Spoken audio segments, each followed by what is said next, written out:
delegates and guests, please take your seats.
Please welcome Executive Director of the Democratic National Convention Committee, Alex Hornbrook, and Co-Chair of the Democratic National Convention, New Jersey Senator Cory Booker.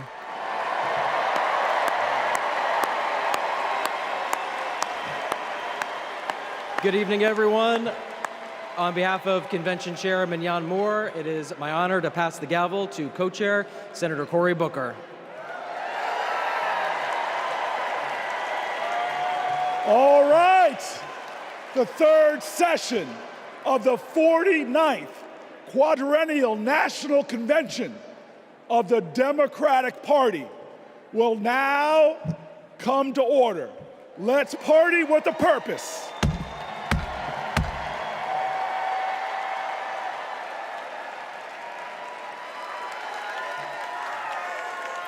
Please welcome Priest Sri Rakesh Bhatt and Bishop Leah Daughtry.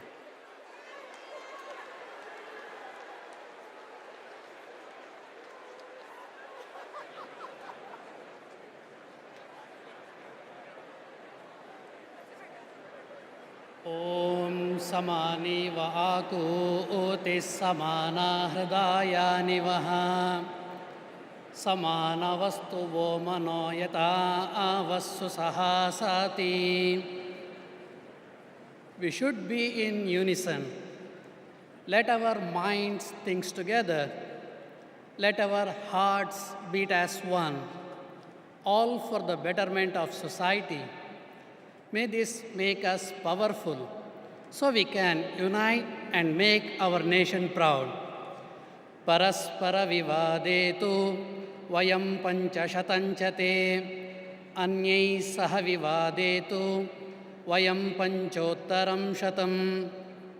Even if we have differences, when it comes to the nation, we have to be united, and it moves us towards justice for all. We are one universal family. Vayam sarvepi vasudeva kutumbakaha. Satyameva jayate sarvadahi. Asotoma sadgamaya. Tamasoma jyotirgamaya. Mrutyorma astamgamaya. Truth is our foundation and always prevails.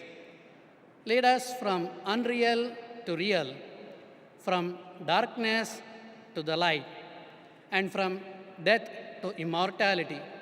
Om Shanti Shanti Shanti.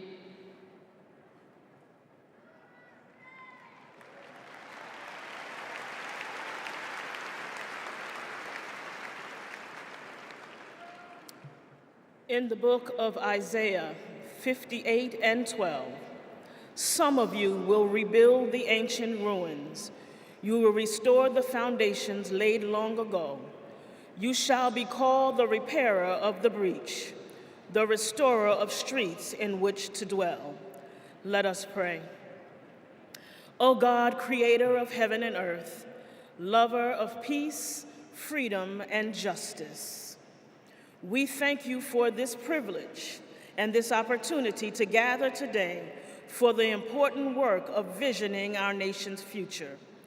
We gather at a critical time in our nation when we are at the crossroads of hopelessness and hopefulness, when the forces of good and evil so plainly battle for the hearts and minds of our people, when right is called wrong and wrong is called right, when up is called down and down is called up, when fake is called fact and fact is called fake, when it seems truth forever on the scaffold and wrong forever on the throne. And yet, even in the midst of this chaos and confusion, we see now a light on the horizon, and we are grateful. Grateful for hope, grateful for purpose, grateful for direction. You have called us to this moment, to march together toward the light, to join together with one voice in one fight, to move our nation away from division and despair and forward toward its highest ideals. As we gather today, seeking to fulfill the responsibility of faithful citizenship, we ask for divine guidance to help us remember our calling, to serve the least, the last, and the lost, the left out, the locked out, and the left behind, to be their voice, to be their hope, to be their strength, to be their light, to fight for them with courage and compassion, for them and for ourselves, for the work that must be done, for the bridges that must be built, for the walls that must be destroyed, for the children who must be saved, for the doors that must be opened, for the sick who must be healed, and for the last who must be first. We ask for strength for the journey, clarity of thought, sharpness of vision, singleness of purpose, and the courage of our convictions to make the promise of America the practice of America. And may we build the old waste places. May we raise up the foundations of our future so that in generations to come, we shall be called the repairers of the breach and the restorers of streets in which to dwell. Because we ask it in your name, we declare that it is so. And all of God's children say, amen.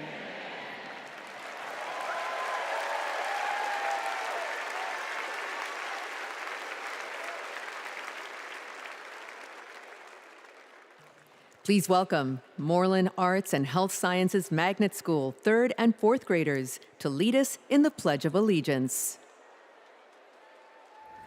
I pledge allegiance to the flag of the United States of America and to the republic for which it stands, one nation, under God, indivisible, with liberty and justice for all.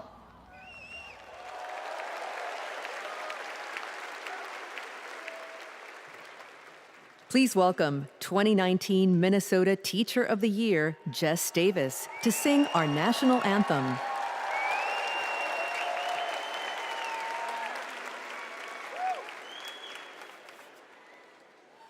Oh, say, can you see by the dawn's early light what so proudly we hailed at the twilight's last gleaming, whose broad stripes and bright stars through the perilous fight o'er the ramparts we watched were so gallantly streaming, and the rockets' red glare, the bombs bursting in air, gave proof through the night that our flag was still there. Oh, say does that star-spangled banner yet wave o'er the land of the free and the home of the brave?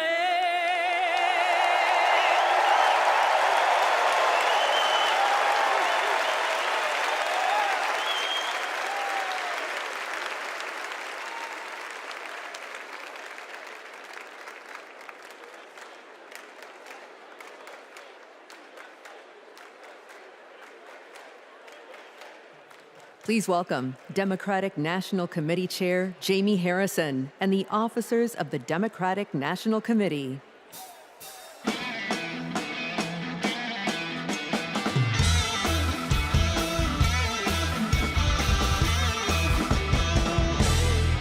Hello, hello.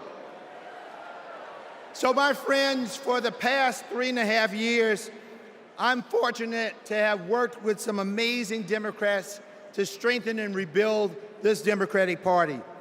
Please welcome to the stage several of our DNC officers. Vice Chair, President of the ASDC, and Chair of the Minnesota DFL, Ken Martin. Vice Chair and former Mayor Keisha Lance Bottoms. Vice Chair Henry Munoz. Treasurer Virginia McGregor. And you all know him from last night, the famous roll call star, our Secretary, Jason Ray.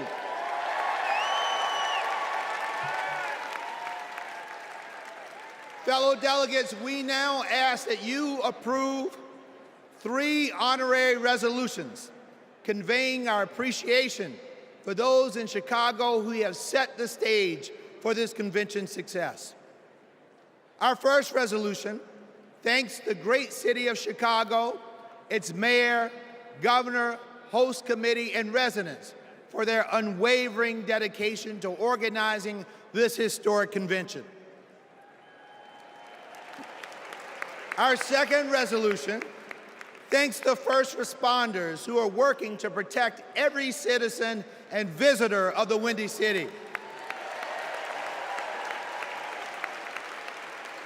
Our third and final resolution thanks the federal delegation of Illinois, its 14 U.S. representatives, and Senators Durbin and Duckworth for their continual support of the convention.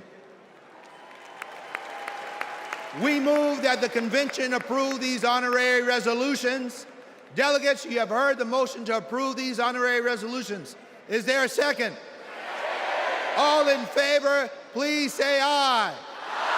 All opposed, say nay. The ayes have it, and the motion is passed.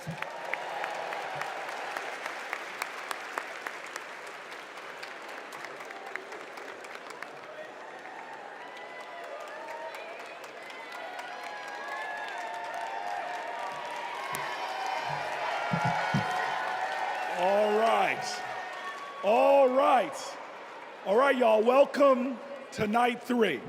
And tonight is about freedom. But first, I want to acknowledge a loss today. A man who always fought for freedom. Today, we lost Congressman Bill Pascrell, who passed away early this morning. Now, he's a Jersey legend. He is a powerful pugilist, a prince of Paterson. He served in our state assembly. He served as our mayor, and for 27 years, he served in Congress. He never forgot where he came from in Paterson, and he never stopped fighting. He could push some pachyderms. He fought for the people. And so today, while we're heartbroken, we all are a people who can hold loss and joy in our hearts, because we are sad for his loss, but we celebrate his life. Let's give him a round of applause. And now, some of the greatest heroes, some of the greatest warriors, some of the greatest champions for fighting for reproductive freedom. I welcome them to the stage.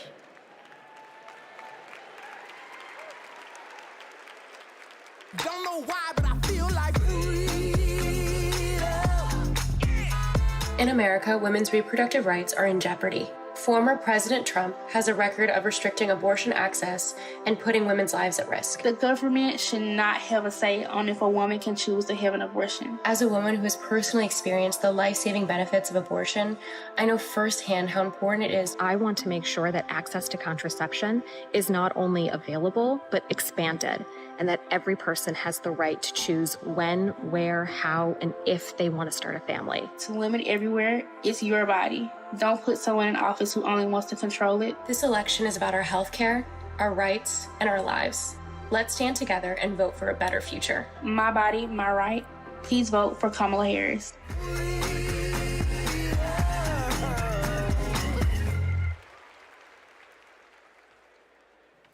Please welcome President of Reproductive Freedom for All, Minnie Timaraju.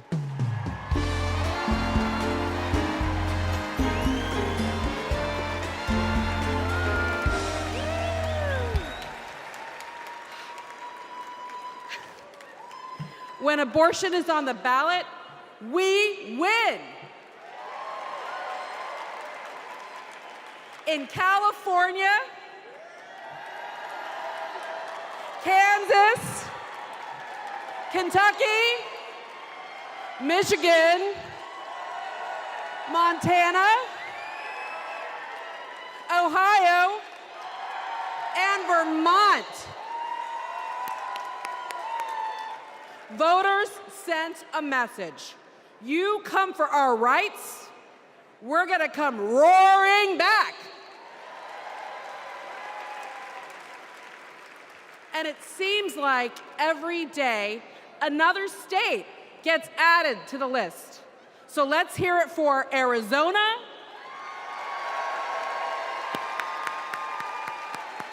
and Montana. The latest states to announce that the people will get to have their say this November. Because voters who support reproductive freedom, we're not the minority, we're the majority.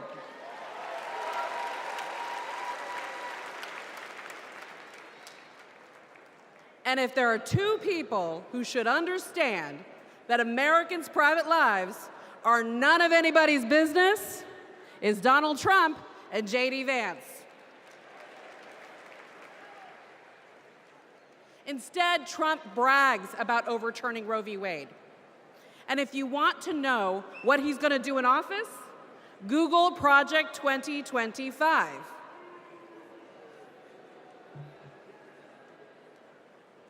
Kamala Harris has her own project for 2025, restoring reproductive freedom.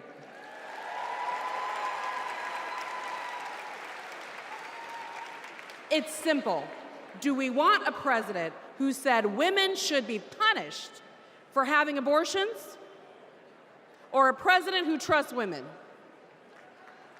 A vice president who voted against protecting fertility treatment, or a vice president who used fertility treatment to start a family? A president who created the crisis we're in, or a president who will fix it? This election will decide America's future. So let's elect Kamala Harris and Tim Walz. Thank you.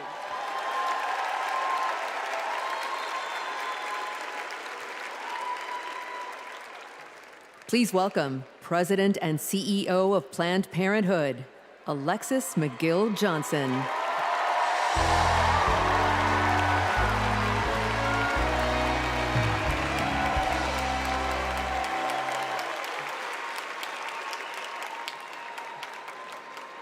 Last summer, a Planned Parenthood patient in Georgia realized that she was pregnant and didn't want to be.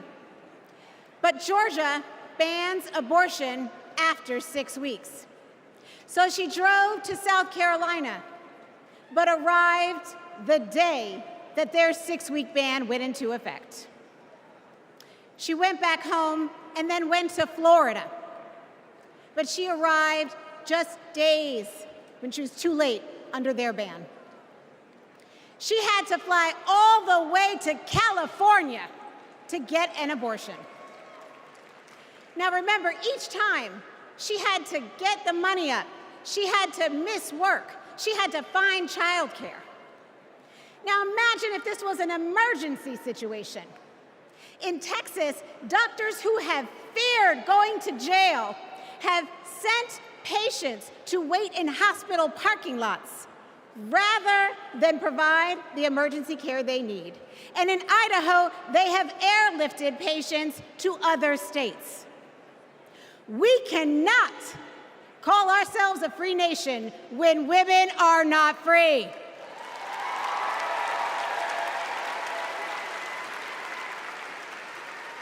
More than 1 in 3 women and nearly half of all Black women live in banned states.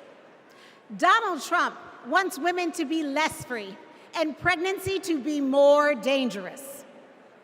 But I'm here to tell you, in no way are Donald J. Trump and J.D. Vance more qualified than doctors and women to make these decisions. We decide.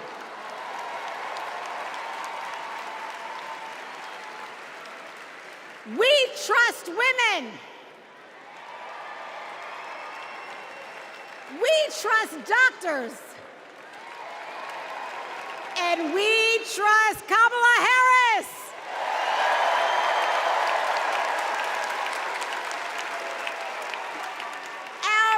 Our future is on the ballot. Our bodies are on the ballot. And come November 5th, we will decide this election.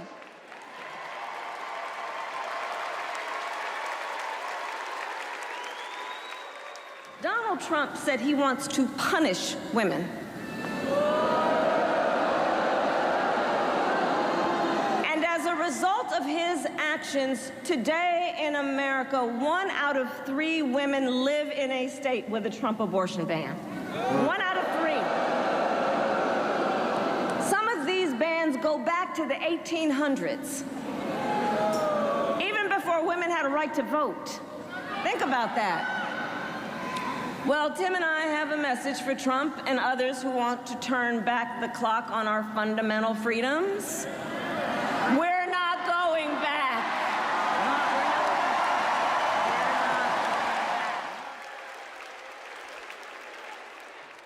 Please welcome former president of Planned Parenthood, Cecile Richards.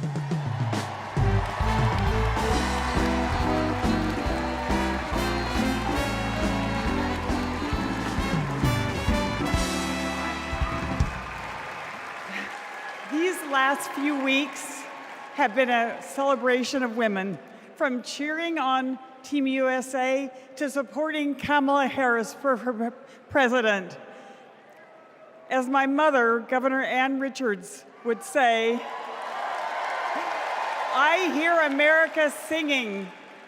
When women are free to make their own decisions about their lives and to follow our dreams, we are unstoppable. But when Roe versus Wade was overturned, a generation of young people lost that freedom. Like Ashley, a 12-year-old rape survivor in Mississippi. Because of her state's abortion ban, she started 7th grade with a newborn. That's the Republican promise of states' rights. Last year, I became a grandmother. And during my daughter's pregnancy, nothing mattered more to me than her health. Politics should never stand in the way of anyone's health care or prevent any family from experiencing the joy my grandson, Teddy, has brought to my life.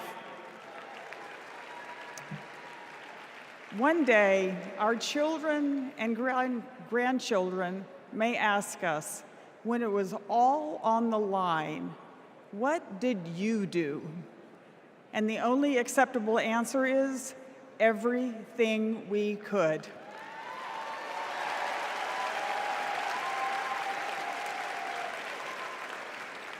This is our time. This is our time. So let's go elect Kamala Harris and Tim Walz.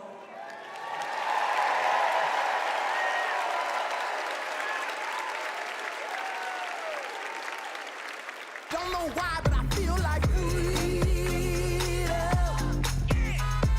We were so lucky. We got to be the first couple married in California, in San Francisco, City Hall, no less. So we arrived at City Hall and were so thrilled to find out that Attorney General Harris wanted to come and officiate our wedding. She not only walked across, but she ran across the lawn to join us just in time to be married. And she brought such joy to the space and to us, and has ever since, because Attorney General Harris, now Vice President Harris, soon to be President Harris, believes in all families, and she believes in our family.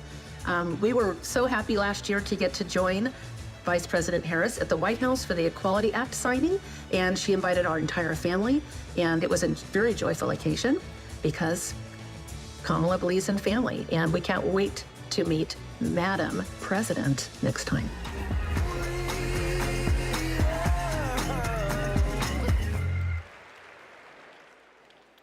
Please welcome President of the Human Rights Campaign, Kelly Robinson.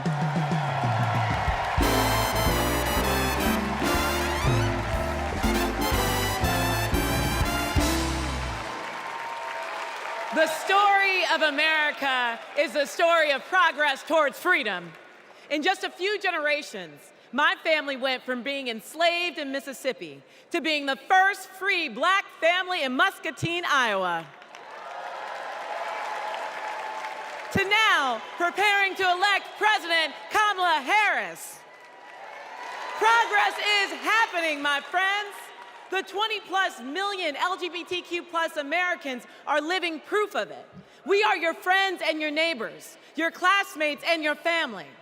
Like Daniel, a trans kid in Tucson who's going to his very first prom. Like Eric from San Antonio, who sacrificed in combat and then came home to battle Don't Ask, Don't Tell. Like Sandy and Chris, the first same-sex couple to get legally married in California 11 years ago, in a ceremony officiated by Kamala Harris. Donald Trump wants to erase us.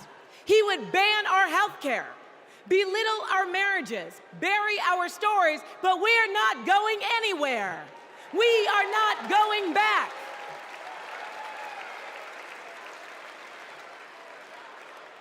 Kamala Harris.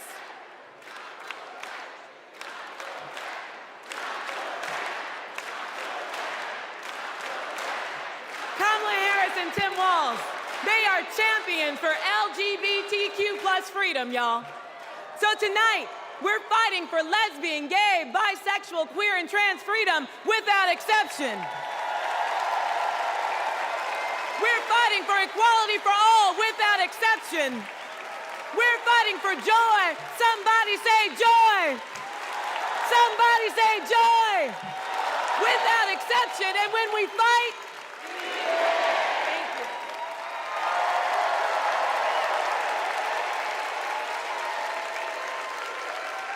Please welcome President of Emily's List, Jessica Mackler.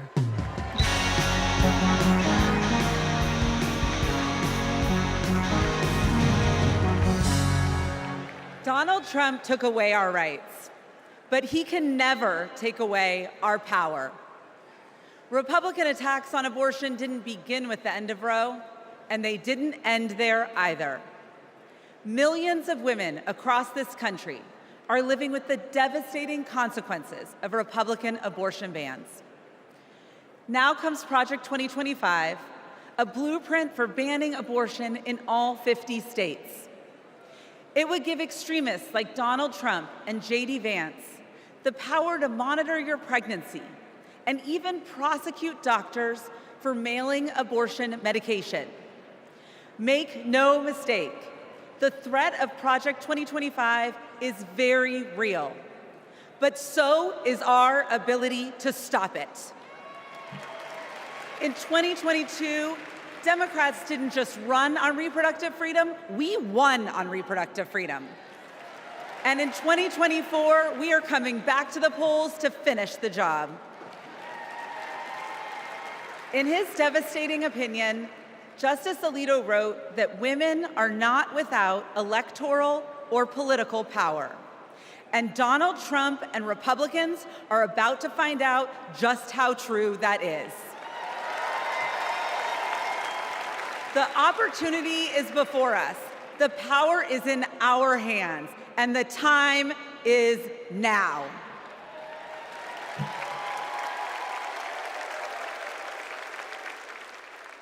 Please welcome President and CEO of Voto Latino, Maria Teresa Kumar.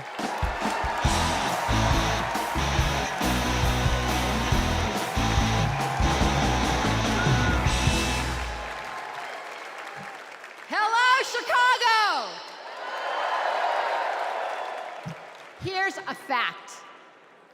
When Latinos vote, Democrats win. Now, not everyone believes it, so I brought receipts. We flipped Nevada and Colorado in 2008.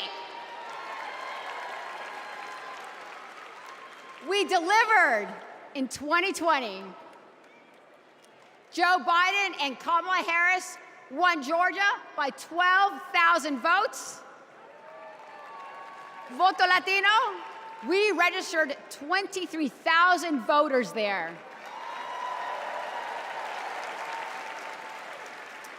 They won Arizona by 10,400 votes. We registered 34,000 voters there. Because we proved that when Latinos vote, Democrats win. Now, they're trying to suppress our vote. Boo. Our sacred and universal right as Americans. So let me be clear. Voto Latino has registered 1.5 million voters. And we are just getting started. Because since 2020, 4 million young Latinos have become eligible to vote this election. And I couldn't be prouder because we are registering them faster than any time in our history. This year, we will prove it again. When Latinos vote, you guys got the memo. Another fun fact, this year, more Latinos will vote than any time in our history. So that means, sí se puede, se está haciendo, sí se puede. So that means that together, we will make history and elect Kamala Harris president. Vota!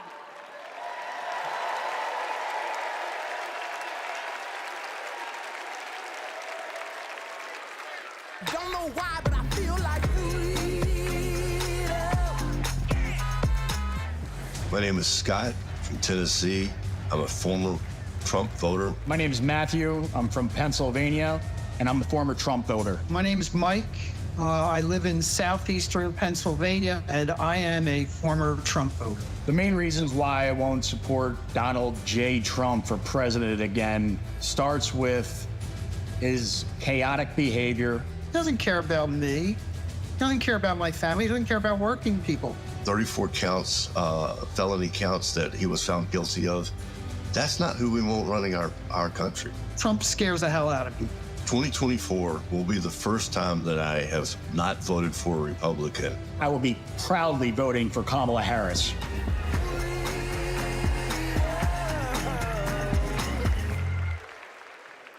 Please welcome New York Representative Tom Suozzi.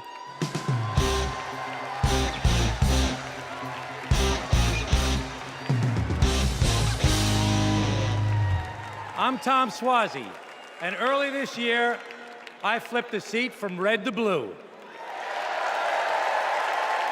My father came from Italy as a boy. He was the first kid in the neighborhood to go to college. He served as a navigator during World War II, came home, and at 28 was elected the youngest judge in the history of New York State. What a country. The immigrant experience, e pluribus unum, out of many, one. My family's experience, Kamala Harris's experience, the American experience. That's why the polarization on immigration is so painful. Let's be clear, the border is broken. But this year, when Democrats and Republicans worked together to finally write new border laws, we were blocked. We all know who sabotaged us. We reject the divisiveness. We reject the dysfunction. We reject the deception. My Italian grandfather used to toast new couples. He'd say marriage sometimes is hard, but in the end, non ci sono rose senza spine. You can't have the roses without the thorns. You have to work for it. To be a nation of immigrants is hard sometimes too. You have to work for it. Tonight, we celebrate the roses of life. We come together from every state, from every ethnicity, from every race and religion. We come together tonight to celebrate our candidate, Kamala Harris, who knows America is worth it, who knows this nation, built by immigrants, is a rare and beautiful thing, and who joyfully accepts the challenge to work across party lines, to secure our border, to treat people like human beings, and to move our country forward.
one reason here of the many of why I'm voting for Vice President Kamala Harris and Governor Tim Walz. I want to keep what President Biden started with the infrastructure plan and getting this country moving. Because of these investments into our country, it has put people like me, young people like me, Gen Zers, into work in the trades, working on electricity, carpentry, you name it. The Inflation Reduction Act and the infrastructure bill had the biggest impact on climate change. It's going to give us the opportunity to electrify our 7,000 square foot facility and go solar in the next 2 years. If you invest money in infrastructure, you're investing money in the country. Vote for Harris-Walz in November to continue these investments into our country and to grow our country forward. We should all vote Harris-Walz 2024.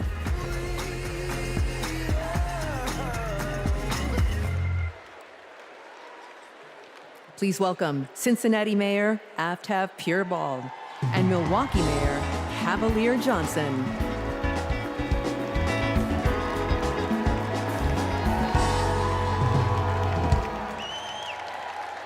Hello, my name is Aftab Pureball, and I am the first Asian American mayor in the great city of Cincinnati. As a Tibetan refugee, my mom believed deeply in the promise of America. And when I was growing up, she and my dad, who is from India, taught me that when you make a promise, you keep it. For years, politicians came through my city and promised to fix the Brent Spence Bridge, which connects Ohio to Kentucky. Donald Trump was one of them. He did what they all do, press conference here, photo up there, but nothing changed until Kamala Harris and Joe Biden. Joe Biden told Cincinnatians, we're gonna fix that damn bridge. And 4 months later, he signed the bipartisan infrastructure law. It gave our city the biggest infrastructure investment in history. It will stitch our communities back together, and it will fix that damn bridge once and for all. That's what leadership looks like. Not hollow promises, but solid progress. Not lip service, but true, honest-to-God public service. And under Kamala Harris, the progress will only continue.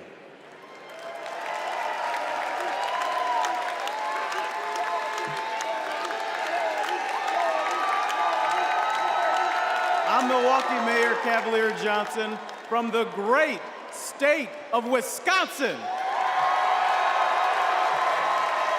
In Wisconsin, keeping promises is important. So is making amends for your mistakes. One of those mistakes happened 60 years ago in a neighborhood called Bronzeville, brimming with black music, black culture, and entrepreneurship. And then came urban renewal and the construction of Interstates 94 and 43, ripping our communities apart.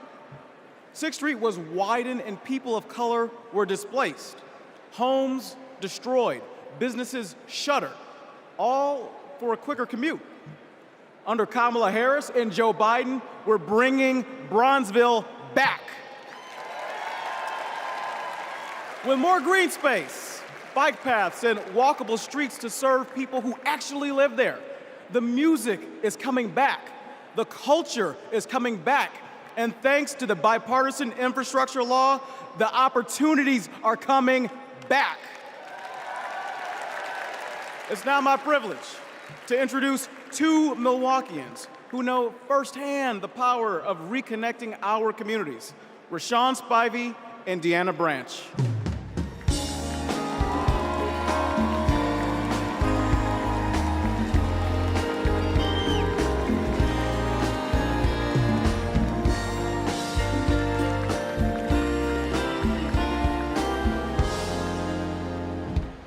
My name is Deanna Branch, and I'm an advocate and mom from Milwaukee.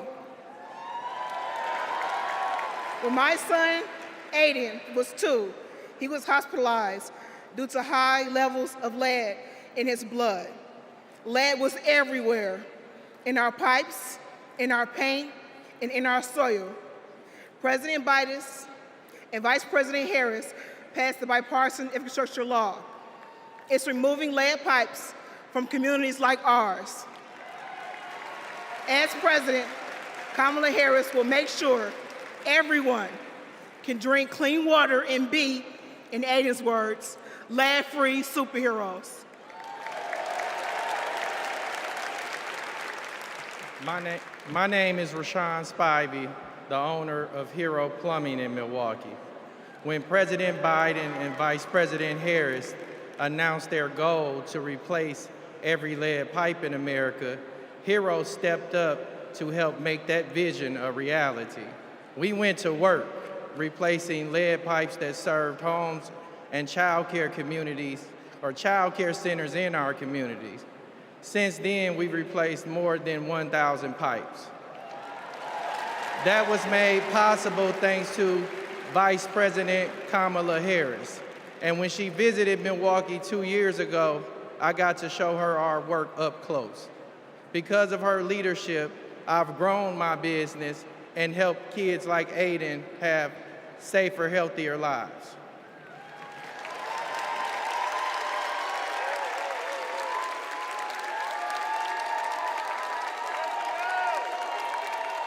Don't know why, but I feel like Vice President Harris came and visited my restaurant. She understands immigrant-owned businesses. She understands women-owned businesses. She understands the important role of small businesses and sees business owners not just as the backbone of our economy, but as community leaders. She has a proven track record of advocating for policies that support small businesses and push for economic equity. The sueño americano está vivo. The American dream is alive. The last 4 years have been positive, and we've experienced growth. I am truly excited to have Kamala Harris as a presidential candidate. In this election, we have another opportunity to prosper, to connect, and to unite under the American dream. I'm proud to support her for president because I believe she will lead us to a brighter future.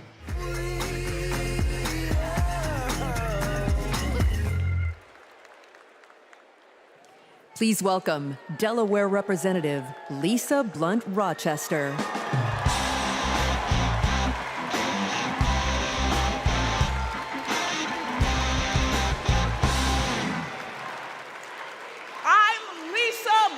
Rochester, mother, grandmother, and congresswoman, and hopefully the next senator from the great state of Delaware. The proud home of President Biden. We love you, Joe. In Delaware, we know that when small businesses thrive, communities thrive. We know that when our roads and our bridges are strong, communities are strong. When everyone has a fair shot at a better future, America is limitless. Now, Democrats, we know this, but you know who doesn't know it? Donald Trump. He has, with his friends, said the quiet parts out loud. But not only said them out loud, he wrote a book about it. What's it called? Project 2025. So with so much on the line, we've got to turn our biggest challenges into our greatest and brightest of hope. For me, Bright Hope was the name of the church that my grandmother attended for 70 years in Philadelphia. It's not just a name. It's how I approach my life. It's how I'll lead as Delaware Senator. And it's how Kamala sees the future of America. Now, there are some who think our politics are too broken for Bright Hope. But if you want to see hope, just look. Bright Hope is record numbers of Black and brown entrepreneurs starting businesses. Bright Hope is an opportunity economy where we invest in our communities and build affordable housing. Ladies and gentlemen, Bright Hope is 4 words. Madam President Kamala Harris. Are you ready for Bright Hope? Are you ready to fight for our freedom? Are you ready to flip the House, protect the Senate, and send Kamala to the White House? Then let's go!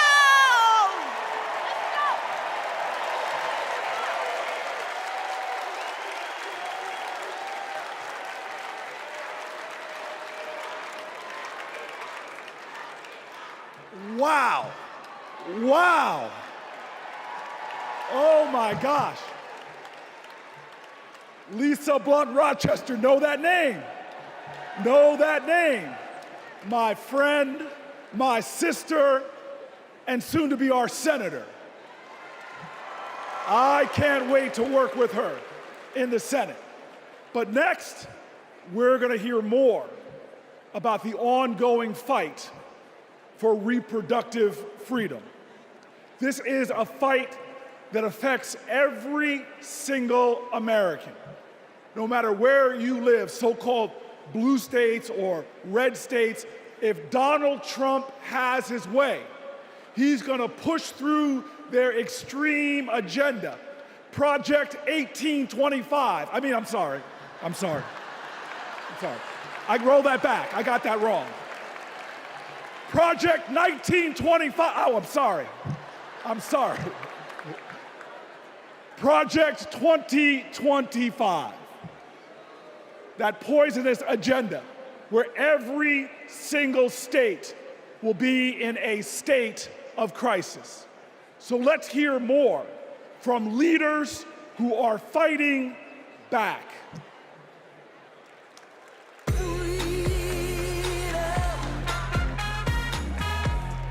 Freedom means unity. Caring for others. Being able to feel safe. My choice to vote.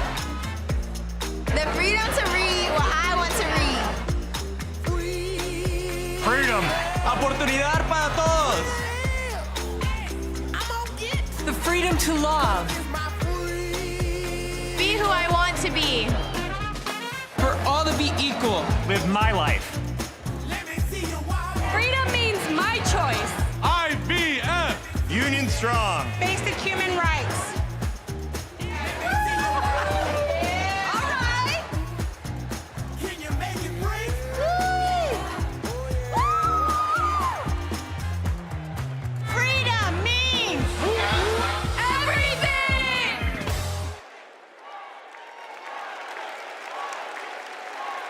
Please welcome New York Representative Grace Meng.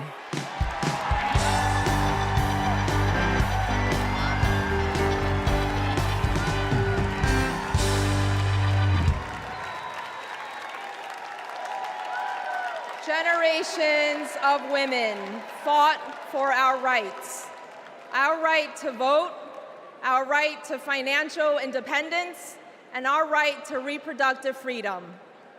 Our mothers and grandmothers marched for us. Because of them, my husband and I were able to choose if and when to start a family. And we have 2 energetic boys running around at home. Now it is our turn to take the torch for our children and grandchildren. All across our country, women are being denied life-saving health care and the right to determine their futures. And a second Trump term will be even worse. He will not stop at banning abortion. He'll let states track pregnancies. He'll put birth control and fertility treatment at risk. Trump's plan is cruel, it's dangerous, but it is not inevitable. Tonight, we mobilize for Kamala Harris. November 5th, we move forward with Kamala Harris because we are not going back.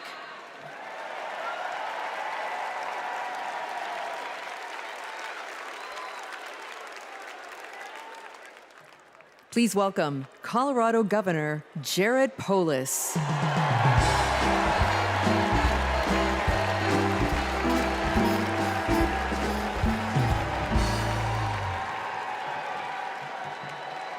Tonight, let's talk about freedom, including our most intimate freedom, choosing when and if to have children and have a family. And let's talk about Project 2025, Donald Trump's roadmap to ban abortion in all 50 states. Look, that sounds crazy, but right here on page 562, it says that Donald Trump could use an obscure law from the 1800s to single-handedly ban abortion in all 50 states, even putting doctors in jail. Page 486 puts limits on contraception. Page 450 threatens access to IVF. On page 455, Project 2025 says that states have to report miscarriages to the Trump administration. Page 451 says the only legitimate family is a married mother and father where only the father works. You know what? I'm going to take that one out. I'm going to put that in my pocket so I can share it with undecided voters so they better understand what's at stake this election. Project 2025 would turn the entire federal government and bureaucracy into a massive machine. It would weaponize it to control our reproductive and personal choices. Look, as a Redditor, gamer, entrepreneur, and Swiftie from the free state of Colorado, I'm excited by Kamala Harris's vision for protecting and expanding our personal freedom, internet freedom, and economic freedom. Democrats welcome weird, but we're not weirdos telling families who can and can't have kids who to marry or how to live our lives. These Project 2025 people, like Trump and Vance, are not just weird, they're dangerous. They want to take us backwards, but we aren't going back. Like ever, ever, ever. Let's stop Project 2025 and elect Kamala Harris president this November.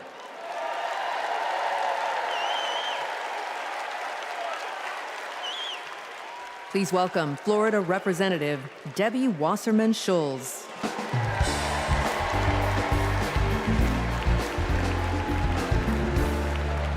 Hello, America. As a proud Floridian, I bring you a cautionary tale. For the people of my state, Project 2025 isn't just a threat. It's a reality that we battle every day. From the classroom to the emergency room, Governor DeSantis turned Florida into a testing ground for the right's most egregious, dangerous policies. I can tell you firsthand, it's been devastating for families in my district and across the state. Today in Florida, state policy requires that kids are taught racist lies about so-called benefits of slavery. Books are banned. Teachers are censored. And our LGBTQ+ community endures endless state-sponsored hate. Even a cruel "don't say gay" school law. Today in Florida, as we grapple with record heat and rising seas, extreme MAGA Republicans deleted mentions of climate change from state law. Today in Florida, a near total abortion ban endangers women's health and their lives every day. I keep thinking about a Central Florida woman I met named Deborah, and at 23 weeks pregnant, she got news every future parent dreads. Her baby's kidneys never developed. Doctors told her that not only would her baby not survive, her own health was in danger. Deborah couldn't get the care she needed in Florida, and she couldn't afford to travel hundreds of miles to get it. She had no choice but to carry her son Milo to term, only to watch him die in her arms 2 hours later. This is Project 2025 in practice. It's what Donald Trump and J.D. Vance want for the whole country. But we're not going to let it happen, are we? Now, I say this as a Floridian, but also a mom and an American. We can't let them do to America what they did to Florida. Are you with me? So let's fight like hell to elect Kamala Harris, the next president of the United States of America. Thank you so much.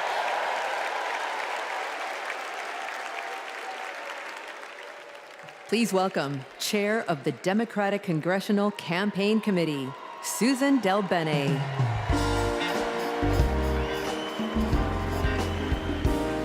Hello, Democrats! It is my honor to represent the great state of Washington and to lead the House Democrats' work to take back the majority. As I travel the country, I hear the same thing. People want governance that works. They don't want tax cuts for the ultra-wealthy, not a national abortion ban, or more chaos and dysfunction, or blind loyalty to Trump. In other words, they don't want Republicans in charge.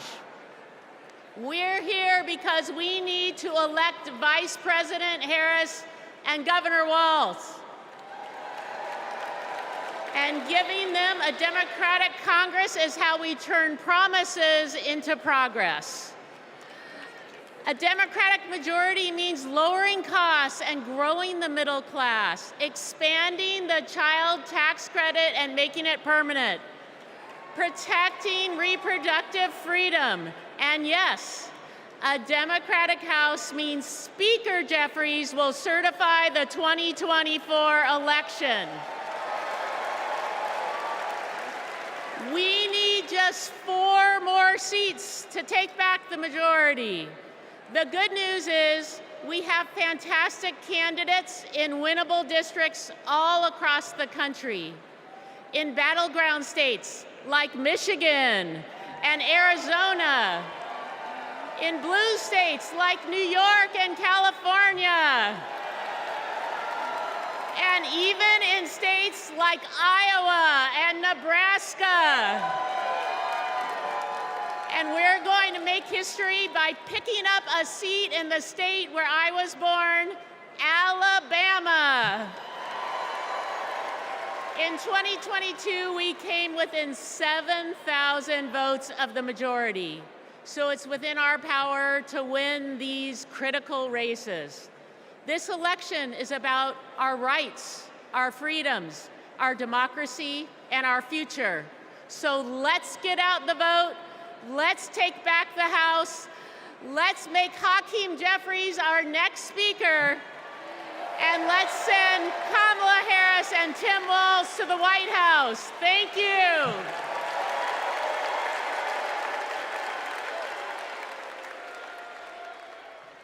Please welcome Minnesota Attorney General Keith Ellison.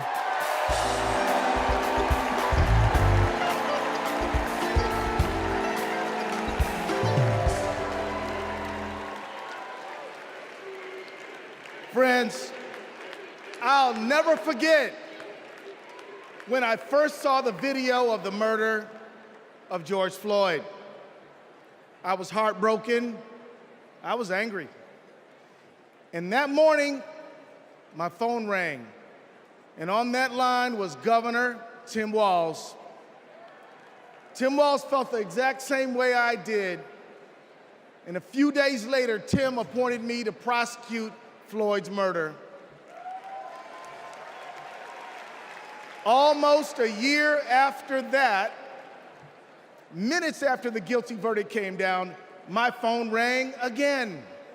And it was Vice President Kamala Harris calling to congratulate my team and the work. Now, Kamala and Tim, they understand the legacy of George Floyd. No one is above the law, and no one is beneath it. No one is outside the circle of our compassion. In the Republican Party, everyone thinks they're above the law. Hell, nearly a dozen of their own lawyers are facing serious charges. Even their lawyers need lawyers. These con artists are trafficking in the defective goods of division, exclusion, and fear. And friends, selling defective goods is a scam. And like Kamala Harris, I am an attorney general. And attorney generals know what a scam is when they see it. Like my friend Tish James, for example, from New York. America, we won't be scammed again. We're not going back, we are going forward. And Kamala Harris and Tim Walz are ready to lead us there. I've worked side by side with Tim Walz for 18 years. His office is right across the hall from mine. And I've seen him deliver for the people of the state of Minnesota every day. Everybody knows Minnesota is one of the best states to live in, to raise a family, to do business, and we've got the best voter turnout in America. Facts. Kamala and Tim, they fight for the people, and they also listen. And when they say we need a ceasefire and an end to the loss of innocent lives in Gaza, and to bring hostages home, they're listening, friends. They agree with us. There are people watching tonight, and maybe even here tonight, who aren't sure yet about Kamala Harris and Tim Walz. If you want to know where they stand on some of the most urgent issues facing our country and the world, let me assure you, Kamala and Tim hear you. They listen. They care, and everyone is included in their circle of compassion. They believe that everybody counts and everybody matters. Let's put a stop to the scam of Donald Trump once and for all, and let's put Kamala Harris and Tim Walz in the White House. Let's go win.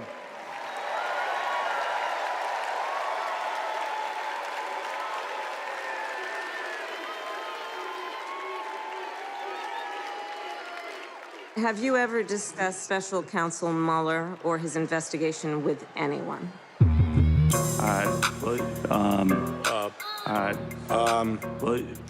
Could you repeat that question? Has the president or anyone at the White House ever asked or suggested that you open an investigation of anyone? Yes or no, please, sir?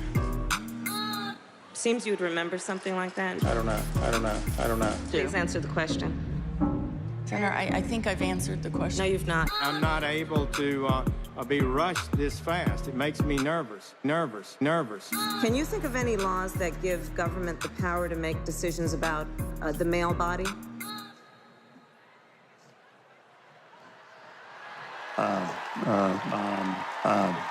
I'm not thinking of any right now.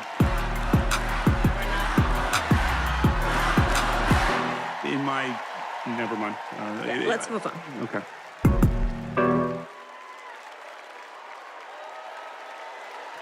Please welcome Michigan Attorney General Dana Nessel.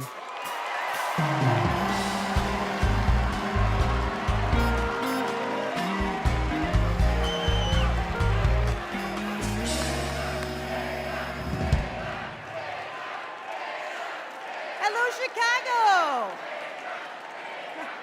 I'm Michigan Attorney General Dana Nessel. tell you, being Attorney General is a tough job, right? But as California's Attorney General, Kamala Harris never shied away from a good fight. She's held accountable environmental polluters, sexual abusers, and transnational gangs. But what really stands out is when she stood up and protected her constituents' freedoms. In 2011, she refused to defend California's ban on same-sex marriage. She refused to argue that some families should have fewer rights than other families. It meant a lot. She was fighting for families like mine. Now, in 2022, I faced a similar situation when, after Roe v. Wade was overturned, Michigan's archaic abortion ban was resurrected. But Vice President Harris had my back, and she reminded me that protecting people's lives and defending their rights is our job.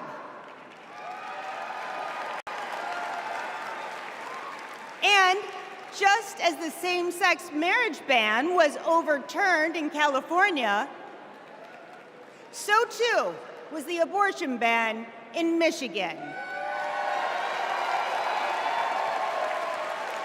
By the way, I got a message for the Republicans and the justices of the United States Supreme Court. You can pry this wedding band from my cold, dead, gay hand.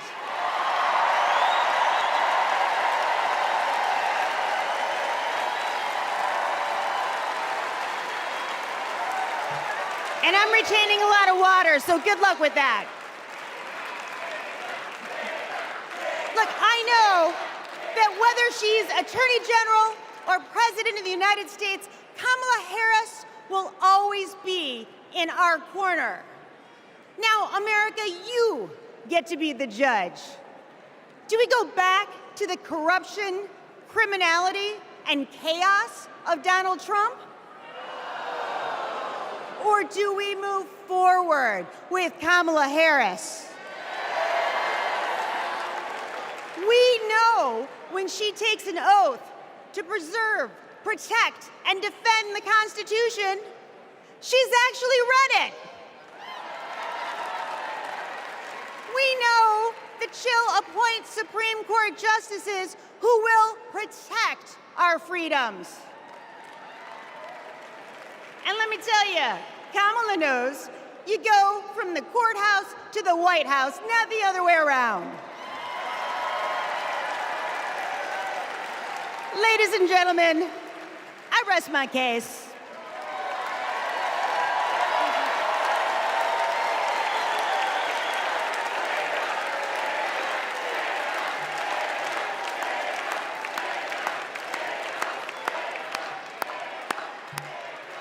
Wow.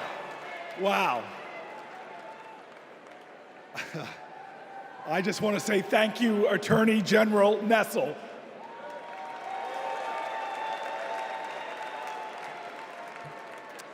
So coming up, we have John and Rachel, proud, loving parents of 3.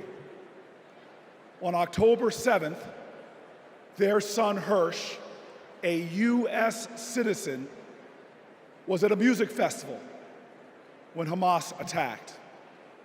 He was taken hostage, and he is still being held today, an American citizen. Rachel and John want what every parent wants: to hold their child close, to love on them, and keep them safe. I'm honored to introduce the 2 of them tonight.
this moment, 109 treasured human beings are being held hostage by Hamas in Gaza.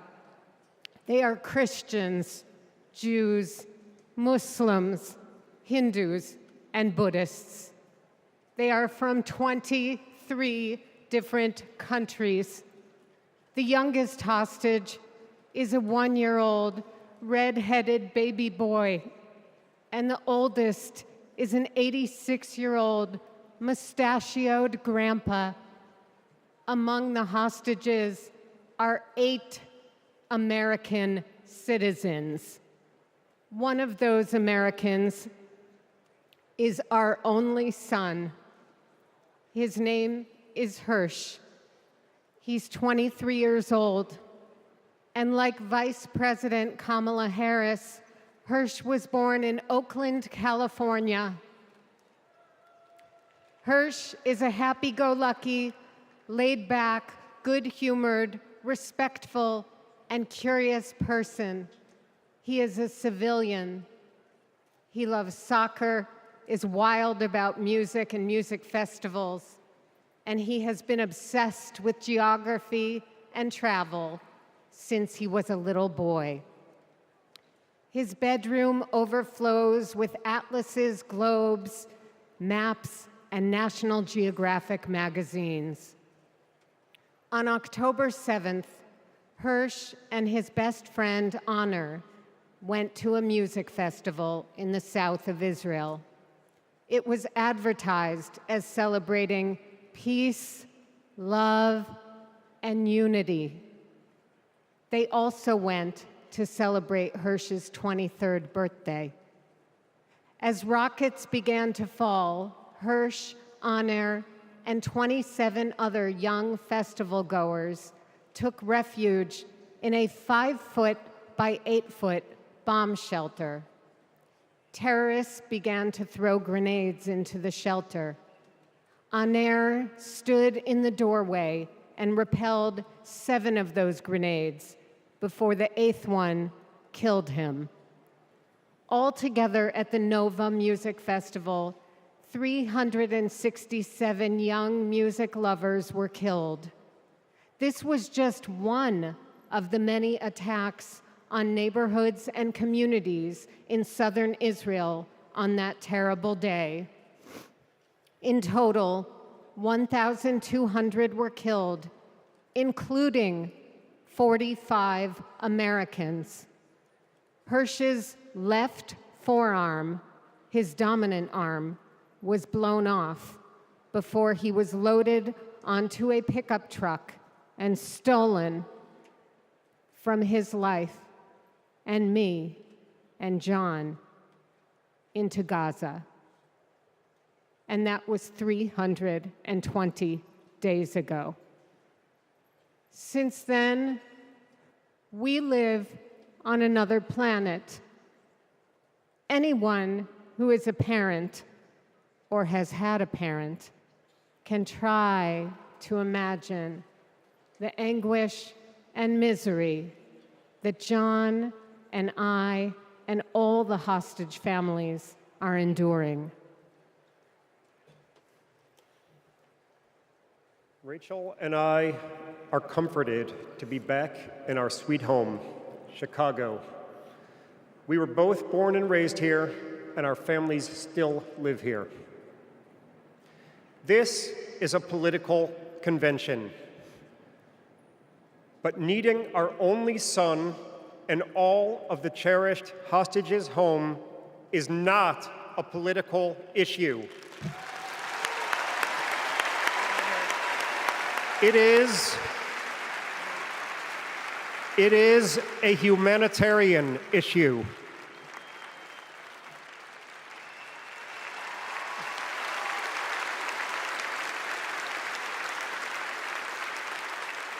The families of the American 8 hostages meet every few weeks in Washington. We're heartened that both Democratic and Republican leaders demonstrate their bipartisan support for our hostages being released. We've met with President Biden and Vice President Harris numerous times at the White House. They're both working tirelessly for a hostage and ceasefire deal that will bring our precious children, mothers, fathers, spouses, grandparents, and grandchildren home, and will stop the despair in Gaza.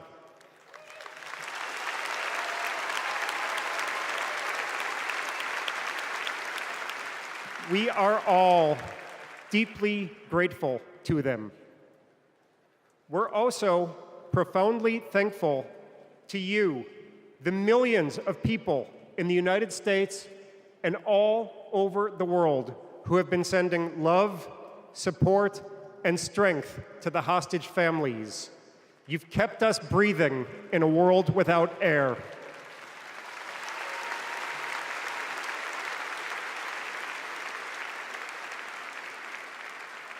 There is a surplus of agony on all sides of the tragic conflict in the Middle East.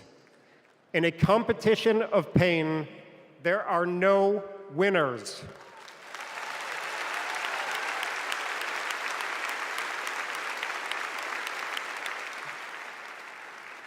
In our Jewish tradition, we say, Kol Adam Olam Umlo'o. Every person is an entire universe. We must save all these universes.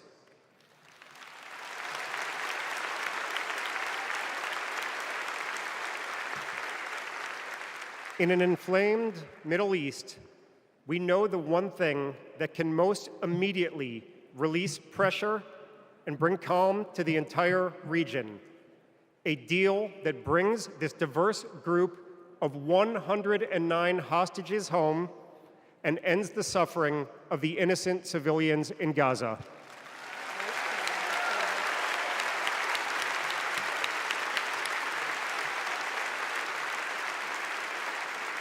The time is now.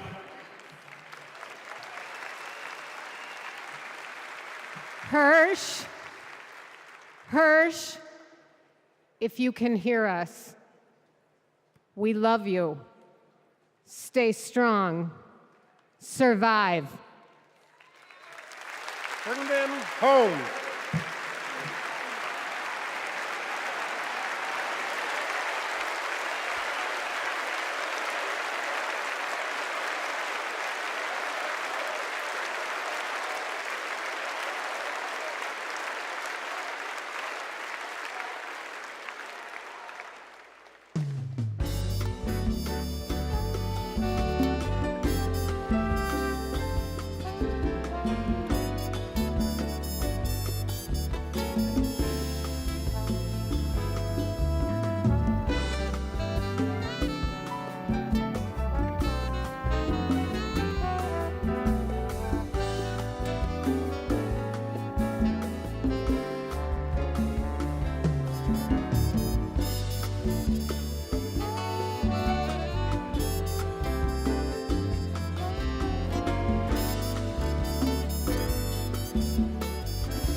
Now, some of you may have the wrongful impression that I'm about to sing with this man.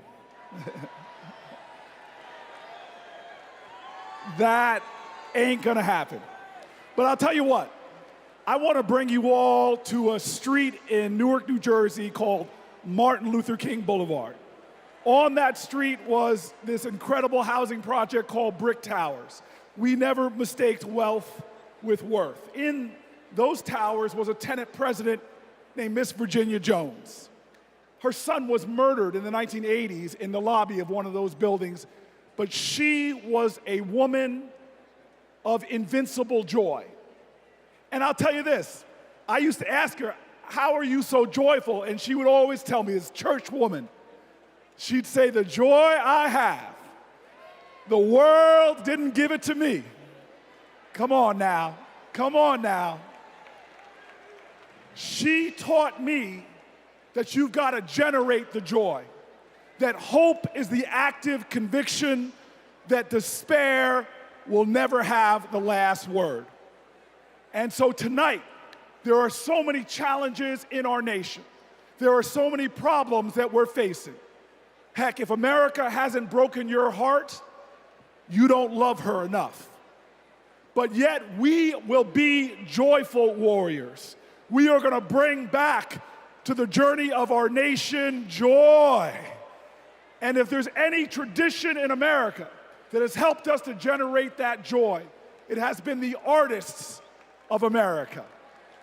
It has been those folks bringing the rock and roll and the funk, bringing the gospel and the hard rock. Well, tonight we are blessed by one of those great American artists that helps us to cleanse our spirits, to raise our hearts, and to bring in that joy. Ladies and gentlemen, I give you one of the true greats in America, someone to bring the joy to this incredible arena, Maren Morris.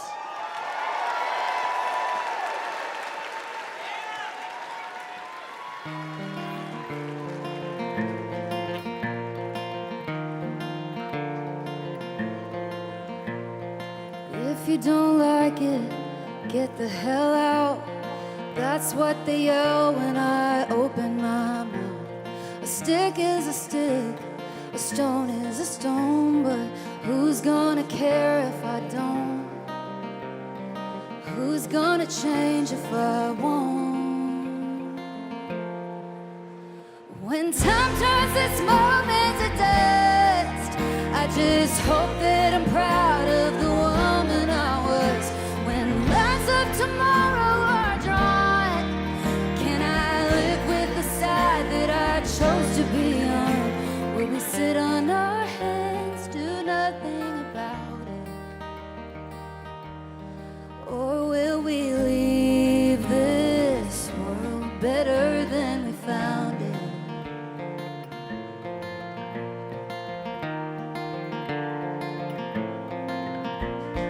Over and under and above the law, my neighbor's in danger. Who does he call when the wolf's at the door? What would you do? Shouldn't we try something new? We're over a barrel and at the end of 1, 2. When time turns this moment to dust, I just hope that I'm proud of the woman I was. When lines of tomorrow are drawn, can I live with the side that I chose to be on? Will we sit on our hands, do nothing about it? Or will we leave this world better than we found it?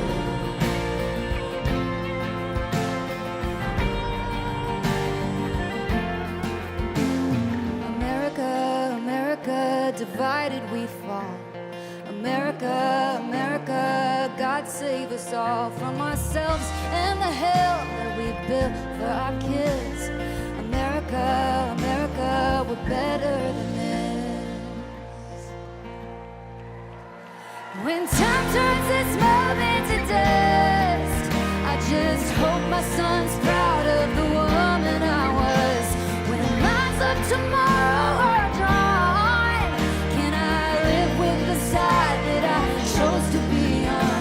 Will we sit on our hands, do nothing about it? Can we leave this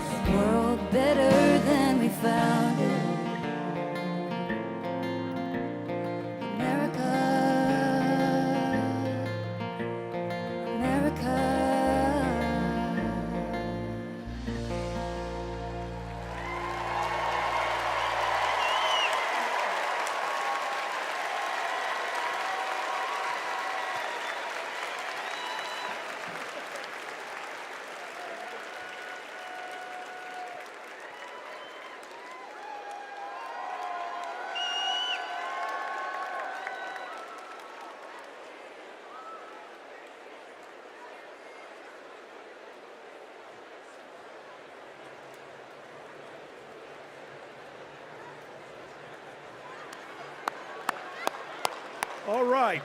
You know what? I'm inspired. Maybe I will sing a song.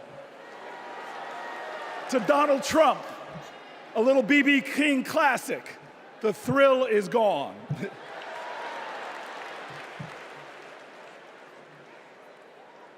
I want you all to know tonight is about joy. American history, our common history, is a testimony to taking on the insurmountable and achieving the impossible. That should bring us joy. Our progress never ever came easy. But in America, we do hard things. We built labor unions and small businesses.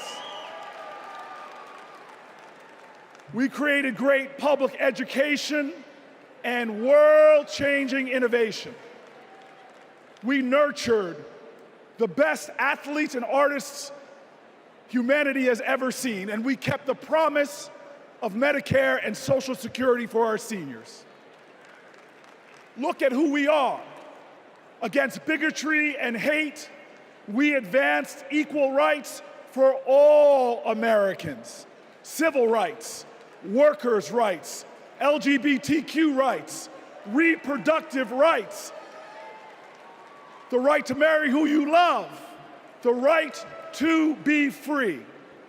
We did all of this in a way that didn't pit American against American. We did this by healing rifts, by bridging divides, by pulling people together. And all the while, we in this nation lived up to our calling and our creed to be a more perfect union, to make this one nation under God a little more indivisible. Now, you all know this. Trump betrays these ideals. He viciously attacks Democrats and Republicans. His put-downs know no shame. John McCain's military service, Nikki Haley's heritage, women, people with disabilities, trans people, our veterans. He is indiscriminate in his put-downs. His is the politics of smear and fear, not inspiration and elevation. Donald Trump speaks more of American carnage than American compassion. But in America, you can't lead the people if you don't love the people. All the people. Now, our nominees, Kamala Harris and Tim Walz, they bring the joy. Think about it.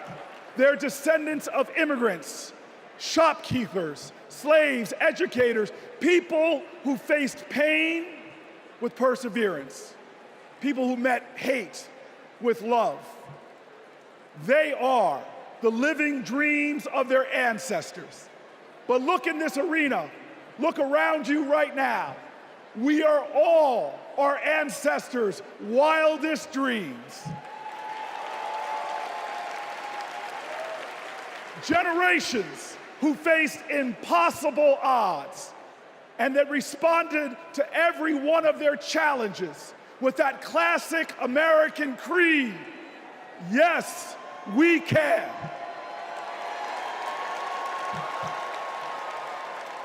So there are doubters out there. There are people that doubt our collective strength. They want to tell us how bad we are. They want to say that they alone can save us. Well, we know that the power of the people is greater than the people in power. And we're not going to lose our faith. Look, I want everybody in here to let us all say it together. I believe in America. Let me hear you. I believe in America. I believe in America because our elders told us that no matter what the obstacle, like the gospel says, we shall overcome. I believe in America because our soldiers died on beaches and battlefields.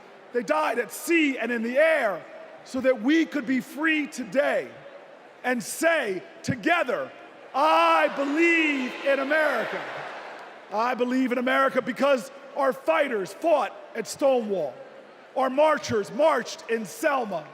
Delegates met at Seneca Falls.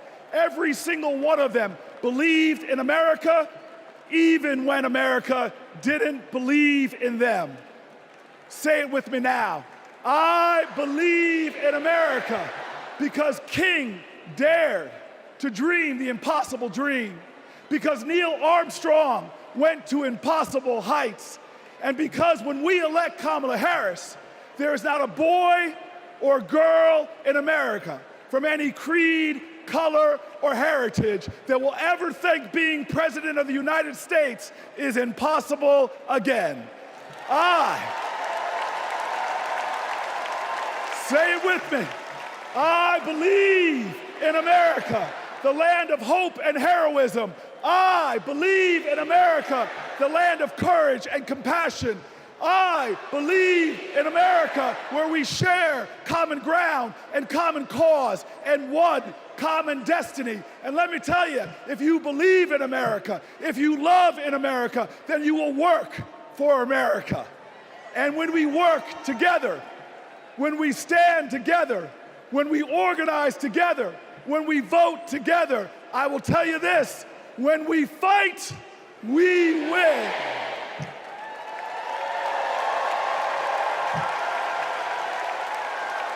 Ladies and gentlemen, Veronica Escobar.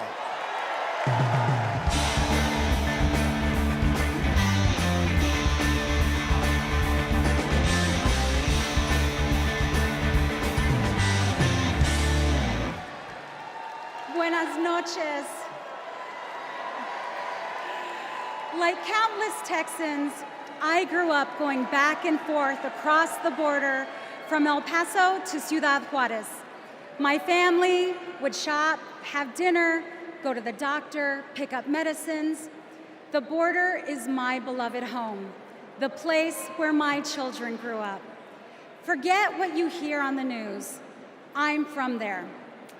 When it comes to the border, hear me when I say, you know nothing, Donald Trump. He and his Republican imitators see the border and immigration as a political opportunity to exploit instead of an issue to address. Congress hasn't passed comprehensive immigration reform in nearly 4 decades. The 3 times they tried, Republicans blocked legislation that would have funded border security and created a more humane immigration system.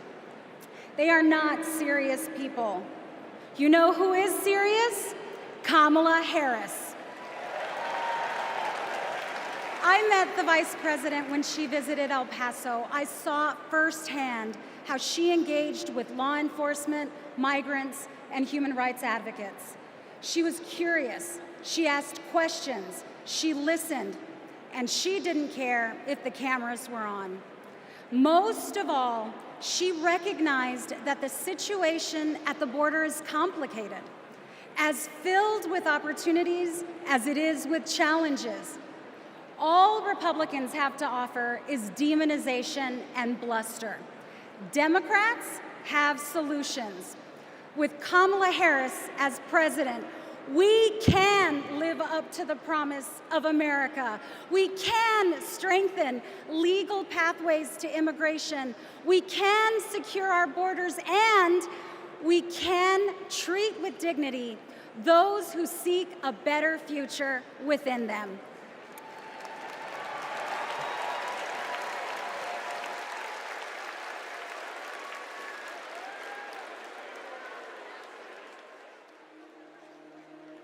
I have a question for you. Who really wants a solution at our border? Our administration worked on the most significant border security bill in decades. Some of the most conservative Republicans in Washington, D.C. supported the bill. Even the Border Patrol endorsed it. And that bill included thousands of new border agents and personnel, new technology that can detect and stop fentanyl, more judges, and faster asylum processing. For the first time in decades, a chance at a real bipartisan solution. But at the last minute, Trump directed his allies in the Senate to vote it down. They're blaming it on me. I said, that's okay, please blame it on me, please. He tanked the bipartisan deal because he thought it would help him win an election. Which goes to show Donald Trump does not care about border security. He only cares about himself. The real difference is, I was the Attorney General of a border state. In that job, I walked underground tunnels between the United States and Mexico on that border with law enforcement officers. I went after transnational gangs, drug cartels, and human traffickers that came into our country illegally. I prosecuted them in case after case, and I won. So here is my pledge to you. As president, I will bring back the border security bill that Donald Trump killed, and I will sign it into law and show Donald Trump what real leadership looks like.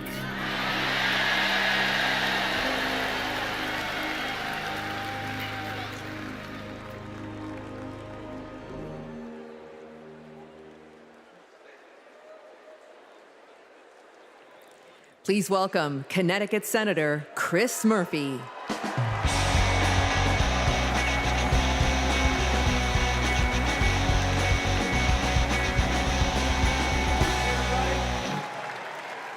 So,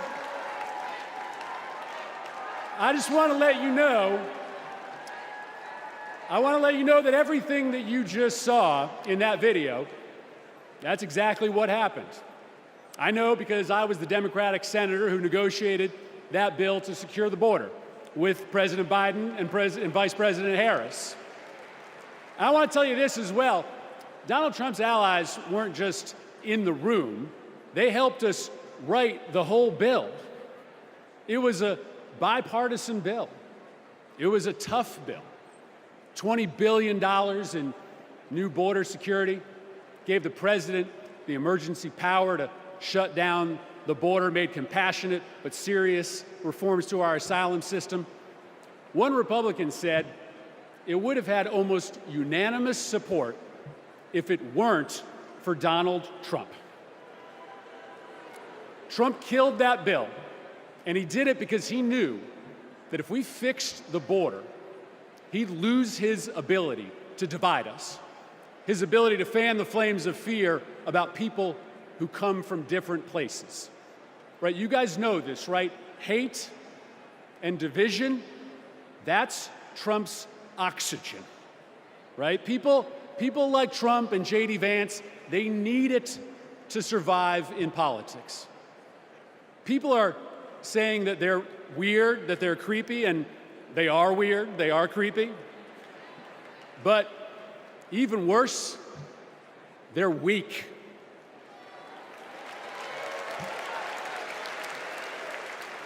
Kamala Harris is not weak. For 20 years, Kamala Harris has been tough as nails when it comes to securing our border. When she was a California prosecutor, she went after drug smugglers, human traffickers. She put 100 gang members away in a single sweep.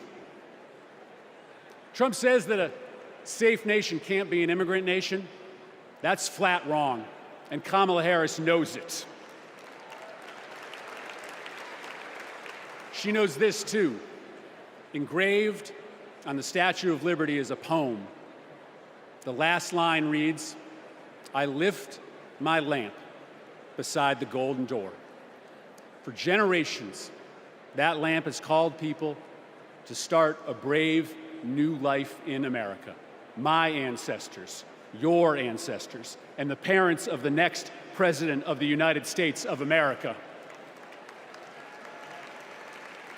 Kamala Harris knows that we can be a nation of proud immigrants and a nation of strong immigration laws. That's why when she's president, she will bring that border bill back, and Kamala Harris is going to pass it.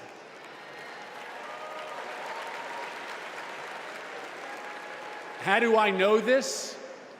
Because in this race, there is only one candidate who has ever been willing to do the worthy, redeeming work of making our country better, of recognizing that we do not have to choose between celebrating our heritage and enforcing our laws, right? The beautiful thing about America is that we can be both. We can be a nation of immigrants who love their country and a nation with a secure border. And there is only one candidate. There is only one candidate who can deliver that vision of America, and it's Kamala Harris.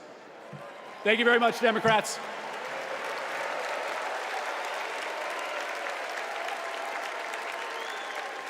Please welcome Bexar County Sheriff Javier Salazar.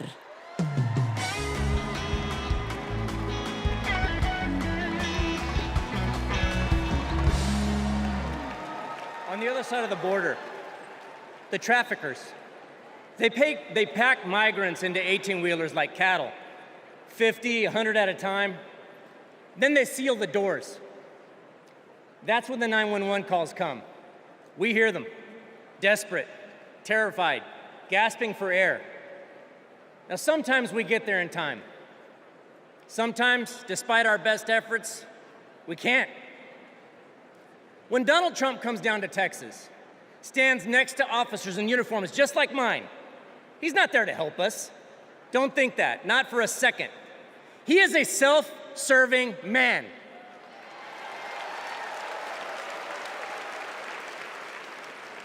I mean, look, just like when he killed the border bill, he just made our jobs harder. Now, Kamala, on the other hand, has been fighting border crime for years. She's gone down to Mexico and worked to stop the traffickers. And when the traffickers didn't stop, she put them in jail. Now, down in my neck of the woods, we call that fooling around and finding out. I may be paraphrasing a bit. We protect them. Now, the border sheriffs that I know, right, and we're like Kamala. We protect and serve. We enforce the law. We show compassion. And we fight like hell to protect our border. Because as we've always known in Texas, cuando luchamos, ganamos. When we fight, we win.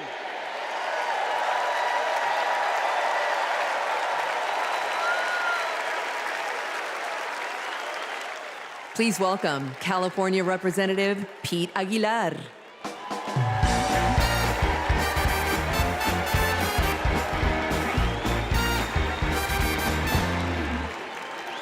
I'm Pete Aguilar, chair of the Democratic Caucus. For 4 generations, my family has called California home. I grew up in San Bernardino, a working-class community defined by family, faith, and hard work. These values, shared by Latino families across this country, are what made my family's American dream possible. And only Kamala Harris and Tim Walz will protect the American dream so that every family can earn a living, own a home, and reach their full potential. This is a vision for America that Donald Trump will never understand. All he knows is chaos and division. He talks about tearing American families apart, pitting neighbor against neighbor, community against community. Compare that to what Kamala Harris has done as vice president. Almost 500,000 people who live here and are married to a U.S. citizen can now apply for lawful permanent residents. DACA recipients who graduated college have easier access to work visas. And we would have much more security at the border if Donald Trump hadn't tanked the bipartisan bill. Folks, we don't have to choose between a secure border and building an America for all. Under President Harris, we can and will do both. As a prosecutor, she took on transnational gangs and cartels. As president, she will fight for pathways to citizenship. And I can tell you, as the highest-ranking Latino in Congress, our community understands the stakes in this election because we believe in the promise of this country. We believe our nation is stronger when we keep families together. We believe our union is more perfect when dreamers become doctors, teachers, construction workers, and military service members. Latinos believe in that American dream and a brighter future. One where we secure our border, fix our broken immigration system, and unlock economic opportunity for all. And together, we will win. Thank you.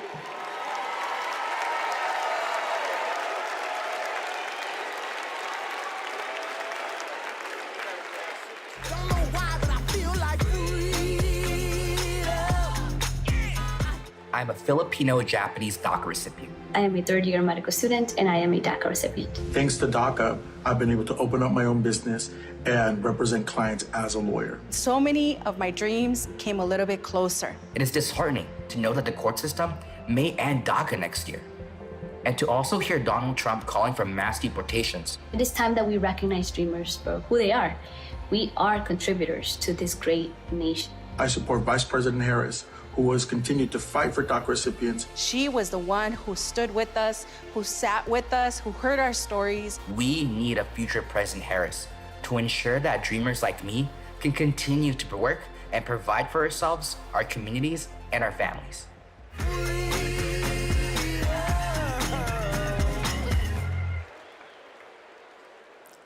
Please welcome United States Marine Corps veteran Carlos Eduardo Espina.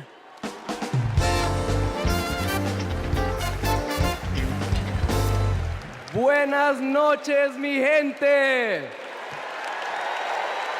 My name is Carlos Eduardo Espina. And if 2 decades ago, when my parents immigrated to College Station, Texas,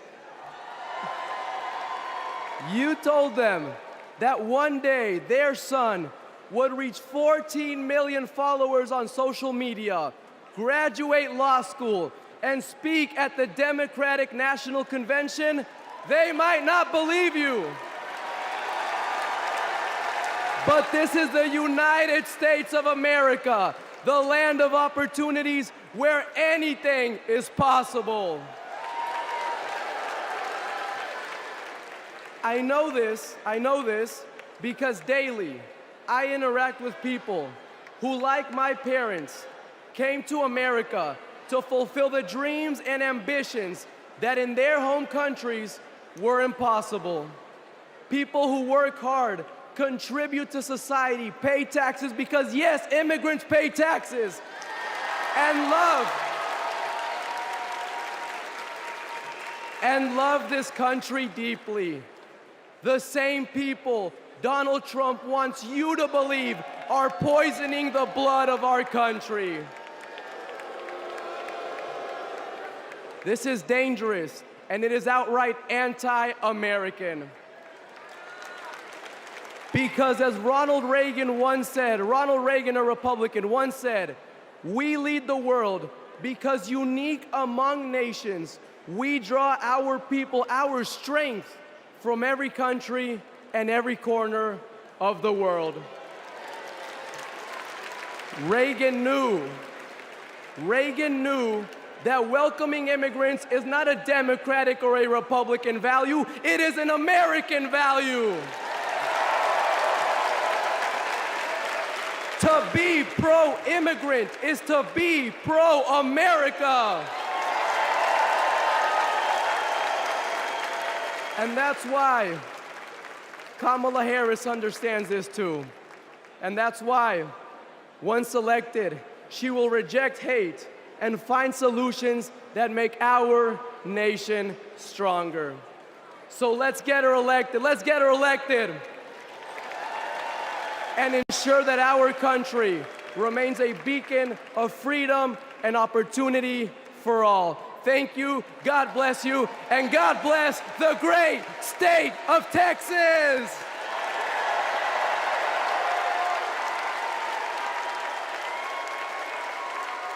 Please welcome former Homeland Security and Counterterrorism Advisor to Vice President Pence, Olivia Troy.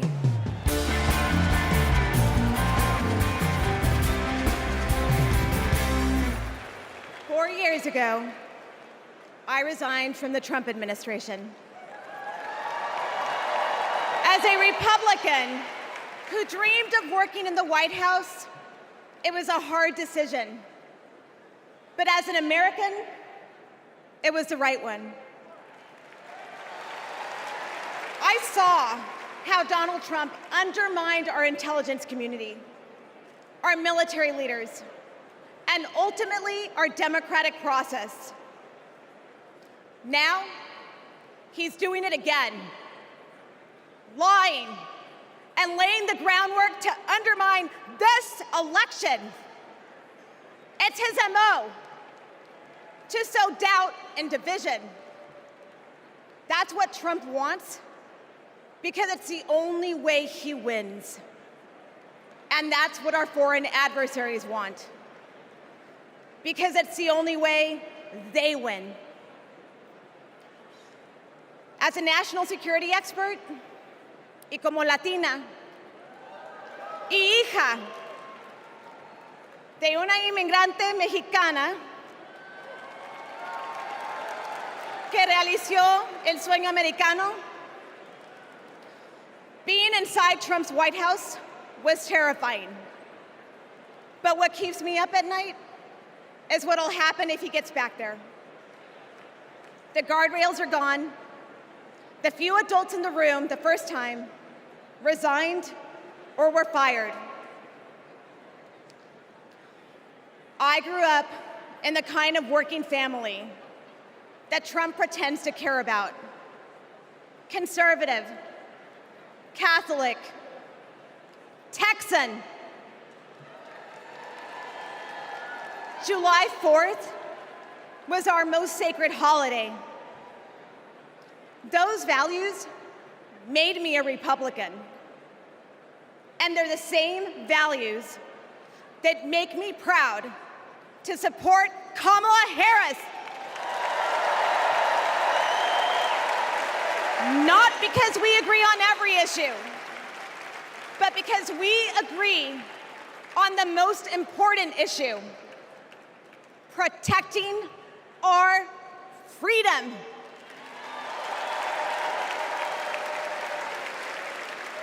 So to my fellow Republicans, you aren't voting for a Democrat. You're voting for democracy. You aren't betraying our party. You're standing up for our country. Thank you. Gracias.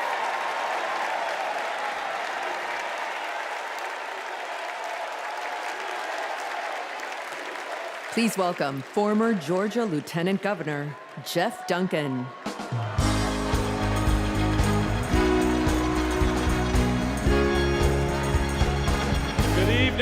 Good evening. I bring greetings from the great state of Georgia. So let's get the hard part out of the way. I am a Republican. But tonight, I stand here as an American.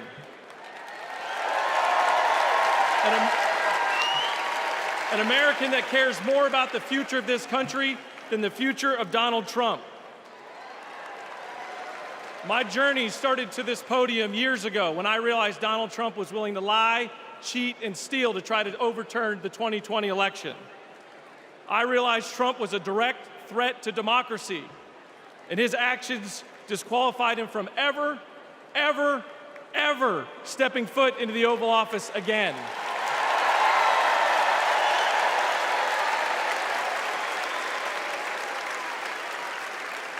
I could spend my time revving up this crowd, but I'm certain I don't have to talk anybody out of voting for Donald Trump here. So I'm going to focus my attention on the millions of Republicans and independents that are at home that are sick and tired of making excuses for Donald Trump.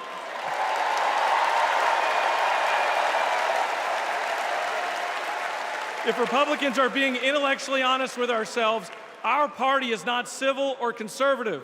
It's chaotic and crazy, and the only thing left to do is dump Trump.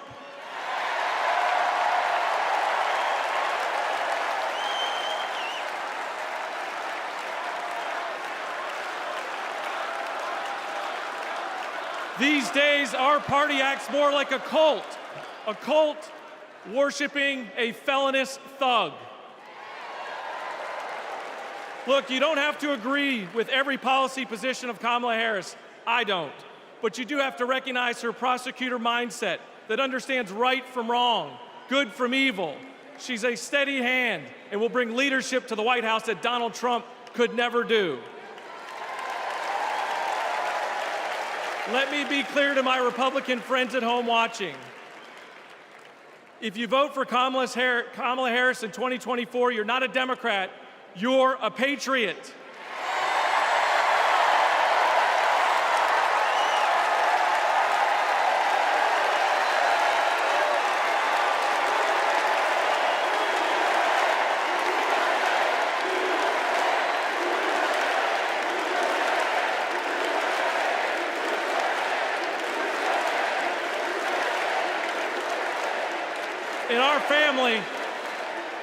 In our family, my wife Brooke and I are raising 3 boys, and we have a family motto. And it says, doing the right thing will never be the wrong thing. During 2020, during just the lowest of lows, when we had armed officers outside our house protecting us from other Republicans, Donald Trump had targeted us. My son came downstairs, and he handed me this coaster that I'd given him years before at a father-son retreat for our church. And he said, hey, Dad, doing the right thing will never be the wrong thing. Stay strong.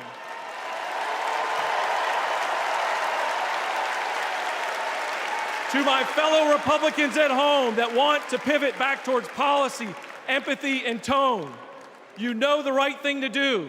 Now let's have the courage to do it in November. Thank you, and God bless you.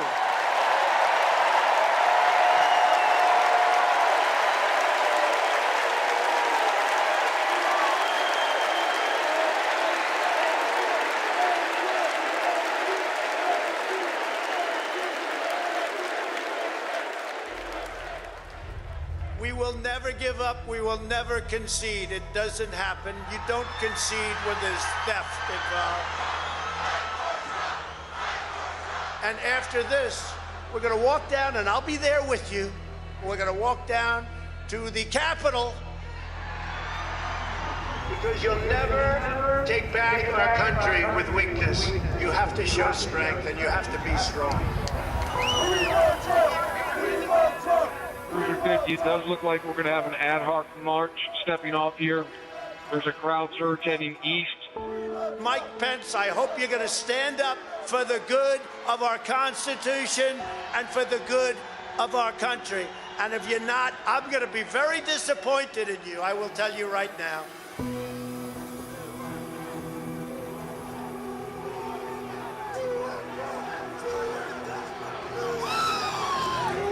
We're going to give riot warnings. Yeah, we're out of here. We're going to give riot warnings. We're going to try to get compliance, but this is now effectively a riot. 49 hours declaring it a riot. 5 to 50 be advised. They're trying to breach and get to the Capitol. Hold the line! Hold the line! Hold the line!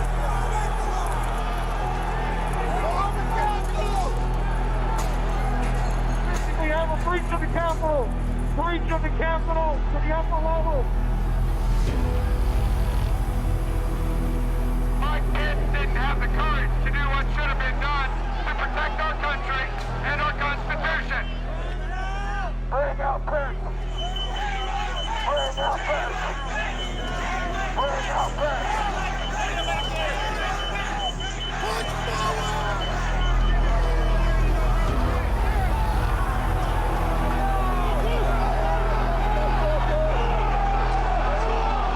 We can't hold this. We're going to get too many people. Look at this vantage point, man. We're trying to hold the upper deck. We're trying to hold the upper deck now. We need an area for the House members. They're all walking over now through the tunnels. We need to move now. Copy. If we lose any more time, we may lose the ability to leave. So if we're going to leave, we need to do it now. We lost the line. We lost the line. All MPD, pull back. All MPD, pull back at the upper deck. ASAP.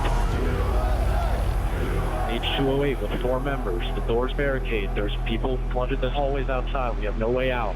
Officers still remaining on the House floor, so we can secure the members on the other side. Copy. Officers down! Get them up! Get them up!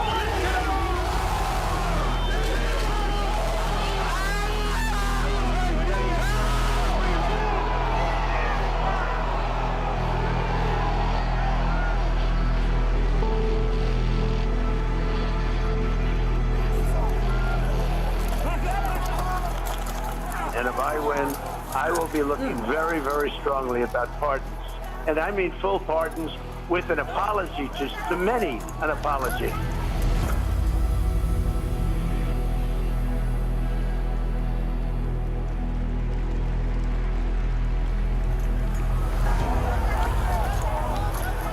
They were peaceful people. These were great people. The crowd was unbelievable. And I mentioned the word love, the love in the air. I've never seen anything like it.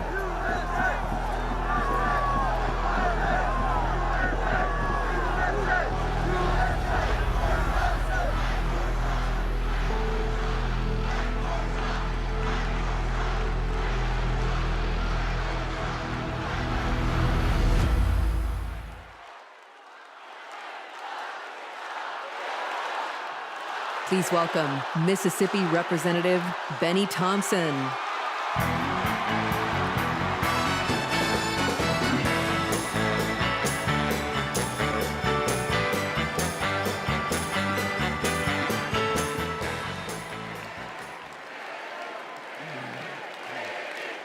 On January 6th, like most of my colleagues, I had one goal: to uphold the votes of the American people, the cornerstone of our American democracy.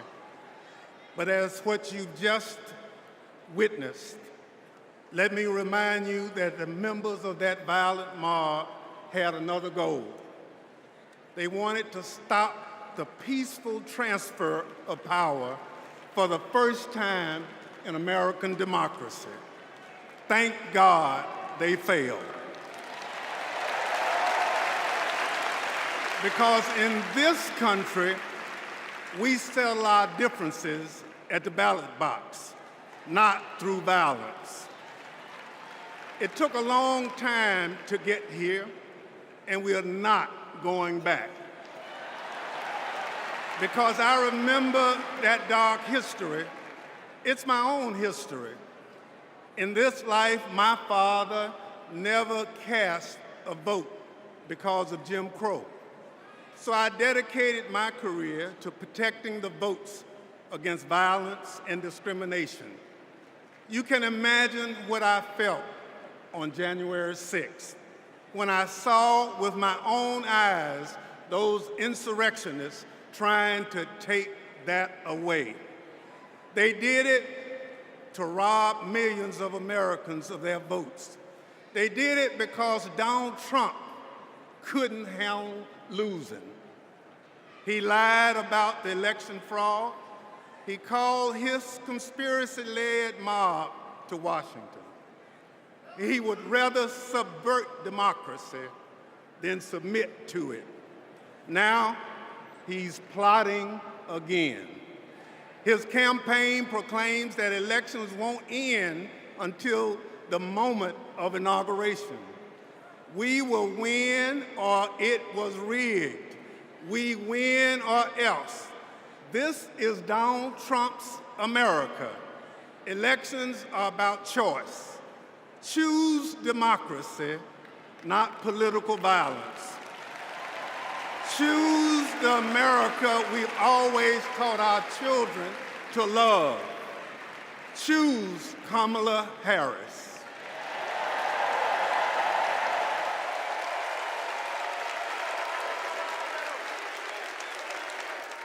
Please welcome former United States Capitol Police Sergeant Aquilino Ganell.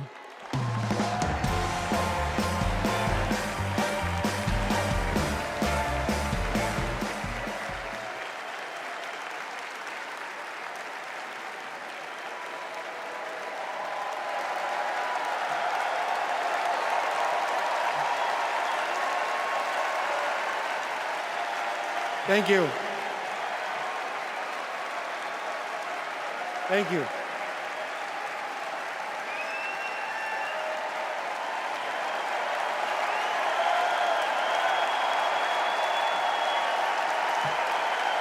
Thank you.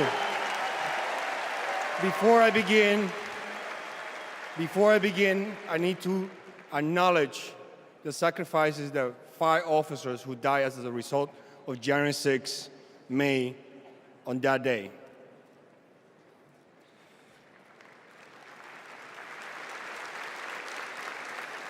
My name is Aquilino Ganell.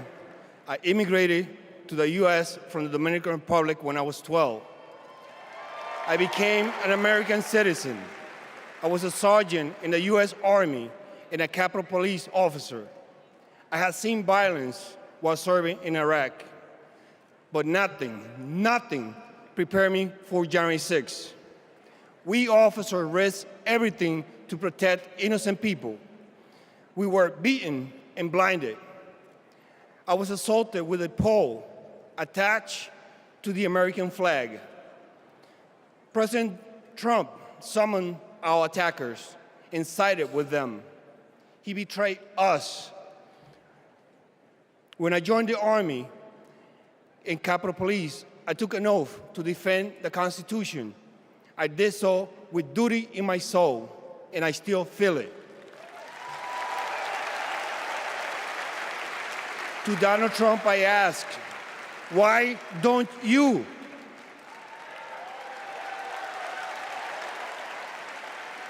On January 6th, I nearly died protecting the Capitol, and I will do it again for our democracy.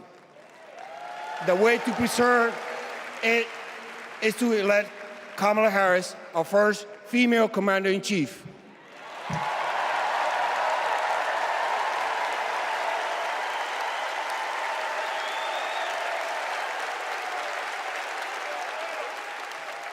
Please welcome New Jersey Representative Andy Kim.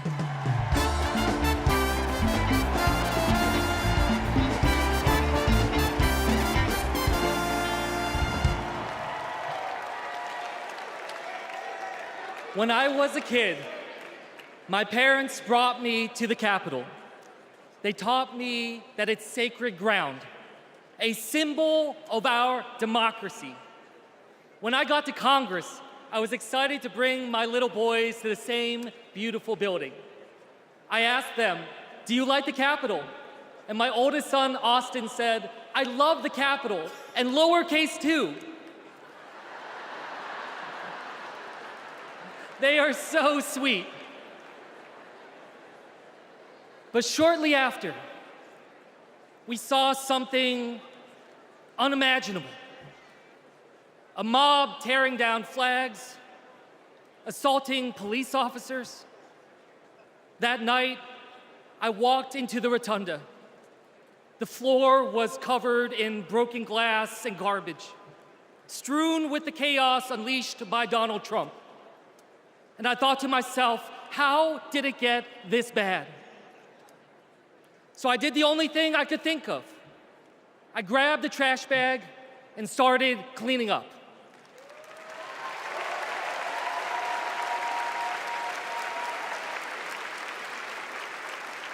What I learned on January 6th is that all of us are caretakers for our great republic. We can heal this country, but only if we try. Many of you are doing your part through your voices and your votes. Always remember, this chaos that we see, it doesn't have to be this way.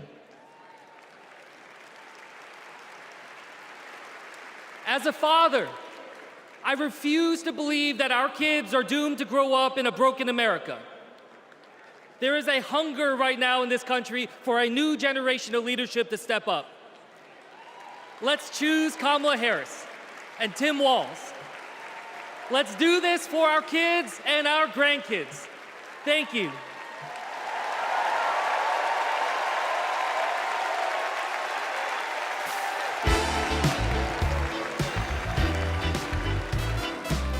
Please welcome Olivia Juliana.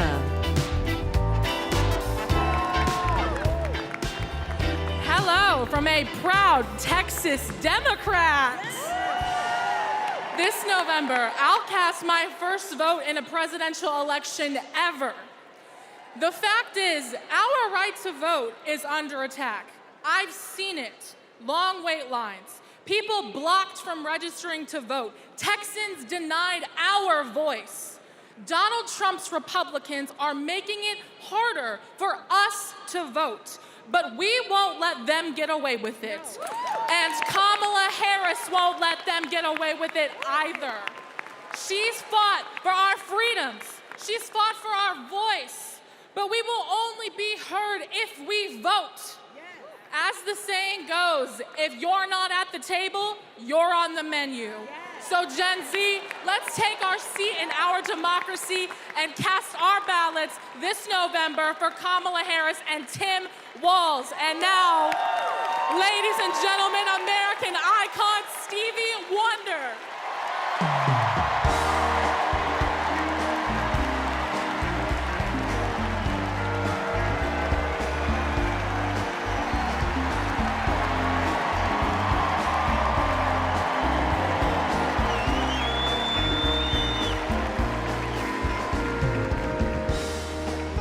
I love you.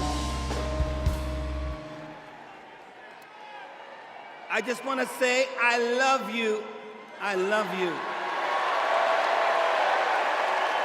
And every song that I've sang, every song that I've written, it's because of my love for you right here. But this year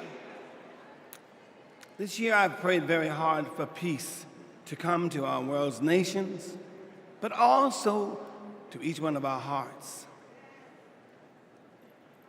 Even though our hearts have been beaten and broken, beyond prayer, I know the importance of action, and now is the time to understand where we are and what it will take to win.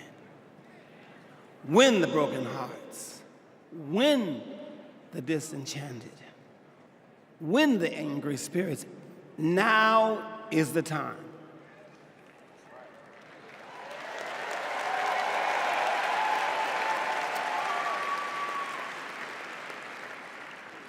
This is the moment to remember when you tell your children where you were and what you did. As we stand between history's pain and tomorrow's promises, we must choose courage over complacency.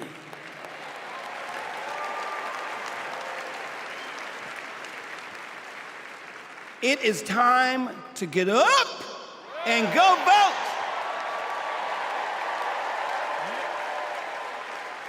Listen, the choice is clear, clearer than anyone else is saying. Did you hear me? Clearer than anyone else is saying.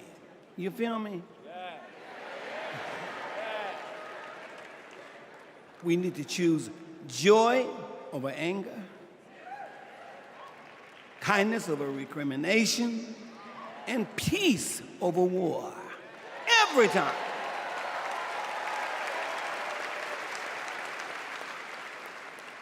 We must choose to be above the ugly words, the hateful anger, and the division those words and anger create. We must keep on keeping on until we truly are a united people of these United States. And then we will reach our higher ground. Are y'all ready? Are y'all ready to reach a higher ground? Are you ready to reach our higher ground? Tell me. I want to hear you again. Are you ready? Are we ready? Because you know we need Kamala Harris. Yes, we do. And we need a great man, as we do have, as a future vice president. You know that. So you know what? I'm depending on you to do, as Spike Lee would say, the right thing. Are y'all ready? Are y'all ready? Are you ready? Mosky, are you ready? I'm ready, Steve. Dancers, are you ready? All right, we need everybody. Clap your hands like this. Everybody clap your hands. Clap, clap, clap, clap. Now somebody scream.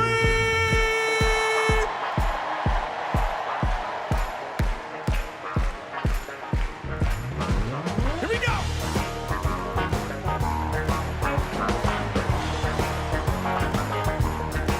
Are y'all ready?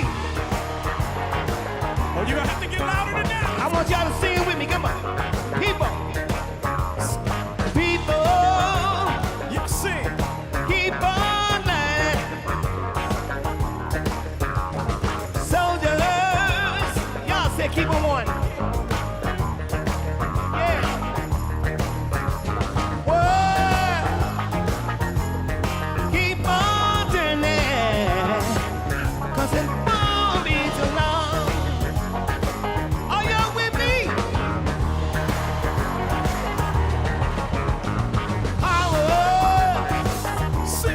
Keep on lying for your people. Keep on dying. Whoa. Keep on turning. 'Cause it won't be so long. Oh yeah. Sometimes when you let me try it again, it's the last time I've ever hold it. So when the night over, then I'm gonna keep on trying till I reach my higher ground.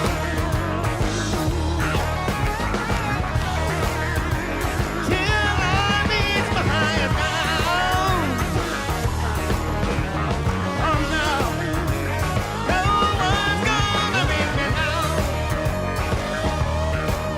All right, till I reach my highest ground.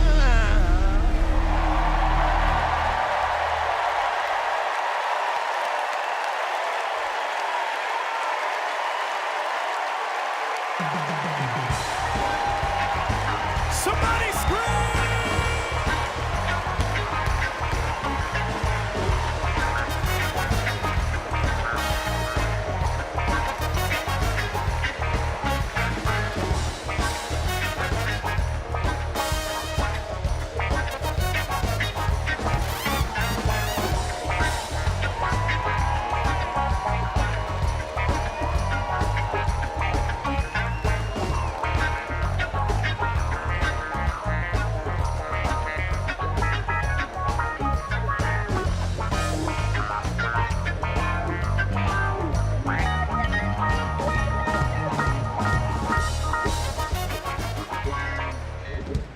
Wow.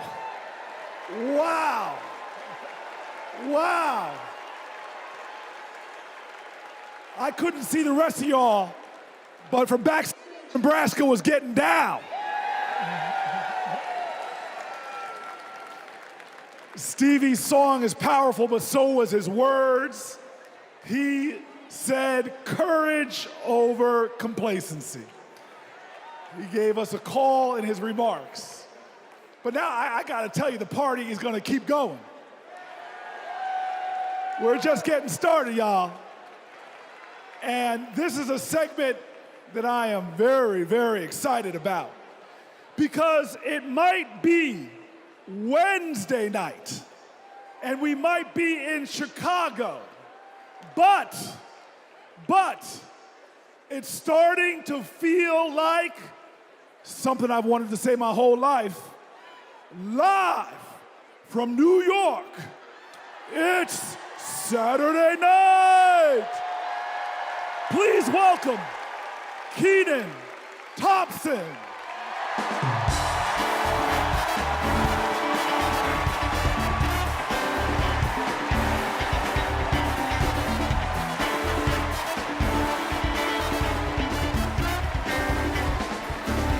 All right. What's up, DNC? All right. Y'all remember this big old book from before?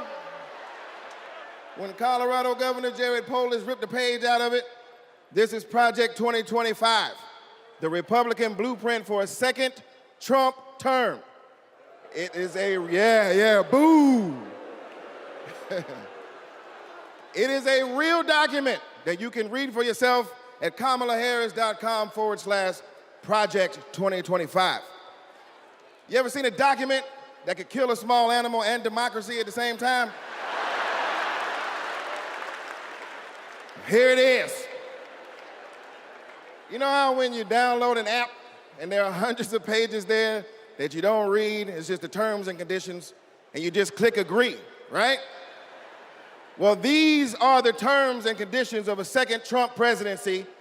You vote for him, you vote for all of this. Let's take a look. All right, do we got Matt here with us tonight? Is Matt here? Hey, there he is. Matt, how are you, sir? All right, Matt.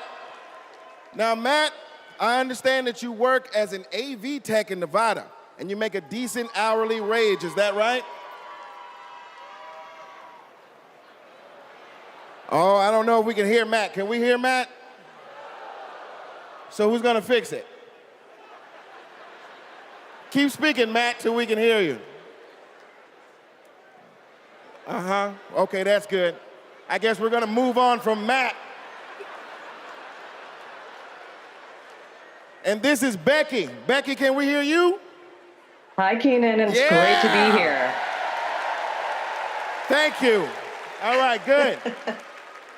Now, Becky, you're married, correct? I am. Me and my wife have been together for about 8 years. Oh, that's amazing. Very, very cute. Thanks. But I have got some bad news for you. I hate that. On page 584, Project 2025 calls for the elimination of protections for LGBTQ plus Americans.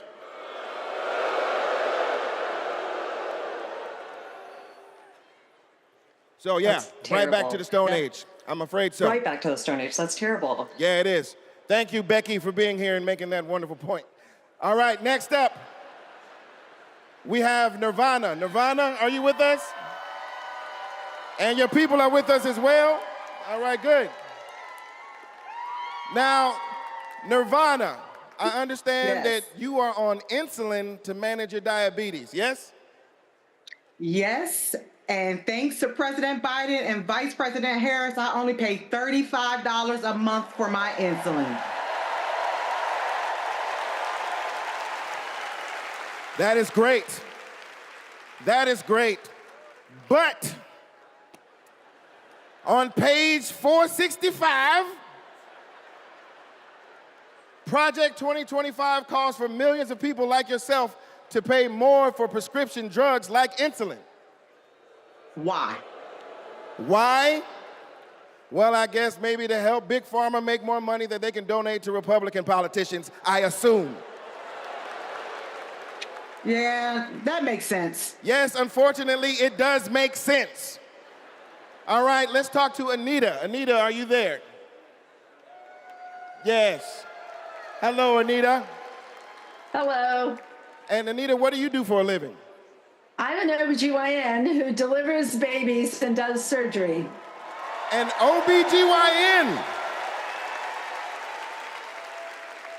She is an OBGYN that delivers babies. Uh-oh. Uh-oh, yeah. It's bad news, isn't it? It sure is. On page 459, Project 2025 resurrects a law from the 1800s called the Comstock Act to ban abortion nationwide and throw healthcare providers in jail. Oh my God, that is awful. Yes, it is awful. All right, let's do one more. Is Sharia with us? Sharia, are you there? Hey, Keenan, I'm here. Yes, Sharia, I love it. All right, let's talk to you. I understand that you work for the federal government? Yes, sir. I'm in the United States Department of Education. I'm a proud civil servant and a proud union president. She works for the Department of Education and she's a proud civil servant. Well, unfortunately for you, on page 78, Project 2025 calls for President Trump to purge the civil service of everyone who isn't a MAGA loyalist. Are you a MAGA loyalist? Now, Keenan, absolutely not. I'm just asking. I mean, you might as well be, because also page 319 calls for the complete elimination of the Department of Education. There's a bunch of stuff in here, but that's all we have time for at the moment. Just remember, everything that we just talked about is very real. It is in this book. You can read it online at kamalaharris.com/Project 2025. And most importantly, you can stop it from ever happening by electing Kamala Harris as the next president of the United States.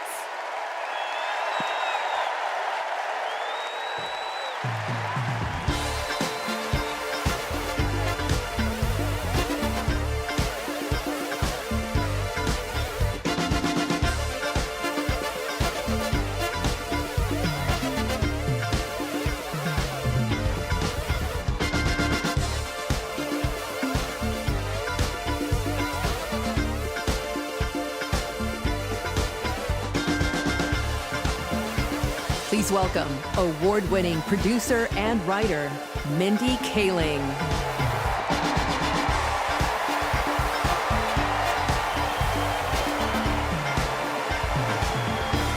Good evening, everyone. Hello. Hello and welcome. Welcome to the third night of the Democratic National Convention. My name is Mindy Kaling. Thank you. For those of you who don't know me, I am an incredibly famous Gen Z actress who you might recognize from The Office. Thank you, The Mindy Project. Or as the woman who courageously outed Kamala Harris as Indian in an Instagram cooking video. Yes, you're welcome. I am so proud to be here supporting my friend. But the real reason I am here is that deep down, I truly believe that as a woman of color and as a single mother of 3, it is incredibly important that I be appointed ambassador to Italy. That's how this works, right? That's like why I'm here. I've never been, I'm dying to go. And guys, I just really need a break. I know it's not the priority tonight, but just think about it. I am actually here because I have known the Vice President for a long time, and I want to tell you a story about one of the first times I ever met her. She wasn't Madam Vice President then. She was my senator, and we were filming a video where she came to my home to cook dosas, a South Indian dish. Yes.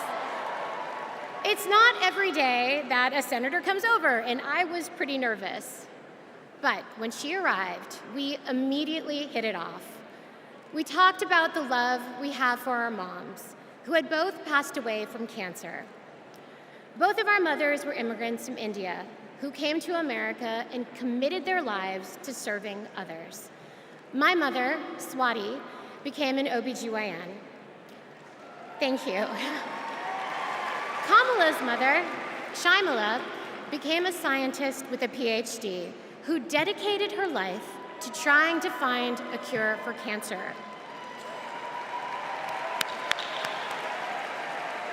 And after speaking to Kamala, it was clear to me that Shyamala had passed down the same optimism and fearlessness to her daughter. But the thing I remember the most about the vice president is that Kamala Harris can cook. Guys, she was so much better than me. But she also knew that my family was watching. So, as she gently corrected my sloppy dosa making, she was complimenting me every step of the way, making sure that my daughter, Kit, heard how good of a cook I am. She had no desire to be seen as better than anyone else. She just wanted my kid to be impressed with her mom.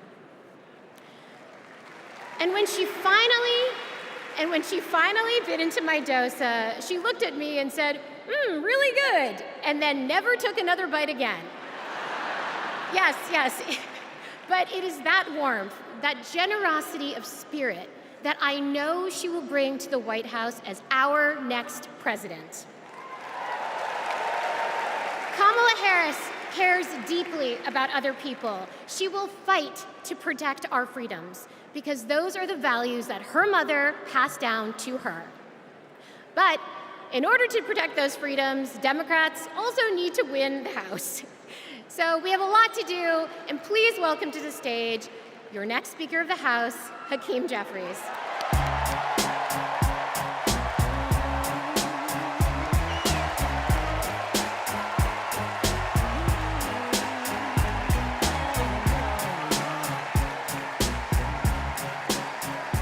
Good evening, Democrats.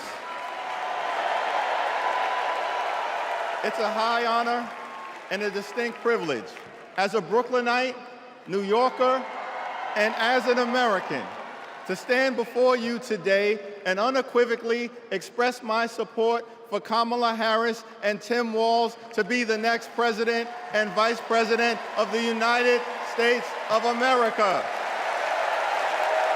Over the last few years, House Democrats have been hard at work, and we could not have asked for a better leader to partner with than President Joseph Robinette Biden, who will go down as one of the most consequential presidents of all time. Last month, President Biden selflessly passed the torch to Vice President Kamala Harris, who is ready, willing, and able to fight for the people. Kamala Harris is a courageous leader, a compassionate leader, and a common sense leader who will deliver real results for everyday Americans. Kamala Harris is fighting for our freedom. Kamala Harris is fighting for our families. Kamala Harris is fighting for our future. Together, let's make Kamala Harris the 47th President of the United States of America.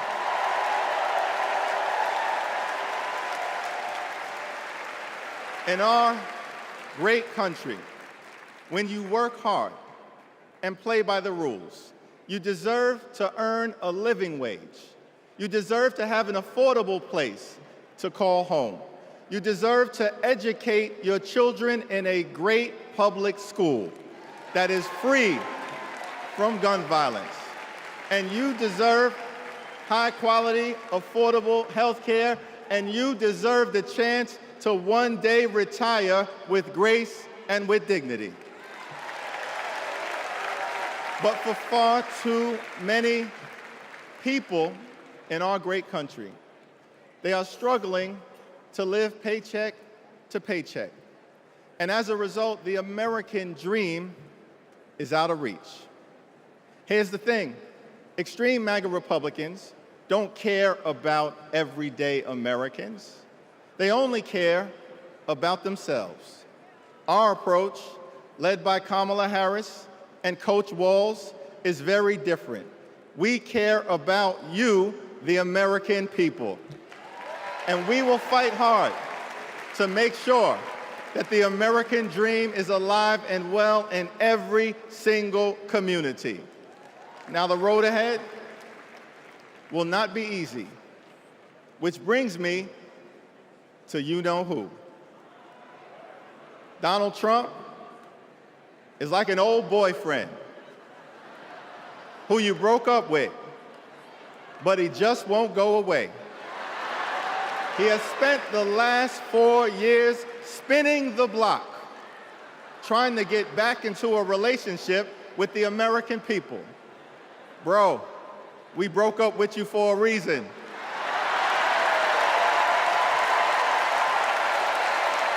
Trump was the mastermind of the GOP tax scam, where 83% of the benefits went to the wealthiest 1% in America. Trump failed our country during the COVID-19 pandemic. Trump is a chaos agent who is focused on himself, not the American people. Trump tried to destroy our democracy by lying about the election and inciting a violent mob to attack the Capitol. Trump put 3 extreme justices on the Supreme Court who destroyed Roe v. Wade. We broke up with you for a reason. Donald Trump can spin the block all he wants, but there's no reason for us to ever get back together. Been there, done that, we're not going back.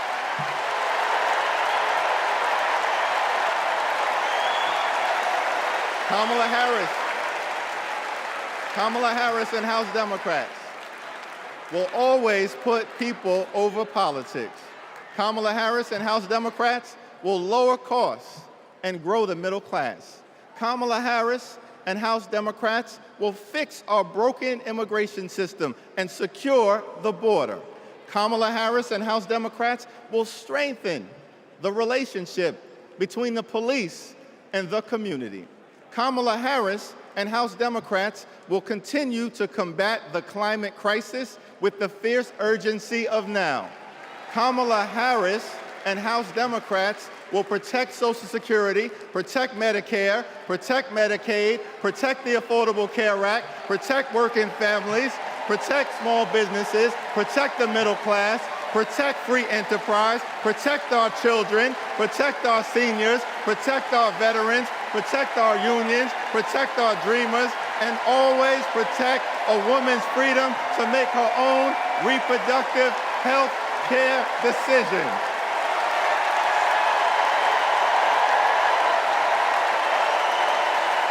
The extreme MAGA Republicans want to divide us.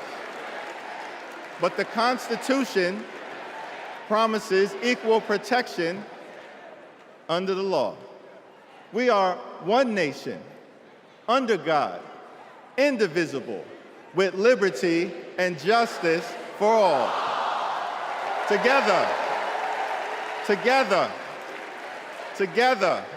let's build a brighter future for our children and our grandchildren. In the Old Testament, book of Psalms, the scripture tells us that weeping may endure during the long night, but joy will come in the morning. Here's how we do it. Strategize on Sunday. Meet the moment on Monday. Take it to them on Tuesday. Work it out on Wednesday. Thank the Lord on Thursday. Fight the power on Friday. Set it off on Saturday. Get a few hours of sleep, wake up the next day, and do it all over again until joy comes in the morning.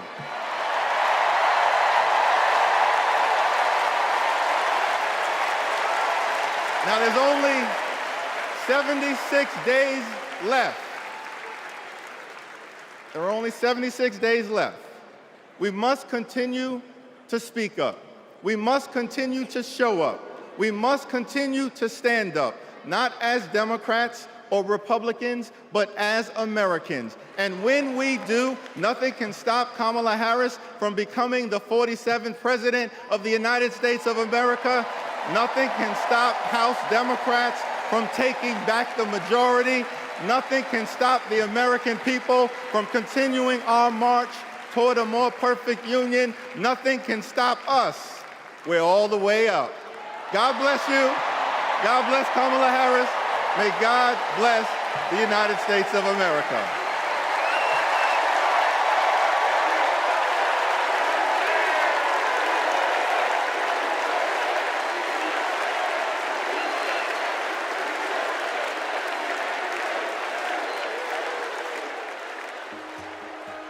You want to go outside today?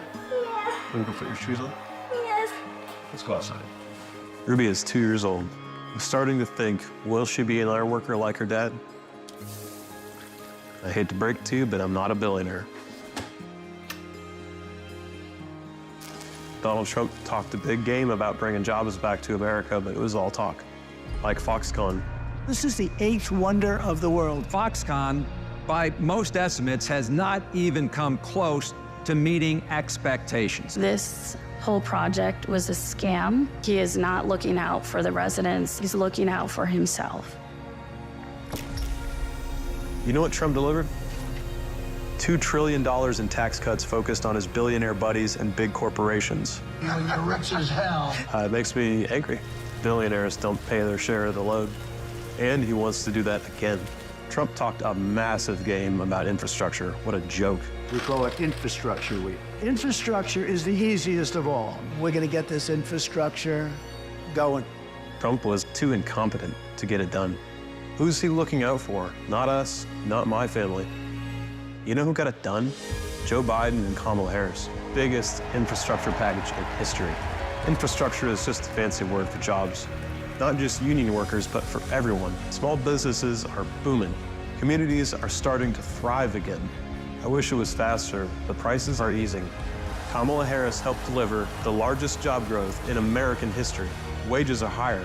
Manufacturing is booming. We're building roads, bridges, airports again. That's a fact. And we have healthcare. When our middle class is strong, America is strong. Kamala's goal is to rebuild the middle class for families like mine.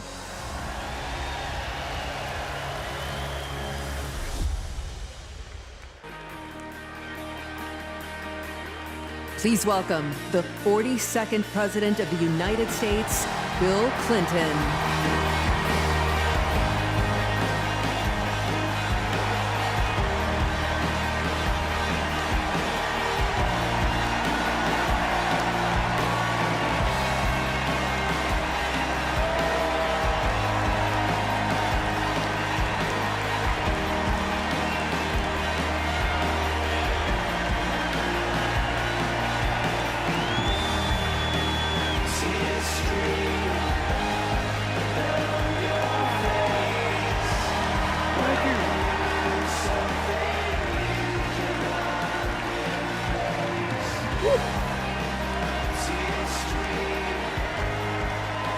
Thank you. Thank you. Whoa.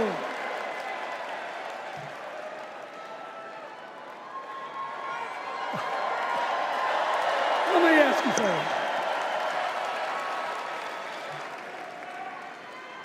After the last 2 days, aren't you proud to be a Democrat? And I am very grateful to the Republicans and independents that have joined us, have been up here on the stage. And I hope they feel better about it now. Because I've seen all these things that even I have to be reminded of from time to time when I get my spirits down.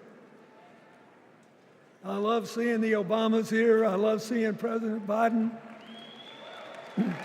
And I thought Hillary gave a great speech, too. And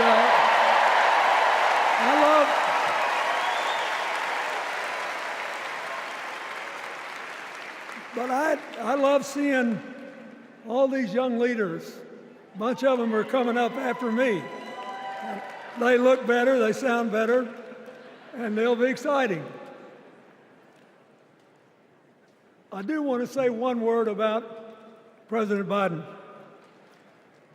Remember, he had an improbable turn that made him president. And we were in the middle of a pandemic and an economic crash. He healed our sick and put the rest of us back to work. And he strengthened our alliances for peace and security. He stood up for Ukraine. He's trying desperately to get a ceasefire in the Middle East.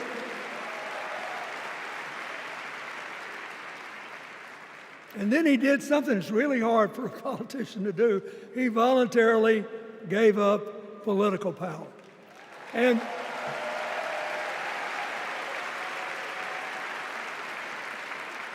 George Washington knew that, and he did it.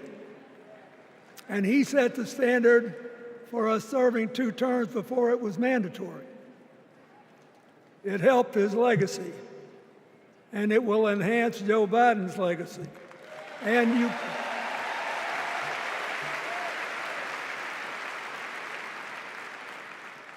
it's a stark contrast to what goes on in the other party. So I want to thank him for his courage, compassion, his class, his service, his sacrifice.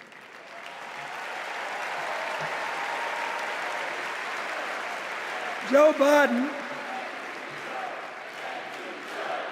thank you. And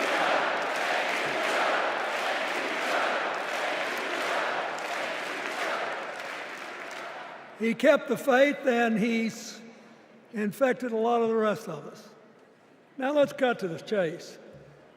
I am too old to gild the lily. 2 days ago, I turned 78, the oldest man in my family of 4 generations. And the only personal vanity I want to assert is I'm still younger than Donald Trump.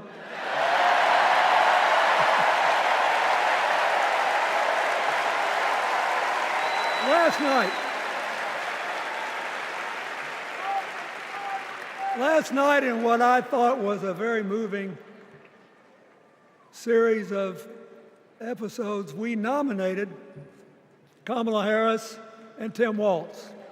And just think about that. 2 leaders with all-American but still improbable life stories. It could only happen here. Their careers, after all, started in community courtrooms and classrooms. 2 leaders who spent a lifetime getting the good job done. Now, one of the things that I've noticed over my increasingly long life, is that a presidential election is unique in several ways. First of all, it's the greatest job interview for the greatest job in the world. Secondly,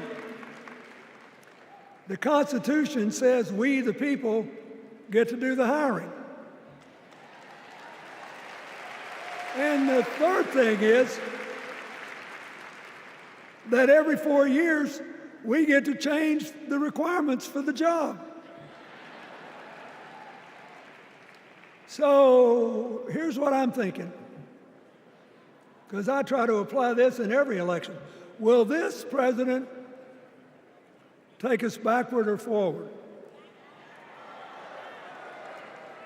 Will this president give our kids a brighter future? Depends. Will this president bring us together or tear us apart?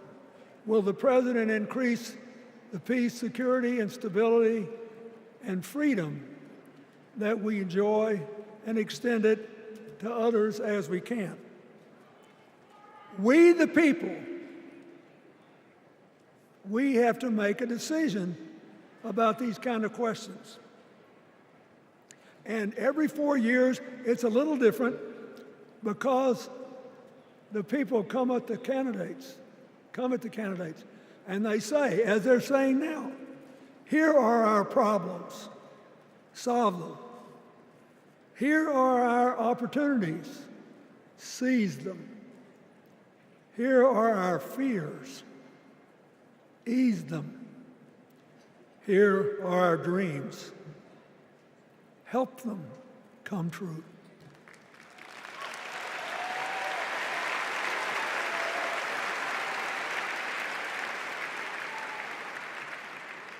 A president can answer that call by saying, I'll do my part, but you have to help me. We have to work together. Or you can dodge what needs to be done by dividing, distracting, and diverting us. So in 2024, we got a pretty clear choice, it seems to me. Kamala Harris for the people,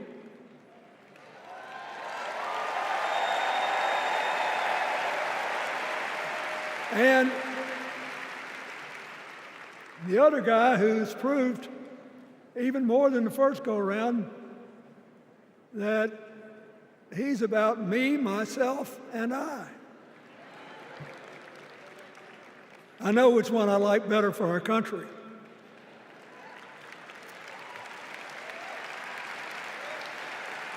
Kamala Harris will work to solve our problems, seize our opportunities, ease our fears, and make sure every single American, however they vote, has a chance to chase their dreams. You know, when she was young, she worked at McDonald's. And she greeted every person with that 1,000-watt smile and said, "How can I help you?" Now she's at the pinnacle of power and she's still asking, "How can I help you?"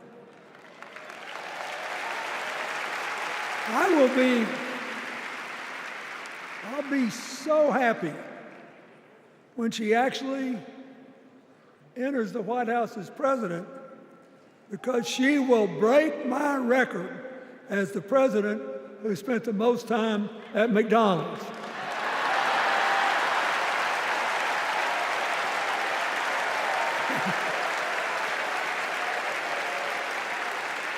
Now, but we got an election to win.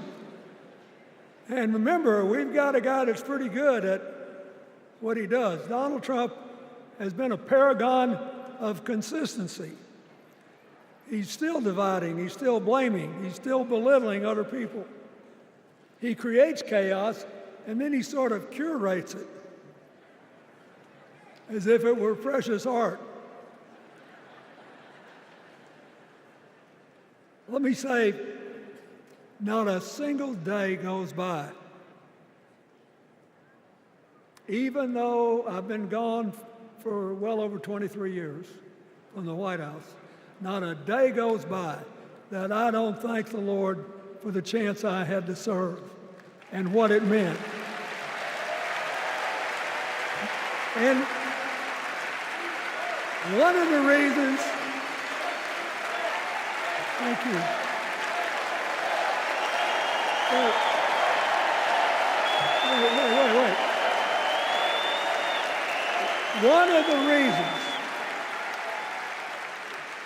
One of the reasons I love the job so much is that in the toughest times, even on the darkest days, if you tried hard enough, there was always something good you could do for somebody else. Now, some days that's not easy to do. You've got to deal with all these emergencies, or there's something going on here, there, or yonder. But Kamala Harris is the only candidate in this race who has the vision, the experience, the temperament, the will, and yes, the sheer joy to get something done.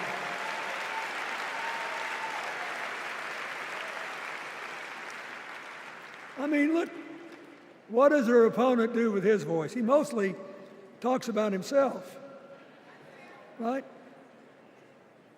So the next time you hear him, don't count the lies. Count the eyes.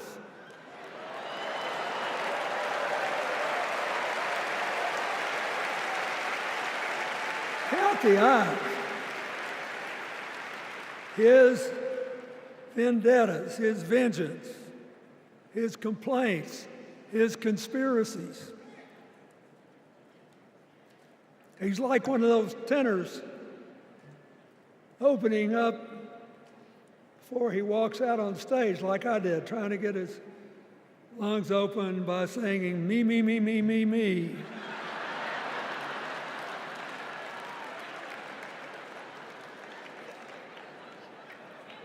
When Kamala Harris is president, every day will begin with you, you, you, you.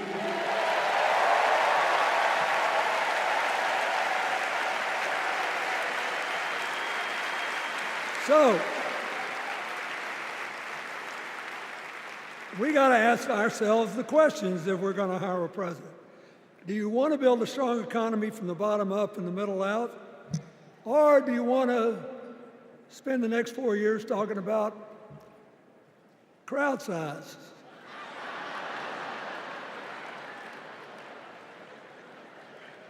You're going to have a hard time believing this, but so help me, I triple-checked it. Since the end of the Cold War in 1989, America has created about 51 million new jobs. I swear I checked this 3 times. Even I couldn't believe it. What's the score? Democrats 50, Republicans 1.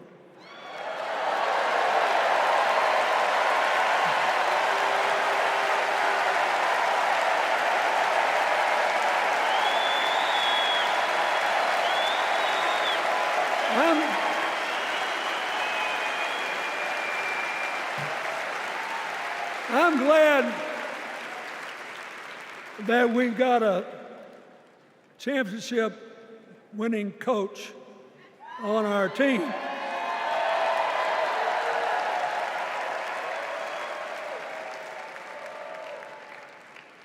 But even the most limited of us in what we know about football or any other sport knows that if you're got 50 and the other side's got 1, you're ahead.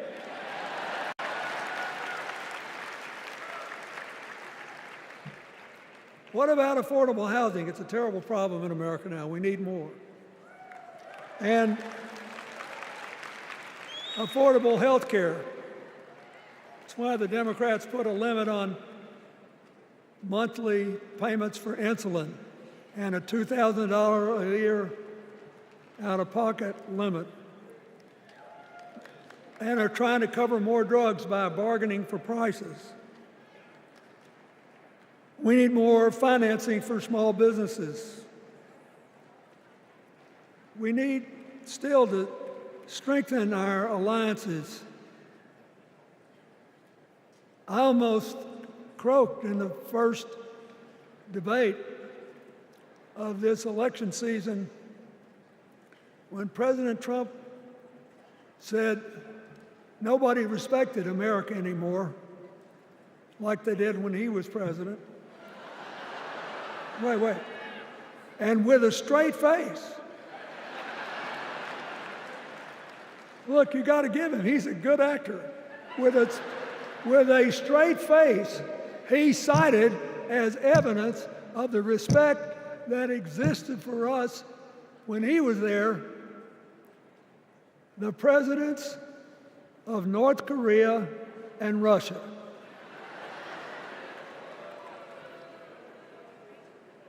I'd rather have the people who respect us now. And one of the things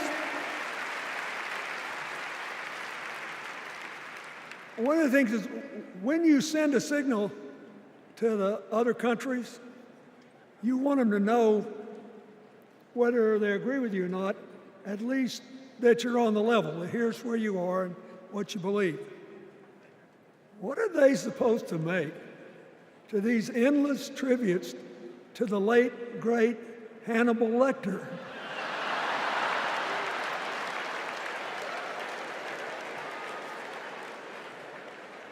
I mean, President Obama once gave me the great honor of saying I was the explainer-in-chief.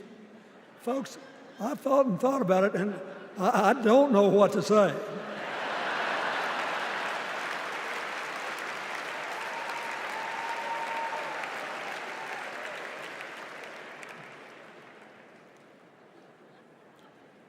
Like Hakeem Jeffries, I too want an America that's more joyful, more inclusive, more future-focused.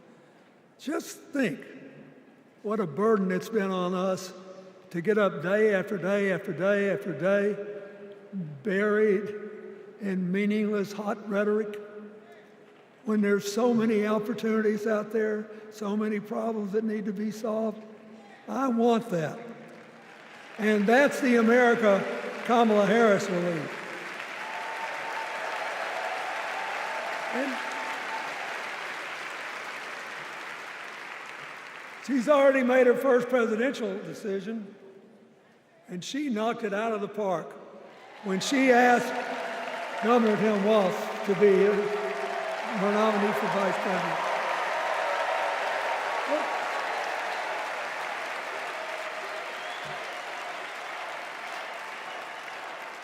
As they used to say when I was a young man growing up in Arkansas, you do not have to be all broke out with brilliance. You just look at Tim Walz, listen to him, follow his record as a teacher, as a coach, in the National Guard, as a congressman, where he was the only Democrat, save one, elected in that district in more than 100 years. And he stayed a long time. And then he became a great governor. And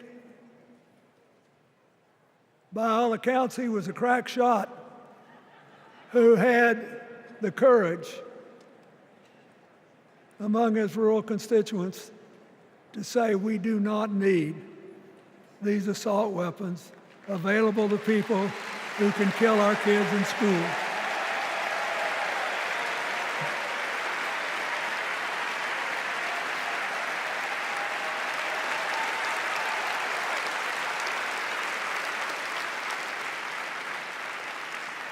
So, armed with her first decision, Kamala Harris confronts an interesting dilemma. We're going to walk out of here feeling pretty good, I think. We've got energy, we are happy, we feel like a load's off our shoulders. And we know we're just being asked to fight the same fight that the forces of progress have had to fight for 250 years.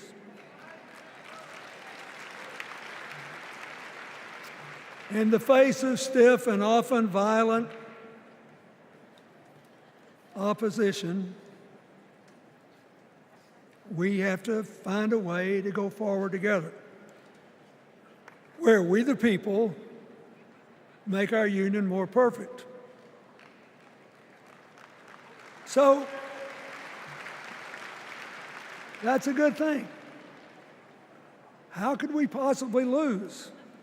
Kamala Harris has fought for kids her whole life that were left out and left behind. She's taken on gangs trafficking across the border. She's fought to protect the rights of homeowners. She's been our leader in the fight for reproductive freedoms, and we know a majority of the American people are with us on that.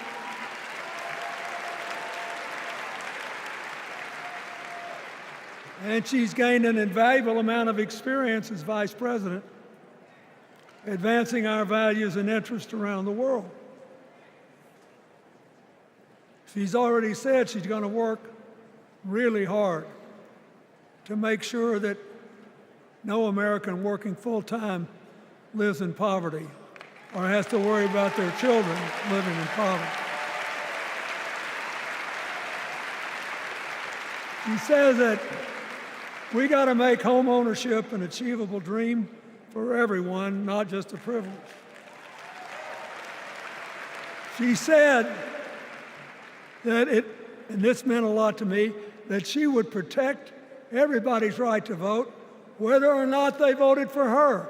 They were citizens and they deserve the right to vote.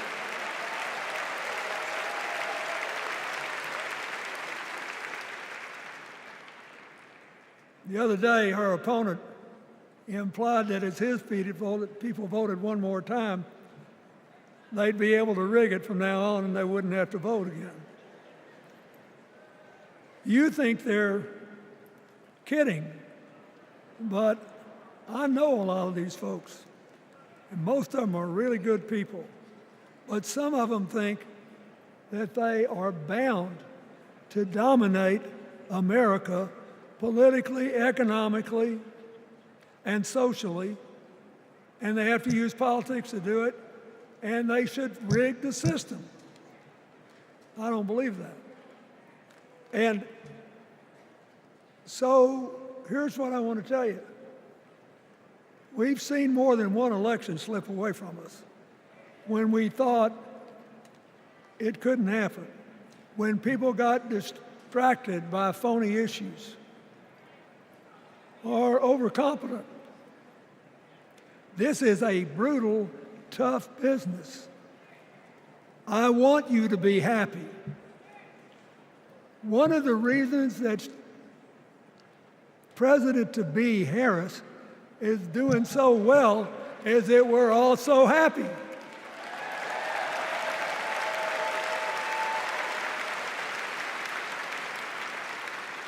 But you should never underestimate your adversary. And these people are really good at distracting us, at triggering doubt, at triggering buyer's remorse. As the Obama said so eloquently last night, they are human, you know. They're bound to make a mistake now and then. We got to be tough. And so, as somebody who spends a lot of time in small towns and rural areas in New York and Arkansas and other places, I urge you to talk to all your neighbors. I urge you to meet people where they are. I urge you not to demean them, but not to pretend you don't disagree with them if you do. Treat them with respect, just the way you'd like them to treat you.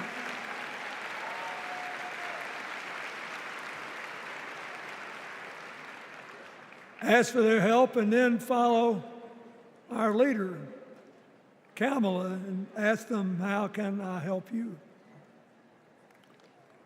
We Democrats right now have a lot of hay in the barn.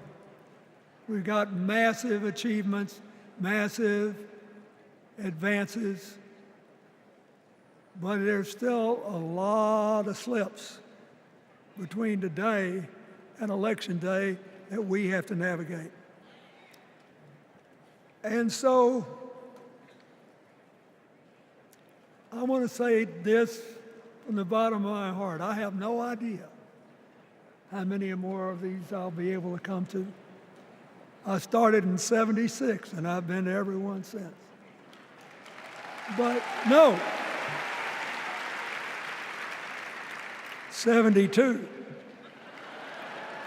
Lord, I'm getting old. But here's what I want you to know.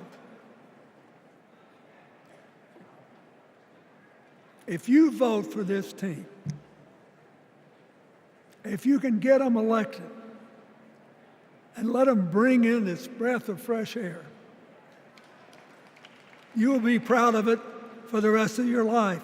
Your children will be proud of it. Your grandchildren will be proud of it.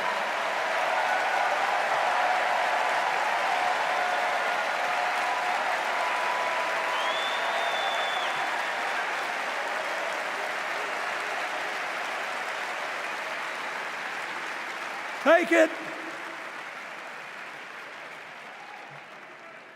from a man who once had the honor to be called in this convention the man from hope. We need Kamala Harris, the president of joy, to lead us. So,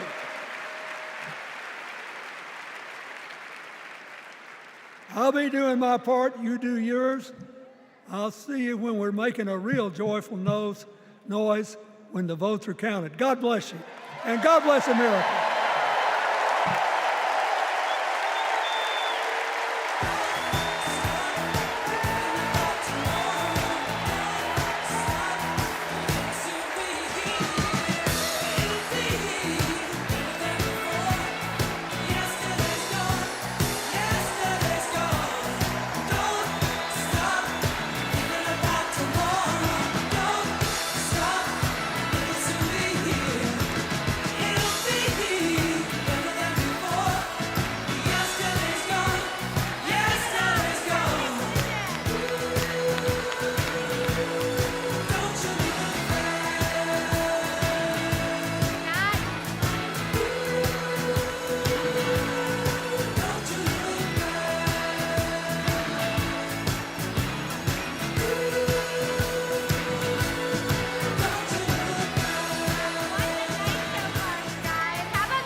From my home state, Massachusetts. I love you, Massachusetts. Everyone is always hating on us, but they just don't get it. Go Sox! Go Jason Tatum! Ben Affleck, hang in there! Dunkin' Donuts is the best coffee in the world. Okay. Our next speaker needs no introduction. She was the first woman to ever serve as Speaker of the House. Yes, you know what's coming. This woman was doing Brat before Brat was Brat. The mother of dragons. Please welcome Nancy Pelosi.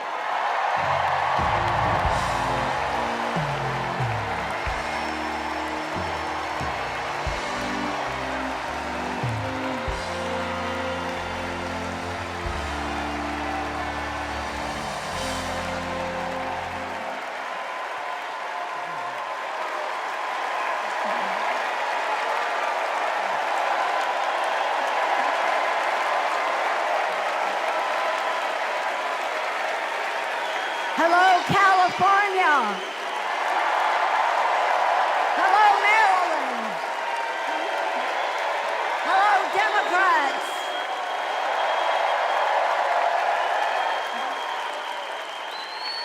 On January 20th, 2021, with the inauguration of Joe Biden and Kamala Harris, we established one of the most successful presidencies of modern times. And we quickly proved that Democrats deliver.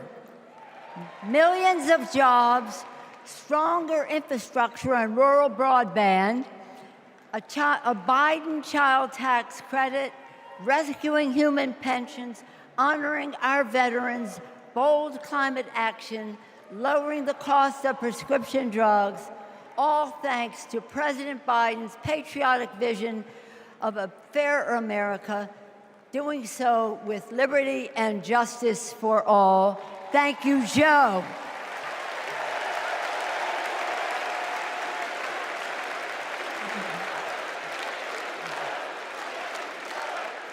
And I know that Vice President Harris is ready to take us to new heights.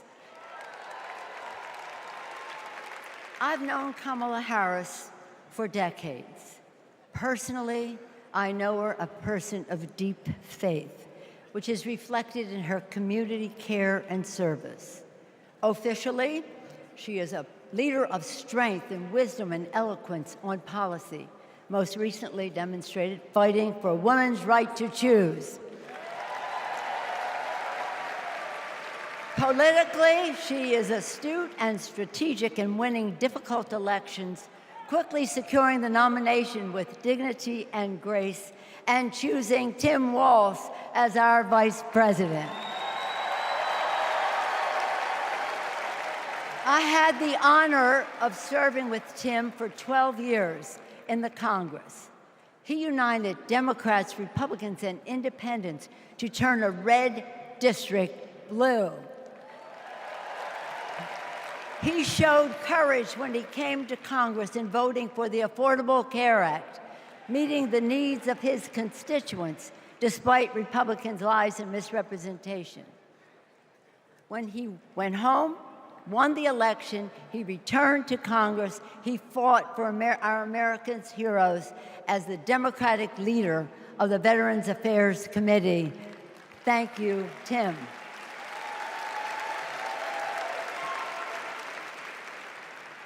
January 6th was a perilous moment for our democracy. Never before had a president of the United States so brazenly assaulted the bedrock of our democracy, so gleefully embraced political violence, so willfully betrayed his oath of office. Let us not forget who assaulted democracy on January 6th. He did. But let us not forget who saved democracy that day. We did. And thank God we had a Democratic House of Representatives then. We returned to the Capitol that very same night. We insisted on certifying the election results on the floors of the House and the Senate. And we demonstrated to America and to the world that American democracy prevailed.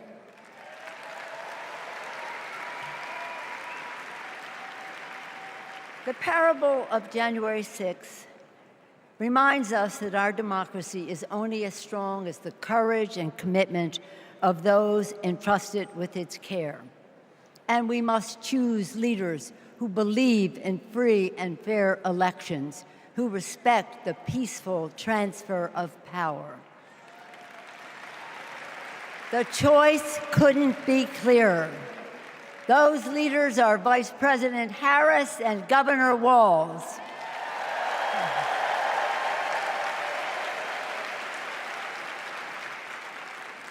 When the sun rose on January 7th, as our national anthem declares, we gave proof through the night that our flag was still there.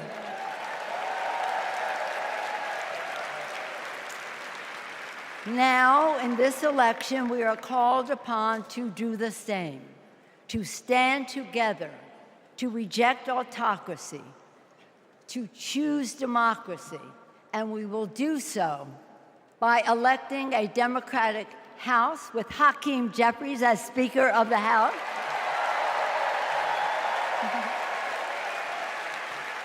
electing a Democratic Senate, electing Tim Walz as Vice President of the United States,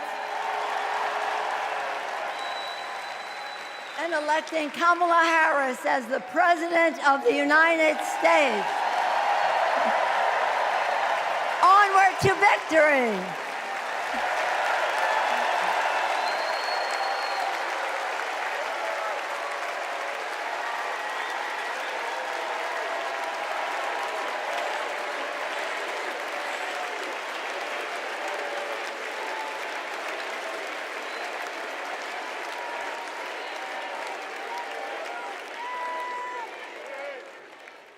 Please welcome Alexander Hudlin, Jasper Emhoff, and Arden Emhoff.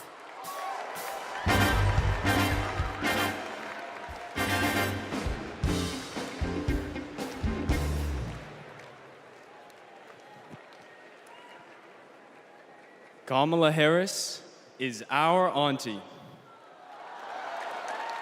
She'll be a president who cares for all of us.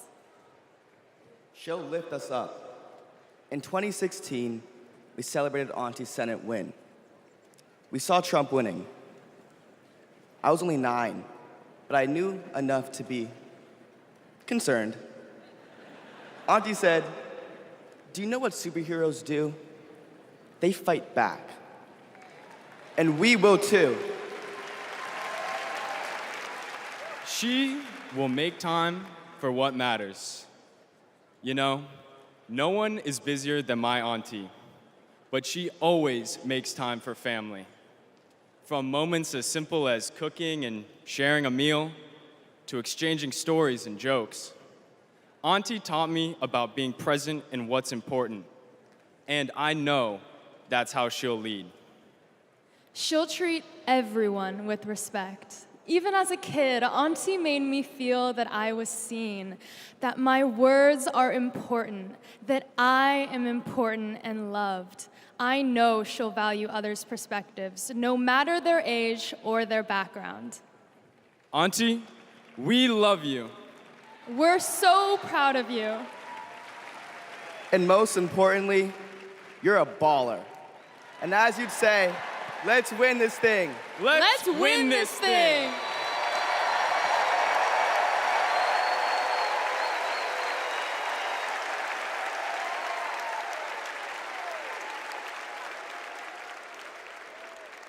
Please welcome nominee for U.S. Congress in California, Latifah Simon.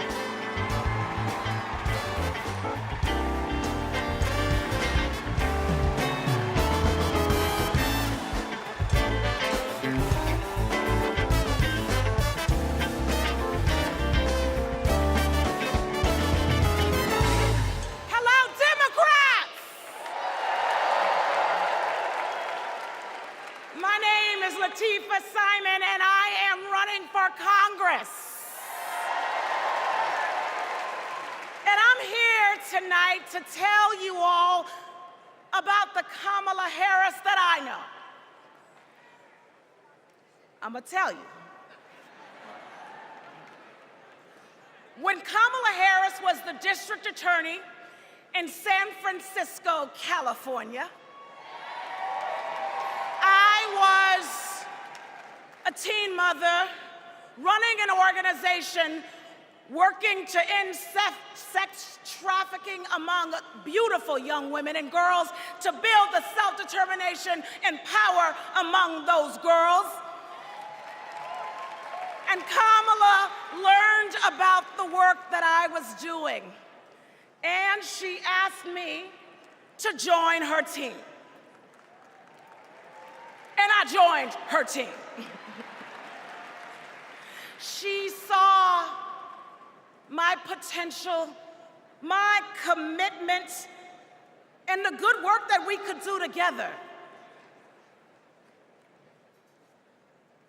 And I saw her.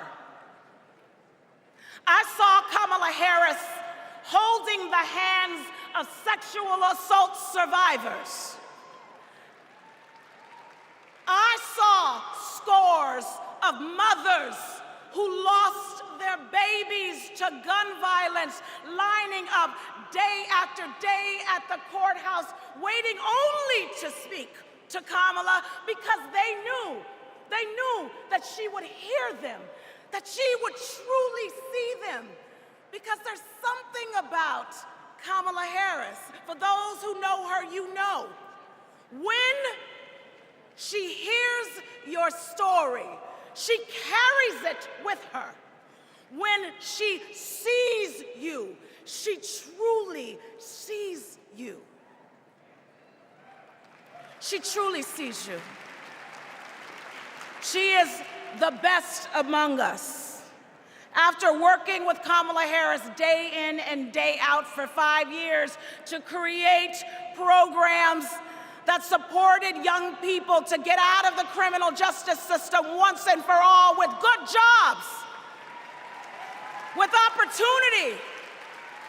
She wanted to get to the root cause of a broken criminal justice system. I saw her chip away. She came early and she left late every single day because, you know, like those mothers, like those sexual assault survivors, when she goes into that Oval Office, when she goes into that Oval Office, I guarantee you she will take all of us with her. All of us. The single mothers, the disabled veterans, the low-income folks who are dying to survive, the immigrants who are trying to work towards the promise of America. She will take us all. The farm workers, she will take us all with her. All of us. That is the Kamala Harris that I know so deeply. That is the Kamala Harris that I love.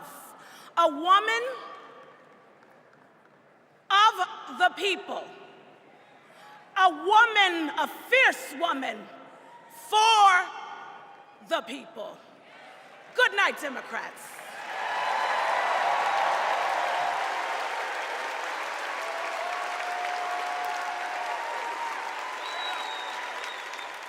Please welcome former U.S. Associate Attorney General of the United States and the Vice President's brother-in-law, Tony West.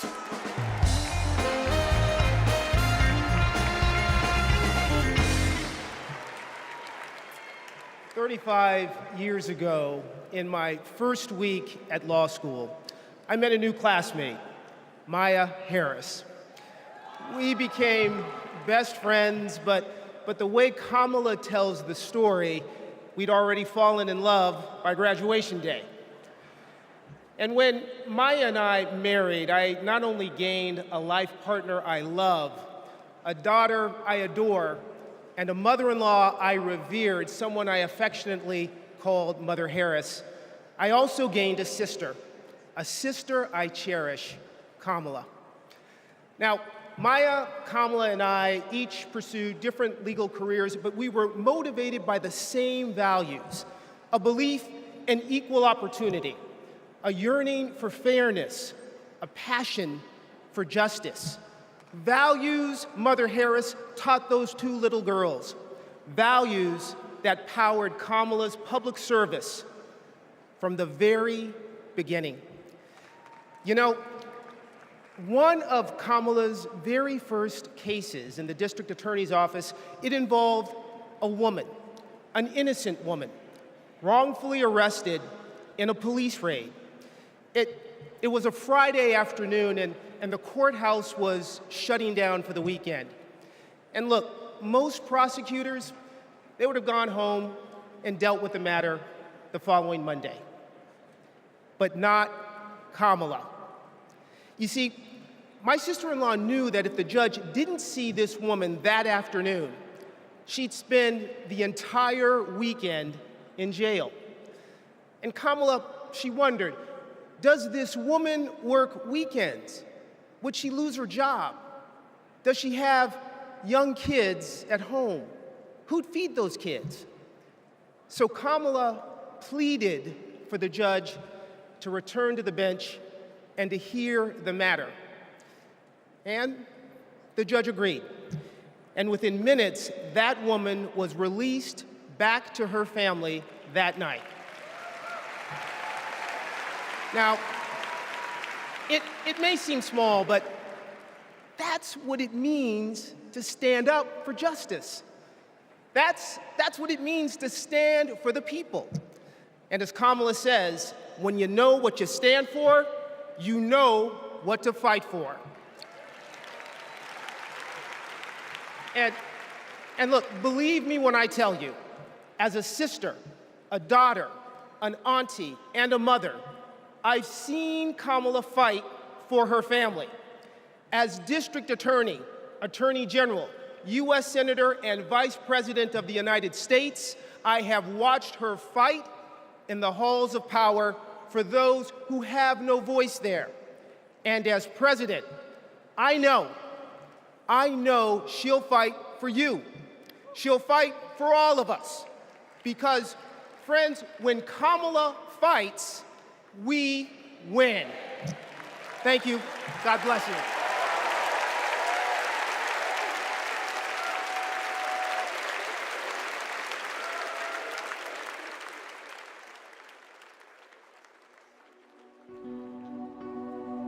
A crime against any one of us is a crime against all of us.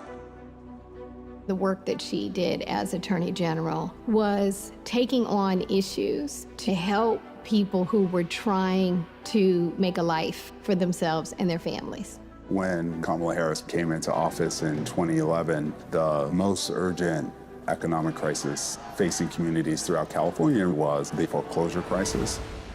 For too many Californians, hopes for lasting home ownership have been dashed. Victims have fallen prey to a series of mortgage scams, fraud, and unfair business practices. In order to get meaningful relief, we had to sue the banks and see through a lengthy litigation process. When Kamala was sitting at the table negotiating, it wasn't just about the money, it was about real people. I vividly remember her thinking about Mommy, who could finally afford to buy her first home, and how proud Mommy was. So Kamala knew what was at stake for families and even whole communities. We are very proud to announce a tremendous victory for California. She truly believes that every single person, every American is worthy of the promise and the prosperity of this country. And every time Kamala has run for a bigger office, it's because she believes that she can have a bigger impact. We are making a commitment tonight with this celebration of this Senate race to bring our country together.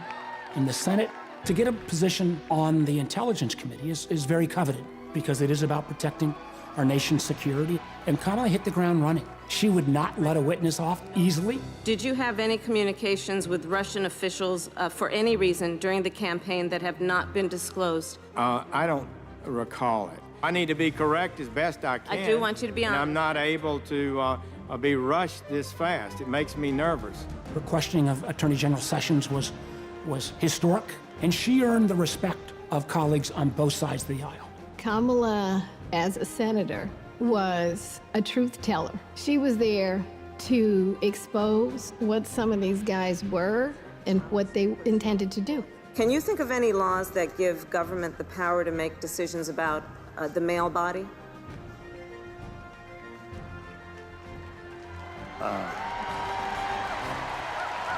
I'm not thinking of any right now, Senator.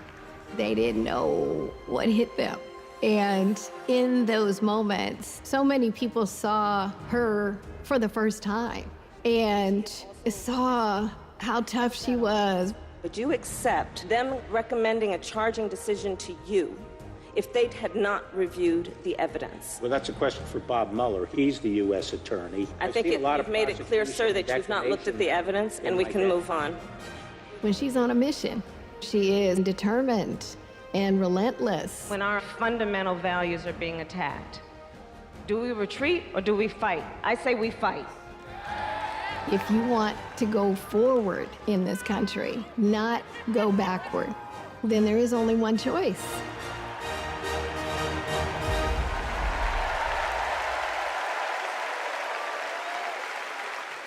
Please welcome Nevada Senator Catherine Cortez Masto.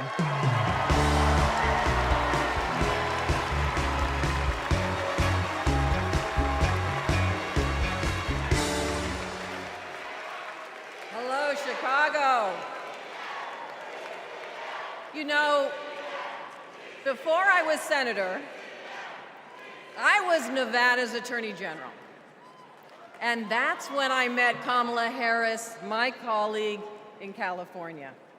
Now, we bonded over many things. And working together, I quickly learned what kind of person she is. She is a strong leader.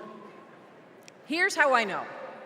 As AGs, we took on the big banks after the foreclosure crisis. And let me tell you, Kamala did not settle for less than homeowners deserved. Her leadership helped win billions for working families nationwide. Delivering for families, that's Kamala Harris. Kamala and I also worked to protect our southern border. During that time, Kamala invited a group of AGs across the border to meet with Mexican officials. Now, we worked together to put transnational criminals and drug smugglers behind bars. Holding criminals accountable, that's Kamala Harris.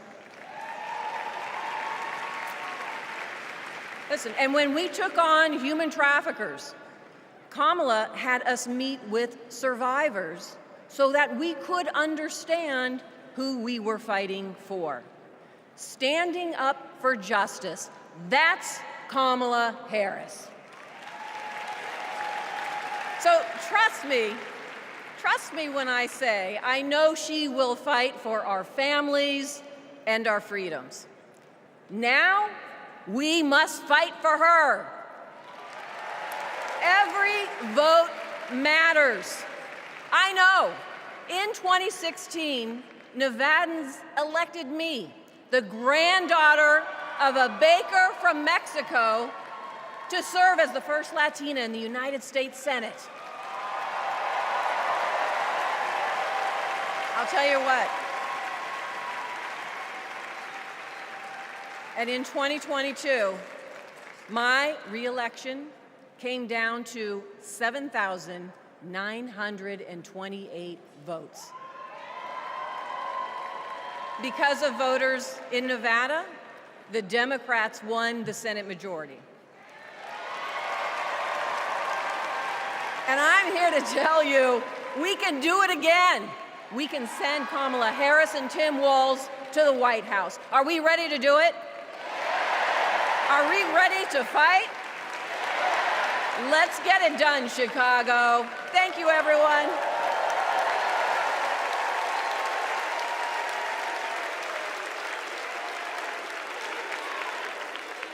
Please welcome Pennsylvania Governor Josh Shapiro.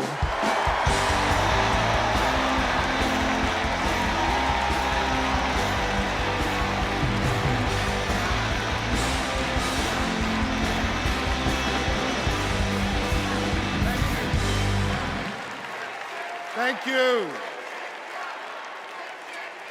2.5 centuries ago in Philadelphia, a band of patriots declared their independence from a king and set ourselves on a path of self-determination. Generation after generation has embraced that responsibility. Ordinary Americans rising up, demanding more, seeking justice. And in every chapter of our American story, we've made progress and advanced the cause of freedom.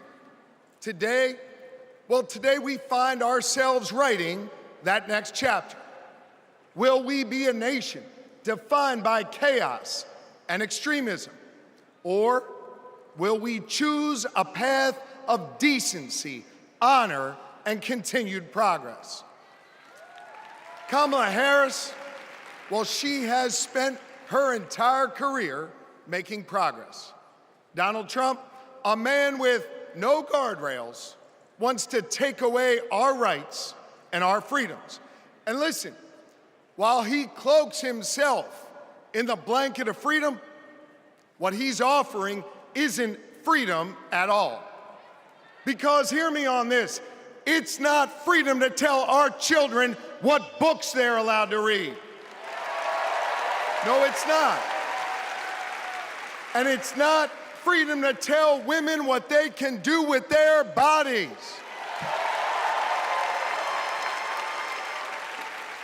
And hear me on this, it sure as hell isn't freedom to say you can go vote, but he gets to pick the winner.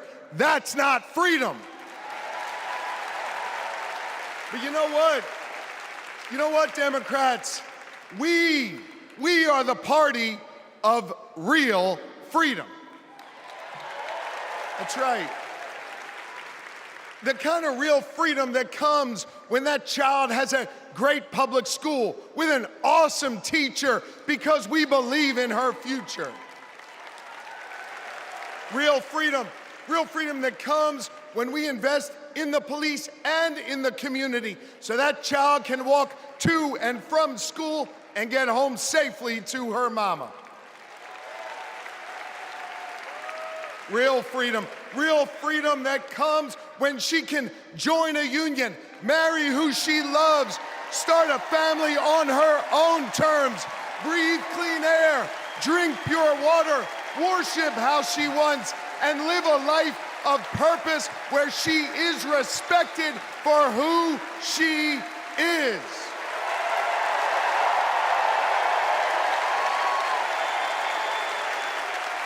Real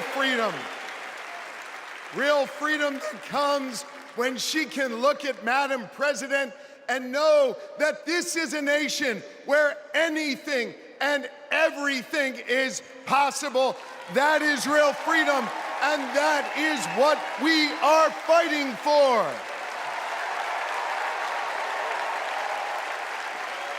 You know,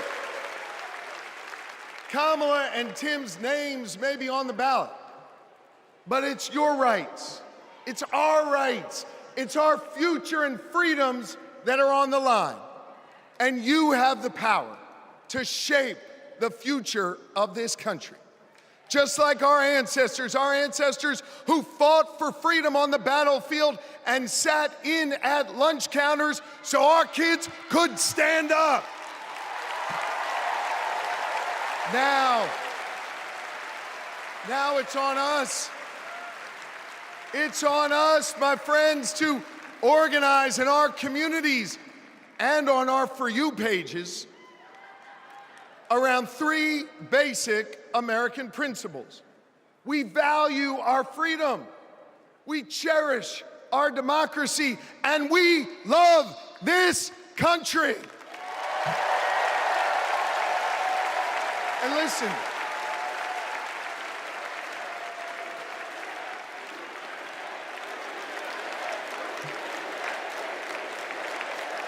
we love this country.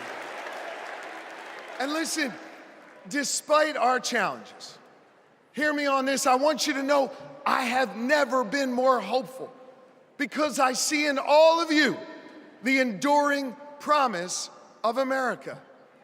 E pluribus unum, out of many one. It's not merely a motto from the past, it's our direction for the future.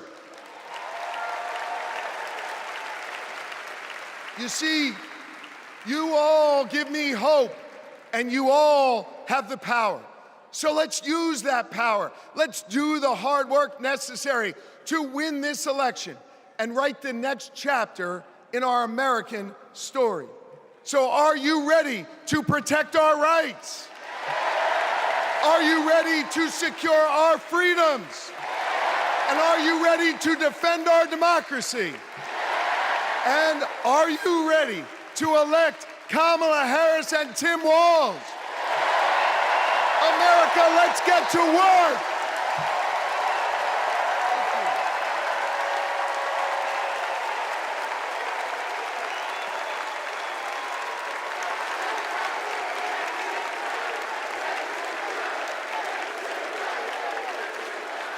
Please welcome author, activist, and youngest presidential inaugural poet in American history, Amanda Gorman.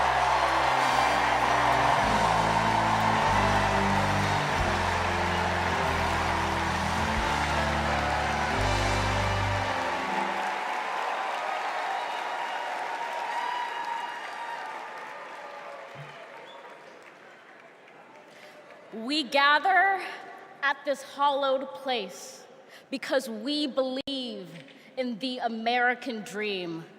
We face a race that tests if this country we cherish shall perish from the earth, and if our earth shall perish from this country. It falls to us to ensure that we do not fall, for a people that cannot stand together cannot stand at all. We are one family, regardless of religion, class, or color. For what defines a patriot is not just our love of liberty, but our love for one another.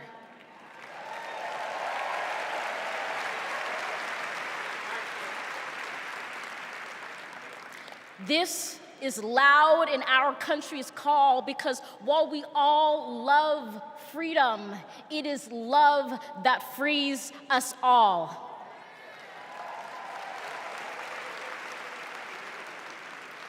Empathy emancipates, making us greater than hate or vanity.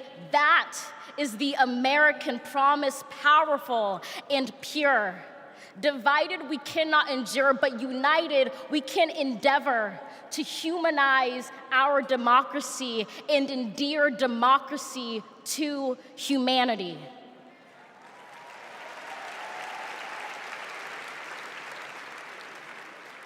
And make no mistake, cohering is the hardest task history ever wrote. But tomorrow is not written by our odds of hardship, but by the audacity of our hope, by the vitality of our vote.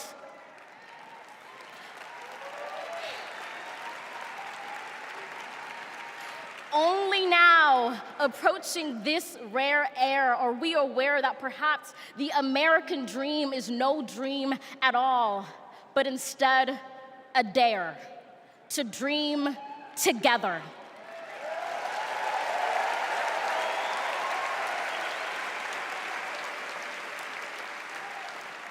Like a million roots tethered, branching up humbly, making one tree. This is our country from many, won from battles won, our freedoms sung, our kingdom come has just begun.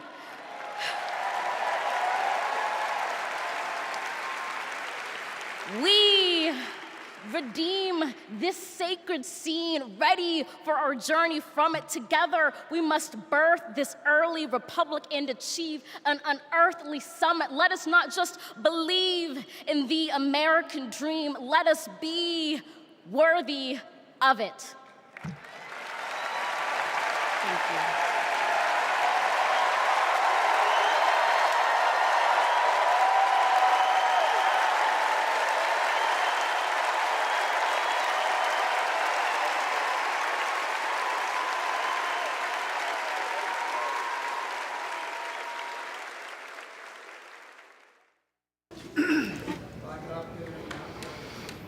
There's a word I heard. The word is called freedom. Can you tell me what it means? Interesting. Let me think about that for a second. The spirit of freedom. For me? Oh, yeah. Freedom, to me, means choice. The ability to laugh with friends. Be who you want to be. Go where you want to go. Living your life day to day. Having new chapters in that life. I believe in having your own words and being able to do what you want to. The freedom to raise our family in healthy communities. The idea that I can turn to my partner, my husband, and say I love you with every being of my soul. Being able to start a family when I want to, being able to, support the missions that I want to go to the church that I want to. Not everyone has the same opportunities, but the United States is, of anywhere I've ever been, just the one place where you can accomplish more. The big, fantastic thing about America is that it is the land of opportunity. I know it sounds trite, but it's the truth. I grew up with a single mom, and she really imbued in me these qualities that you just really have to care about your neighbors and your family and your friends. I feel like the American dream is having opportunities, having the opportunity to go to college if you want to, having the opportunity to get any job you can, no matter who you are or where you come from. The American dream is about having the ability to make choices about your medical care and do whatever you want to do with your life without anybody telling you if it's good or not. We are in an incredible moment in history. We've seen women stripped of their most fundamental right to autonomy over their bodies. The freedom to make choices about your body, your life, your career should be entirely in your control. But I have found that good people want to do good things. That you find a way to move forward under ugly and scary circumstances. The work that lies ahead is to make America live up to its highest ideals. And, we're proud to go to work. The work to build a better future really depends on all of us coming together. We have to bring back that respect for everyone. I don't think we're as divided as we seem. Let's come together as one big nation. I feel like we are on the verge of something very amazing in this country. It makes me want to fight for our children and future generations to ensure they have just as many, if not more, freedoms than we had. I believe in a future where my mom can feel safe no matter where she is in the country. A future that is filled with a healthy and vibrant planet, where families are not separated by fences or jail bars. A future in which we all get what we need. I want to see that for people who are younger than me. Hopefully the kids I teach can chase their dreams and believe in what they want to be. I want a future for him that he knows that he's covered and protected. Everyone should think about what we can leave to the next generation. It's our responsibility. It's what we have to do. My name's Tyler. My name's Yvette. And we believe in love. I'm Alex. I'm Kiara. My name is Steven. My name is Charlie. I'm a proud 7th-generation Texan. I am from Waterford, Michigan, just north of Detroit. I'm from East Tennessee. And we believe in the American dream. We believe in a better world for our child, and we believe in this country. My name is Karen, and I believe in justice. My name is Nancy. My name is Thoreau. My name is Jennings. My name is Dana. My name is Todd. And we believe in freedom. My name is Gina, and I believe in freedom. My name is Pat, and I believe in the freedom to work together.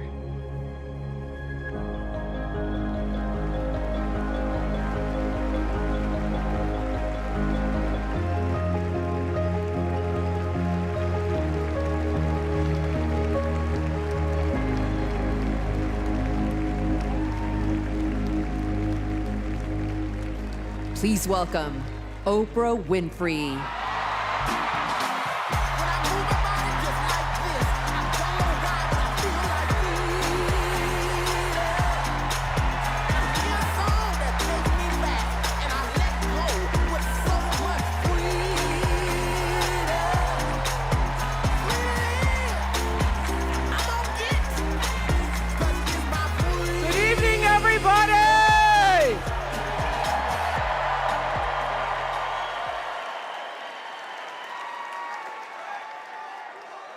Who says you can't go home again?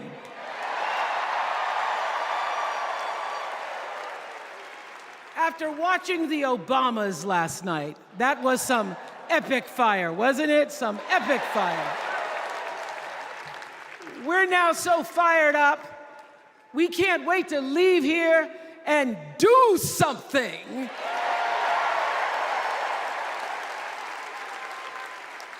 And what we're gonna do is elect Kamala Harris as the next president of the United States.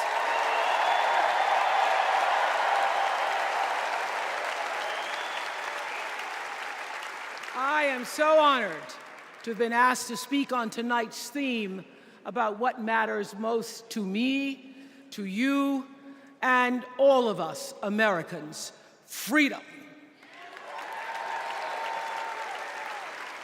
There are people who want you to see our country as a nation of us against them, people who want to scare you, who want to rule you, people who'd have you believe that books are dangerous and assault rifles are safe, that there's a right way to worship and a wrong way to love, people who seek first to divide and then to conquer.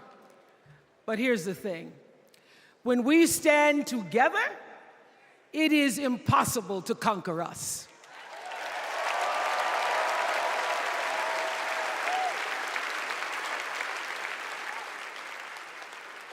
In the words of an extraordinary American, the late Congressman John Lewis,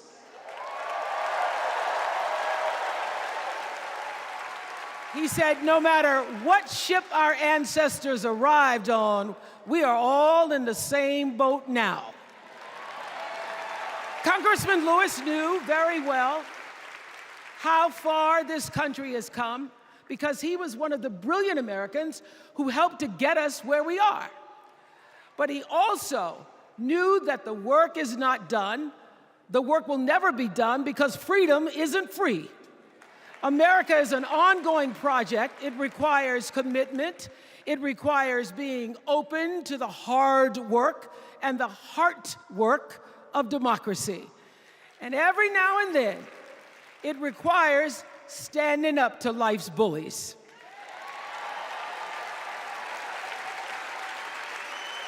I know this. I've lived in Mississippi, in Tennessee, in Wisconsin, Maryland, Indiana, Florida, Hawaii, Colorado, California, and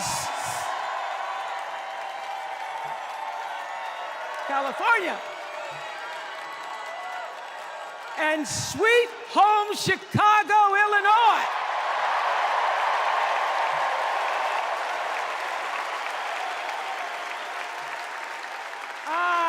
Have actually traveled this country from the redwood forests, love those redwoods, to the Gulf Stream waters.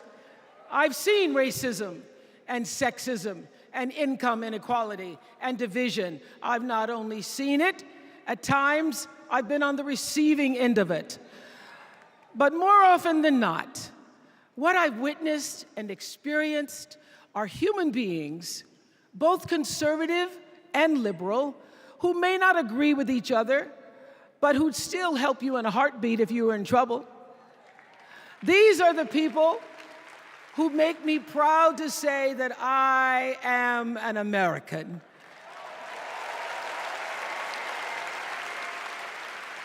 They are the best of America. And despite what some would have you think, we are not so different from our neighbors. When a house is on fire, we don't ask about the homeowner's race or religion. We don't wonder who their partner is or how they voted. No. We just try to do the best we can to save them. And if the place happens to belong to a childless cat lady,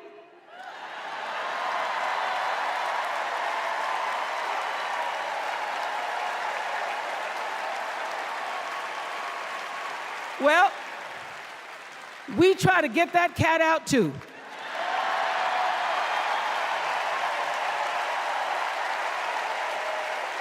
Because we are a country of people who work hard for the money. We wish our brothers and sisters well, and we pray for peace. We know all the old tricks and tropes that are designed to distract us from what actually matters, but we are beyond ridiculous tweets and lies and foolery. These are complicated times, people, and they require adult conversation. And I welcome those conversations because civilized debate is vital to democracy, and it is the best of America. Now, over the last couple of nights, we have all seen brave people walk onto the stage and share their most private pain.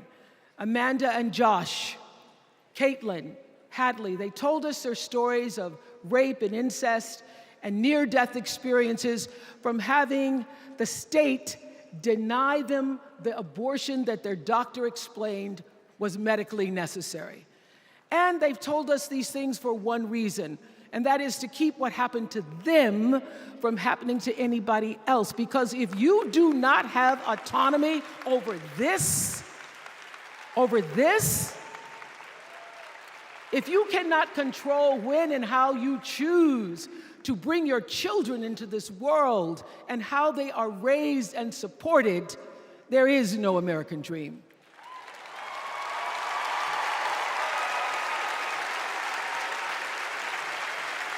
The women and men who are battling to keep us from going back to a time of desperation and shame and stone cold fear, they are the new freedom fighters. And make no mistake, they are the best of America.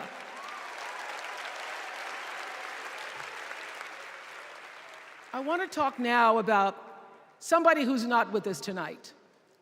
Tessie Prevost Williams was born in New Orleans not long after the Supreme Court ruled that segregated public schools were unconstitutional. That was in 1954, same year I was born. But I didn't have to head to first grade at the all-white McDonough 19 school with a U.S. Marshal by my side like Tessie did. And when I got to school, the building wasn't empty like it was for Tessie. You see, rather than allowing McDonough to be integrated, parents pulled their kids out of the school, leaving only Tessie and two other little black girls, Gail Etienne and Leona Tate, to sit in a classroom with the windows papered over to block snipers from attacking their 6-year-old bodies. Tessie passed away 6 weeks ago. And I tell this story to honor her tonight because she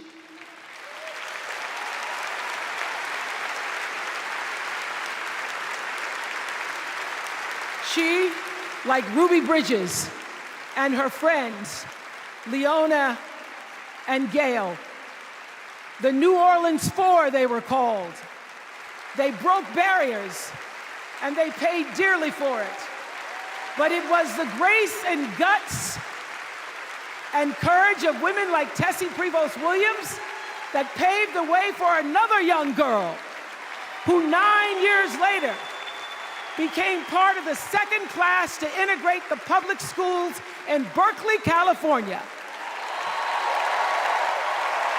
And it seems to me that at school and at home, somebody did a beautiful job of showing this young girl how to challenge the people at the top and empower the people at the bottom. They showed her how to look at the world and see not just what is, but what can be. They instilled in her a passion for justice and freedom and the glorious fighting spirit necessary to pursue that passion.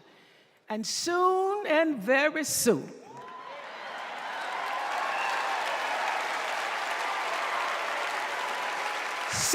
very soon, we're going to be teaching our daughters and sons about how this child of an Indian mother and a Jamaican father, two idealistic, energetic immigrants,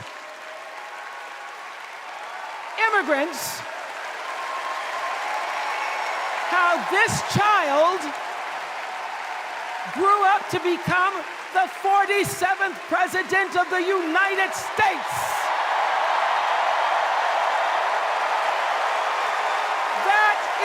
The best of America.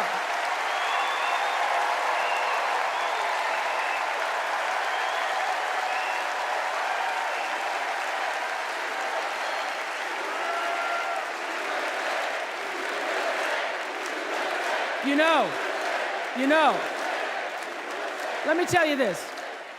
This election isn't about us and them. It's about you and me. and what we want our futures to look like. There are choices to be made when we cast our ballot. Now, there's a certain candidate that says if we just go to the polls this one time, that we'll never have to do it again. Well, you know what? You're looking at a registered independent who's proud to vote again and again and again because I'm an American and that's what Americans do. Voting is the best of America. And I have always, since I was eligible to vote, I've always voted my values. And that is what is needed in this election now more than ever. So I'm calling on all you independents and all you undecideds. You know this is true. You know I'm telling you the truth, that values and character matter most of all. In leadership and in life. And more than anything, you know this is true, that decency and respect are on the ballot in 2024.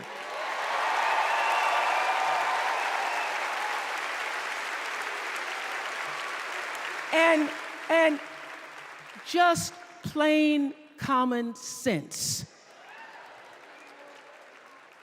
Common sense tells you that Kamala Harris and Tim Walz can give us decency and respect. They're the ones that give it to us. So, we are Americans. We are Americans. Let us choose loyalty to the Constitution over loyalty to any individual. Because that's the best of America. And let us choose optimism over cynicism, because that's the best of America. And let us choose inclusion over retribution. Let us choose common sense over nonsense.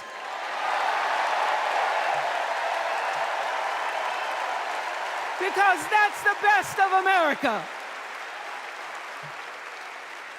And let us choose the sweet promise of tomorrow over the bitter return to yesterday. We won't go back. We won't be set back, pushed back, bullied back, kicked back. We're not going back.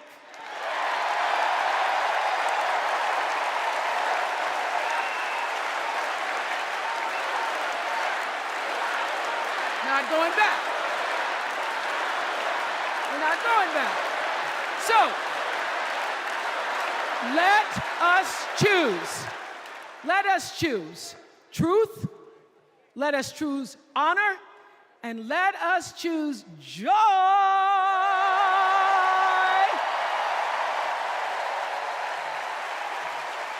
Because that's the best of America. But more than anything else, let us choose freedom. Why? Because that's the best of America. We're all Americans, and together, let's all choose Kamala Harris.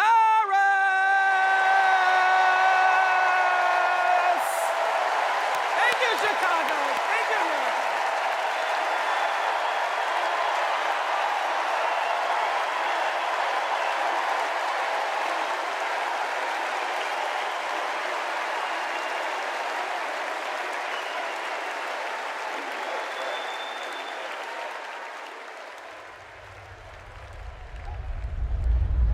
Here's what I want people to know about Tim Walz. Well, everybody at Mankato West High School loved Tim Walz. Yeah, I mean, Tim was jovial. When he would start teaching, it was like full contact teaching. You could not help but be interested in what he was talking about. He seemed to care about everybody in his class. He knew everyone's name. He wanted to know what interested you, how to engage you, what you were excited about, what you're feeling bad about. Mr. Walz was my geography and social studies teacher. Mr. Walz was my football coach. My middle school basketball coach. When we were doing doing the high school play The Nerd, he was the person building the sets. I don't think that there has ever been a moment where I've seen Tim exhausted from giving or engaging. He always seems like that person that's got the never-ending gas tank who can keep going. When I decided to come out as gay, we started the Gay Straight Alliance. Tim Walz was the faculty advisor. We saw him not only as a teacher, but a mentor and a leader. Mr. Walz was a really big part in helping build this community, and he's a big reason why I became a teacher myself. It was inspiring being in his classroom. Please welcome Maryland Governor Wes Moore.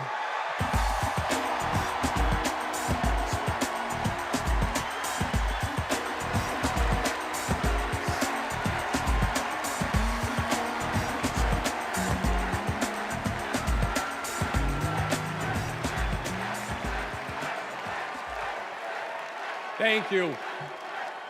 Thank you. On March 26th, at 1:30 in the morning, a container ship, the length of 3 football fields, slammed into the Francis Scott Key Bridge in Baltimore, and the bridge collapsed. A port that drives 13% of our state's economy was now closed. Thousands of workers were hours away from waking up and realizing they no longer had a job. 6 Marylanders who had been on the bridge in the middle of the night fixing potholes lost their lives. And one of the first phone calls that I got that morning started with these 3 words.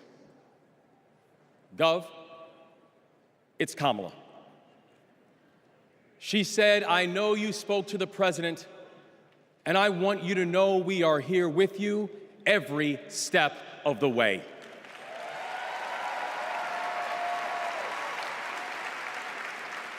Now, I joined the Army when I was 17. In fact, I was too young to sign the paperwork. I had to ask my mom to sign the paperwork for me because I don't have bone spurs.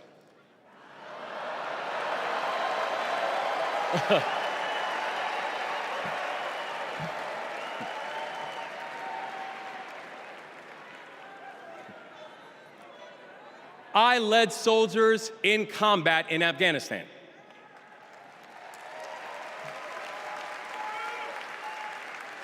And my training taught me that you never learn anything about anybody when times are easy. You learn everything you need to know about somebody when times are hard and when the temperature gets turned up. And America, I saw that Kamala Harris is the right one to lead in this moment firsthand.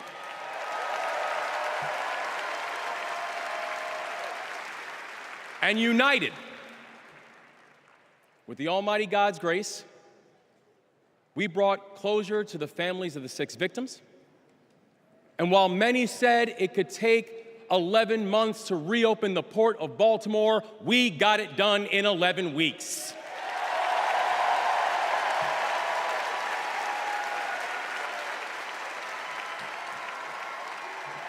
Because that is the story of America. We are a nation of patriots who serve when the mission is hard and who serve when the destination is uncertain. And I know our history isn't perfect.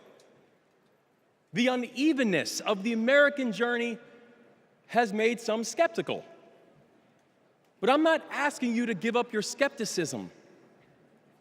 I just want that skepticism to be your companion and not your captor. And I'm asking that you join us in the work. Because making America great doesn't mean telling people you're not wanted. And loving your country does not mean lying about its history.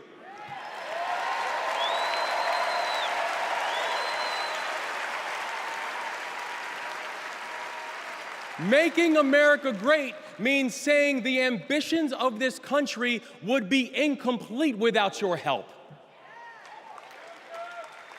It's the legacy of those 6 workers who fixed potholes on a bridge while we slept, who were born in a different country, but who knew that America was big enough for them too.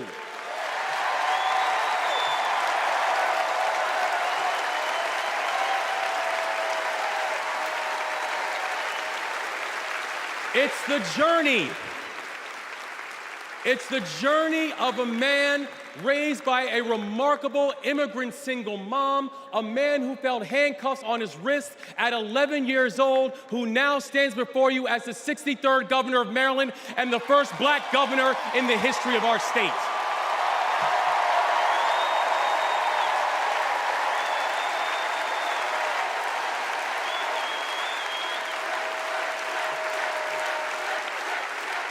It's the story.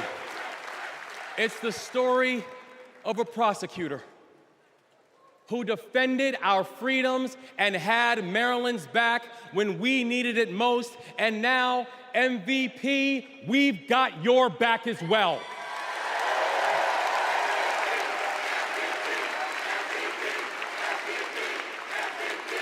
That's right. It's my fellow veteran, my brother, and the next Vice President of the United States, Tim Walz. And now, Tim knows that in the military, you count the days towards mission completion. So guess what, y'all? We have got 75 days and a wake up until Election Day. 75 days in a wake-up for us to prove what Americans can do when the pressure is on. 75 days in a wake-up for us to show that true patriots do not whine and complain. We put our heads down and we get to work. 75 days and a wake-up to build a future that those who came before us hope for, and those who come after us that they deserve. And 75 days and a wake-up to elect a leader who is willing to believe in the best of us, and that leader is Kamala Harris, the next president of the United States. Thank you, God bless you, and let's leave no one behind.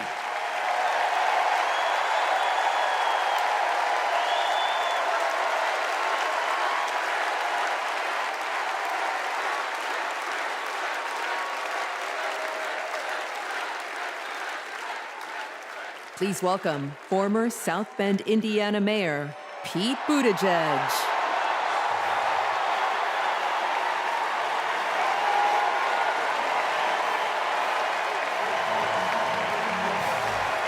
Thank you. Thank you. Good evening, Democrats. Thank you, Chicago. Here's a sentence I never thought I'd hear myself saying. I'm Pete Buttigieg, and you might recognize me from Fox News.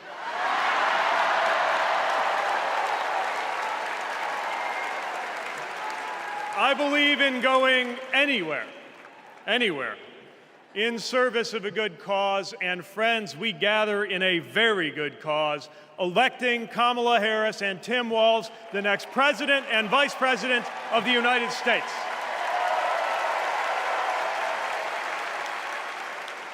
The choice could not be clearer.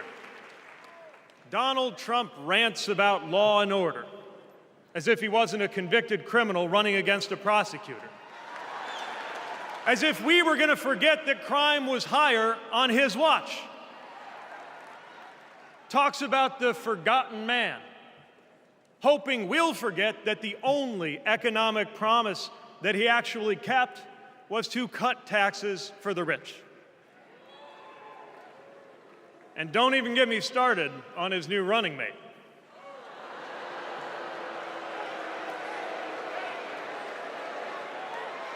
At least Mike Pence was polite.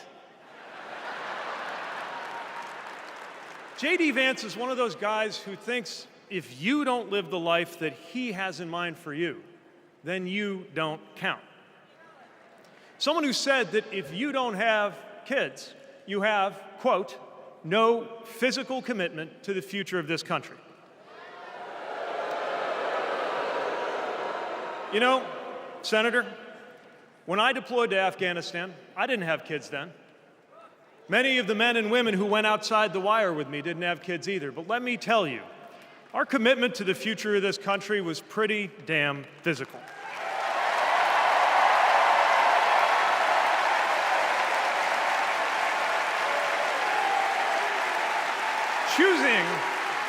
Choosing a guy like J.D. Vance to be America's next vice president sends a message. And the message is that they are doubling down on negativity and grievance. Committing to a concept of campaigning best summed up in one word: darkness. Darkness is what they are selling. The thing is, I just don't believe that America today is in the market for darkness. I believe America is ready for a better kind of politics. Yes, politics at its worst can be ugly, crushing, demeaning, but it doesn't have to be. At its best, politics can be empowering, uplifting. It can even be a kind of soul craft. My faith teaches me that the world isn't made up of good people and bad people, but rather that each of us is capable of good and bad things. And I believe leaders matter because of what they bring out in each of us, the good or the bad. Right now, the other side is appealing to what is smallest within you. They're telling you that greatness comes from going back to the past. They're telling you that anyone different from you is a threat. They're telling you that your neighbor or nephew or daughter who disagrees with you politically isn't just wrong, but is now the enemy. I believe in a better politics, one that finds us at our most decent and open and brave. The kind of politics that Kamala Harris and Tim Walz are offering. And as you have felt these many days, that kind of politics also just feels better to be part of.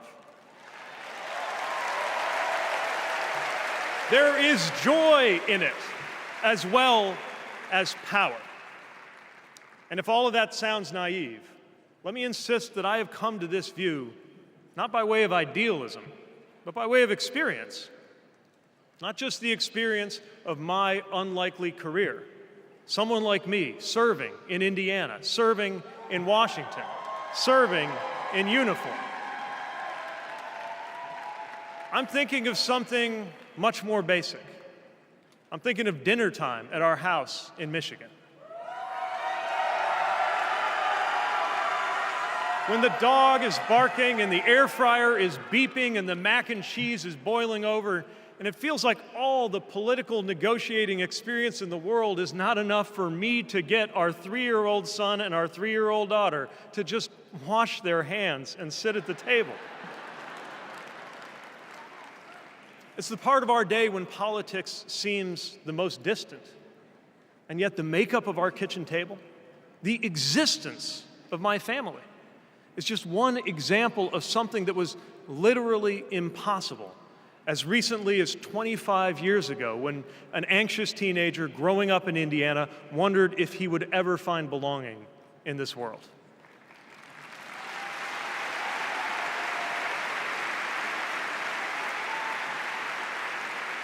This kind of life went from impossible to possible, from possible to real, from real to almost ordinary in less than half a lifetime. But that didn't just happen. It was brought about through idealism and courage, through organizing and persuasion and storytelling, and yes, through politics, the right kind of politics. The kind of politics that can make an impossible dream into an everyday reality.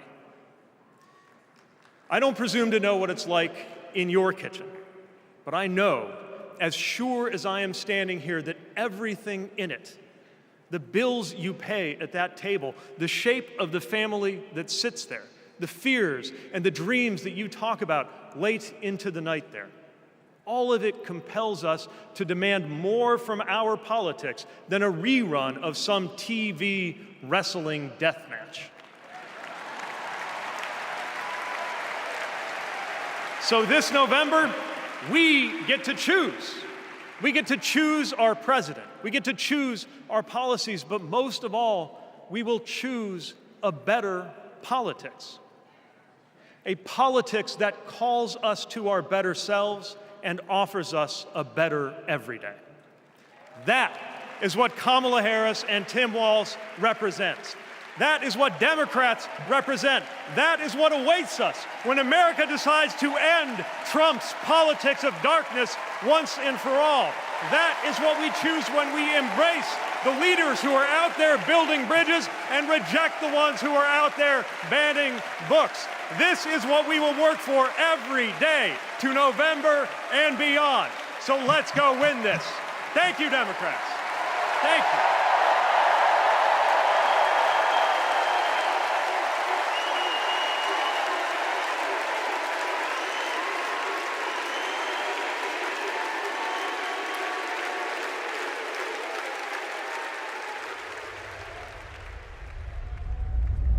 Seeing Governor Walz going to Congress and then becoming governor, I see the guy that was a first sergeant. I see a guy that's full of energy, always busy. And like he says, you get enough time to sleep when you're dead. I first met Governor Walz and Congressman Walz when I was transitioning out of the Marine Corps, going back to school. He really wanted to know what the experience was of those that were actually using the GI Bill and how it could be improved. It seemed to be a continuation of focus on improving the lives of veterans. Governor Walz in our unit always would say his catchphrase was, "We'll get it done," and we always did.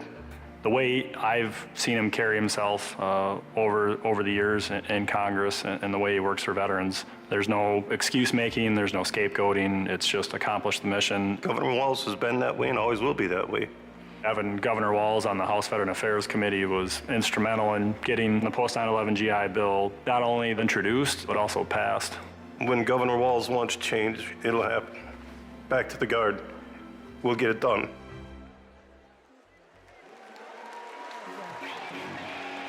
Please welcome EGOT-winning, multi-platinum artist and activist, John Legend, and Queen of Percussion, Sheila E.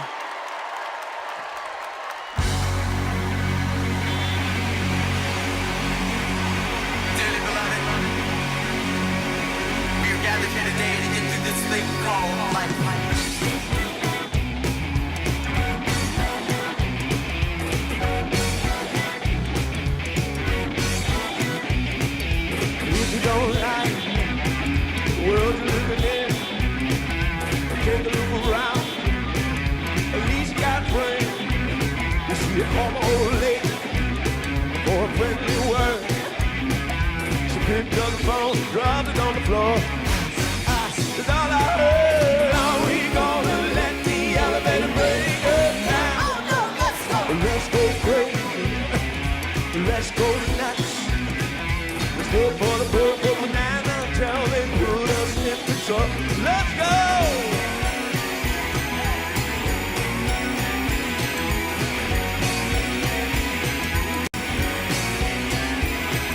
We're all excited, but we don't know why. Maybe it's 'cause we're all gonna die.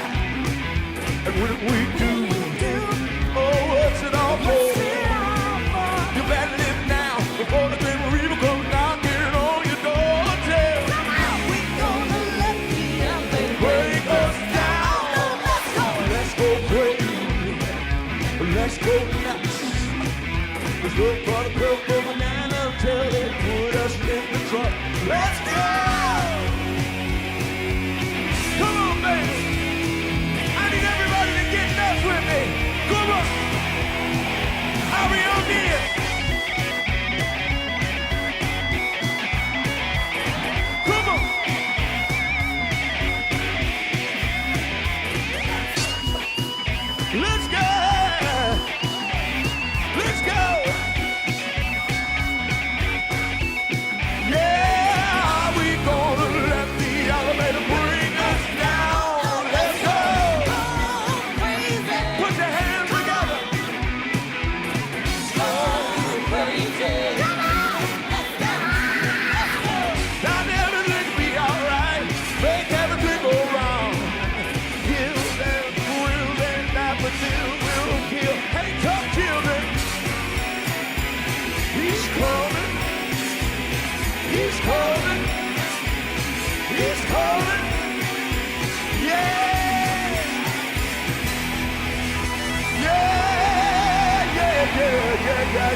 Incredible. I just want to say I feel so motivated after tonight.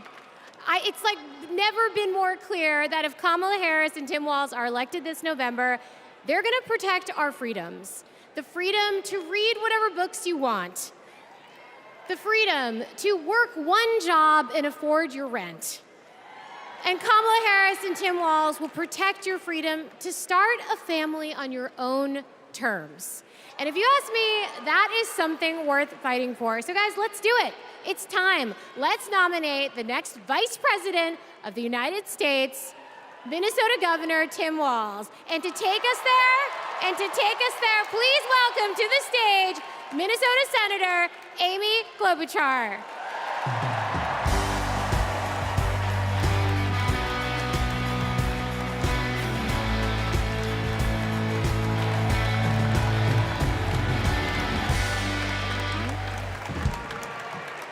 Okay,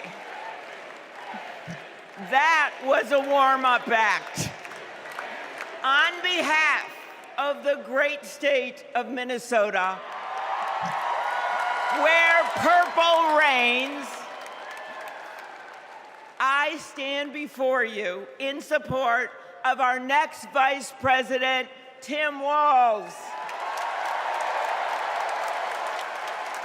In Minnesota, we trust a coach who turned a team that was 0-27 into state champions.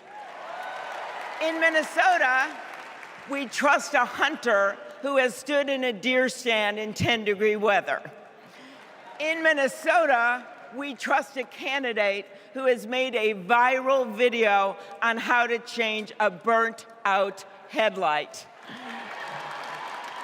And I know we aren't alone, but in Minnesota, we love a dad in plaid.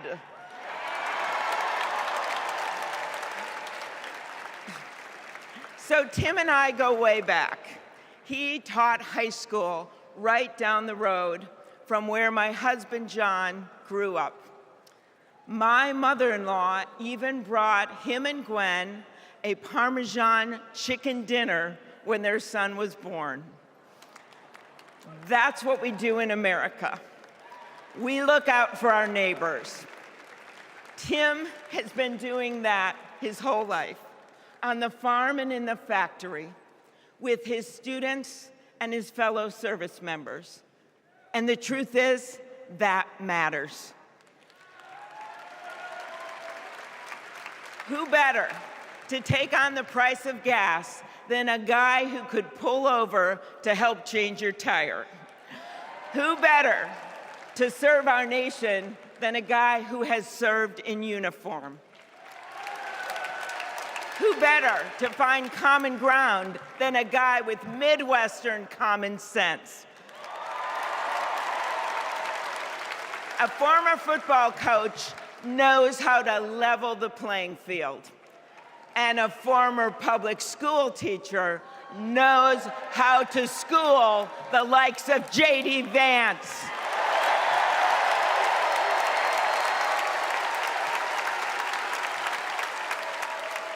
What you've done with your life matters, and what you do with power matters too. Tim has delivered paid leave, school lunches, and the biggest tax cut in Minnesota history.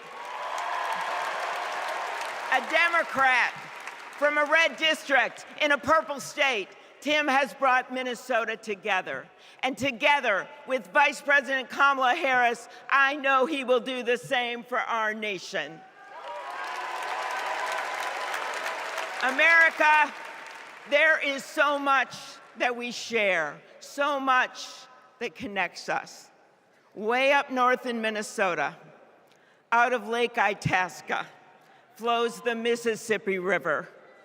It starts small and it grows wider. It flows down to Wisconsin and to Iowa. It goes down to Illinois and to Missouri. It goes to Kentucky and Tennessee. It goes to Arkansas, and it goes way down to Mississippi. And then it goes all the way down to New Orleans, Louisiana, where the spirit of our nation's resilience abounds. So let us commit here and now to cross the river of our divides to get to a higher ground. And let us join together to elect Kamala Harris and Tim Walz.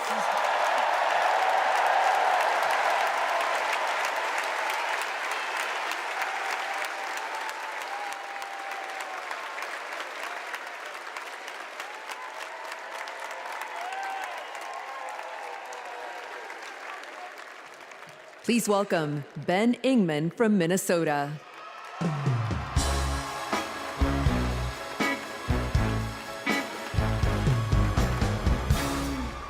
Tim Walz is the kind of guy you can count on to push you out of a snowbank.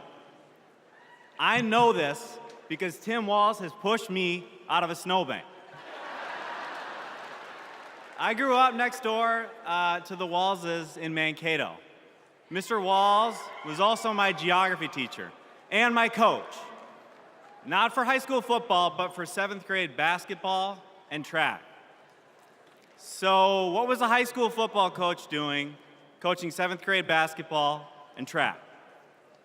Well, there was a kid in the high school who couldn't afford to pay for lunch, and he ran up a lot of debt.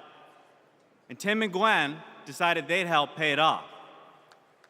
They started calling around the district to see if there were any positions they could fill to make a little extra money, and that's how he wound up coaching us 7th graders. That's right. Coach Walz got us excited about what we might achieve together. He believed in us, and he helped us believe in each other. And his leadership stuck. That track team went on to win a state title, just like the football team. That's right. Speaking of which, come on out, Scarlets. Yeah!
You know, all this got me thinking about the kinds of leaders we need. We want the people in charge to be genuine, compassionate, and trustworthy. The thing is, there are people in our neighborhoods who fit this description. The kind of people who display quiet leadership, by helping kids pay for their lunches, by bringing teams together to believe in each other. And when we're stuck in the snow, they push us out. Well, in my neighborhood, we always wish that people like that would run for office. Well, in my neighborhood, someone like that did run for office. And he's going to be a wonderful vice president. Thanks very much.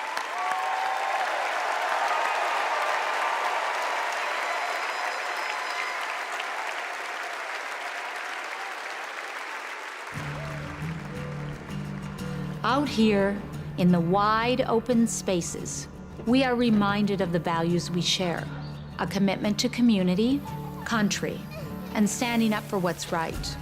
Tim Walz grew up in a small town in Nebraska, where he spent summers working the family farm.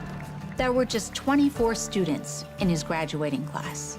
His dad served during the Korean War, and that meant a lot to Tim. So he enlisted right after his 17th birthday and served 24 years in the National Guard, rising to Command Sergeant Major. Tim went to college on the GI Bill and became a social studies teacher. That's where Tim and I met. We shared a classroom with a divider right down the middle. His classroom was a lot louder than mine, but I could hear how engaged his students were. Tim taught for over 15 years, and he coached football, helping lead the team to a state championship after 0 wins just a few years before. Tim taught them how to believe in themselves and that we're all in this together. When one of our students started the school's Gay-Straight Alliance, Tim agreed to serve as faculty advisor because he knew how impactful it would be to have a football coach involved. He inspired his students, and he changed lives. He is just so joyful in everything that he does, but I think also standing up for what he believes to be right, stands up to bullies. Then, Tim's students inspired him to run for Congress in southern Minnesota. Tim spent a lot of time working with Republicans, fighting to help farmers and expanding veterans' benefits. Whether it was in Congress or as governor, his focus has always been helping working people like those he grew up with. That's why he fought for the largest tax cut in Minnesota state history. But Tim Walz was there for small businesses like ours. With the urging of Governor Walz, we were able to pass the Alex Smith Insulin Affordability Act, and it has saved lives in Minnesota. With Tim as governor, Minnesota is one of the best places to raise a family and one of the best states for business. Tim's a lifelong hunter and gun owner.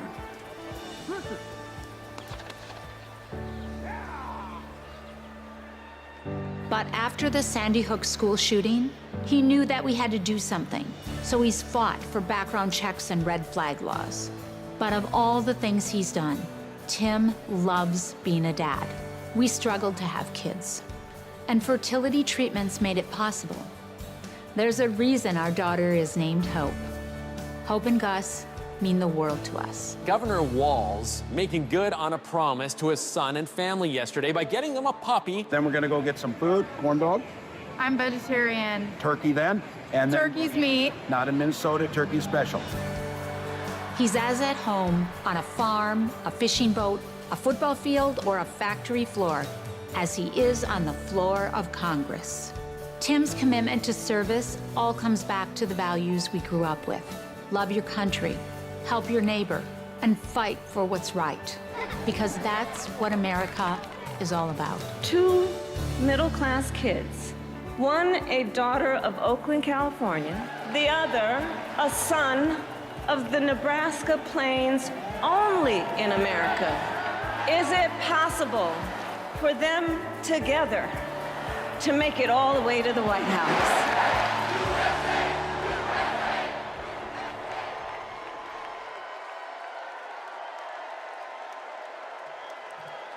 Please welcome the Democratic nominee for Vice President, Governor Tim Walz.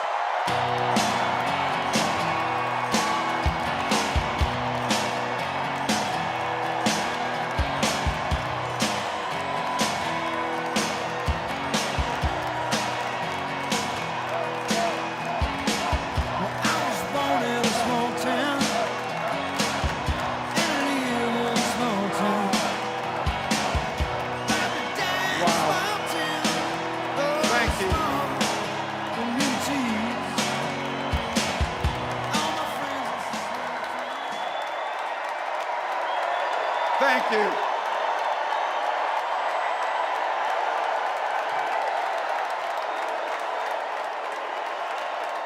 Thank you.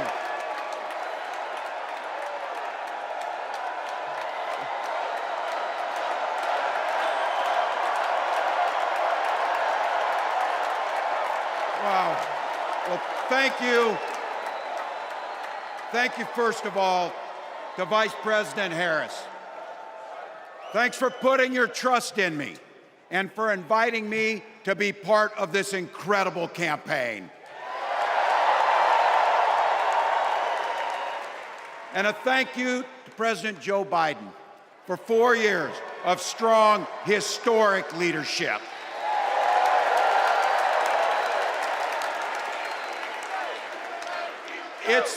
It's the honor of my life to accept your nomination for Vice President of the United States.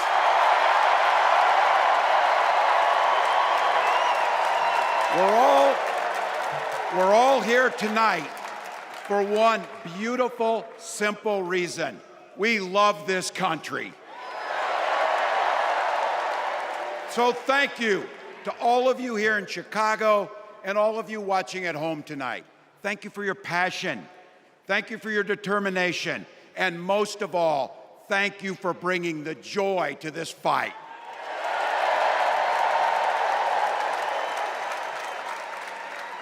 Now, I grew up in Butte, Nebraska, a town of 400 people. I had 24 kids in my high school class, and none of them went to Yale. But I'll tell you what, growing up in a small town like that, you learn how to take care of each other. That family down the road, they may not think like you do. They may not pray like you do. They may not love like you do, but they're your neighbors. And you look out for them, and they look out for you. Everybody belongs, and everybody has a responsibility to contribute. For me, it was serving in the Army National Guard. I joined up 2 days after my 17th birthday, and I proudly wore our nation's uniform for 24 years. My dad, a Korean War era Army veteran, died of lung cancer a couple years later. He left behind a mountain of medical debt. Thank God for Social Security survivor benefits. And thank God for the GI Bill that allowed my dad and me to go to college, and millions of other Americans. Eventually, like the rest of my family, I fell in love with teaching. Three out of 4 of us married teachers. I wound up teaching social studies and coaching football at Mankato West High School. Go Scarlets! We ran a 44 defense. We played through to the whistle on every single play, and we even won a state championship. Never closed the yearbook, people. But it was those players and my students who inspired me to run for Congress. They saw in me what I had hoped to instill in them, a commitment to the common good, an understanding that we're all in this together, and the belief that a single person can make a real difference for their neighbors. So there I was, a 40-something high school teacher with little kids, 0 political experience, and no money, running in a deep red district. But you know what? Never underestimate a public school teacher. Never.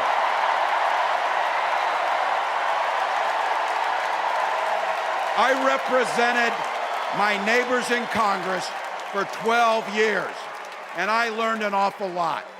I learned how to work across the aisle on issues like growing the rural economies and taking care of veterans. And I learned how to compromise without compromising my values. Then I came back to serve as governor, and we got right to work, making a difference in our neighbors' lives. We cut taxes for the middle class. We passed paid family and medical leave.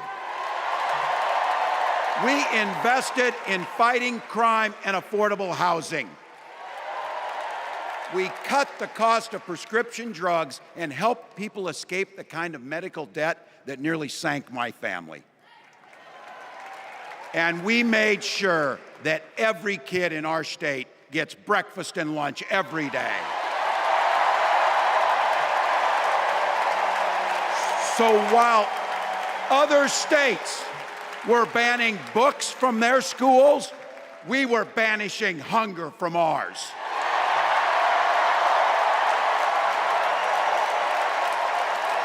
We also protected reproductive freedom because in Minnesota, we respect our neighbors and the personal choices they make.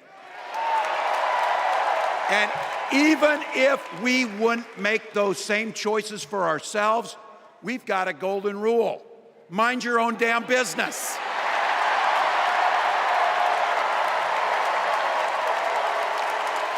And that includes IVF and fertility treatments.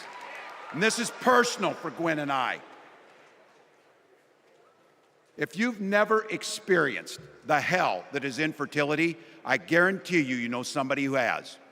And I can remember praying each night for a phone call. The pit in your stomach when the phone had rang, and the absolute agony when we heard the treatments hadn't worked. It took Gwen and I years, but we had access to fertility treatments. And when our daughter was born, we named her Hope. Hope, Gus, and Gwen, you are my entire world, and I love you.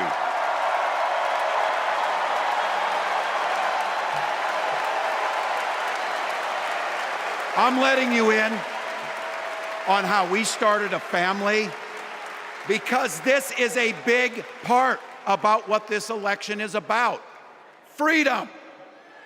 When Republicans use the word freedom, they mean that the government should be free to invade your doctor's office.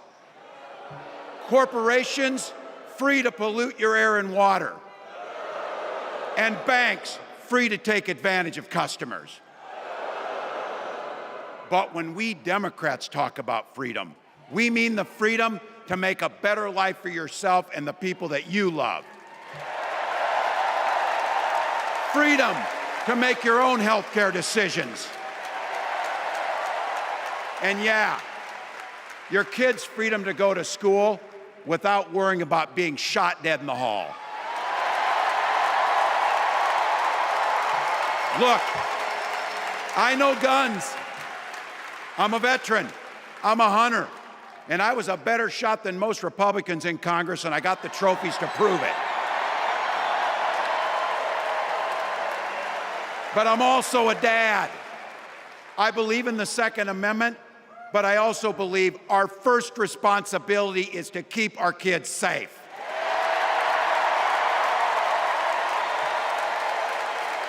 That's what this is all about.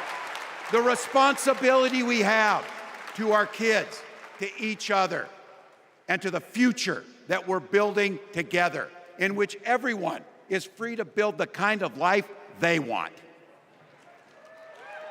But not everyone has that same sense of responsibility. Some folks just don't understand what it takes to be a good neighbor. Take Donald Trump and J.D. Vance.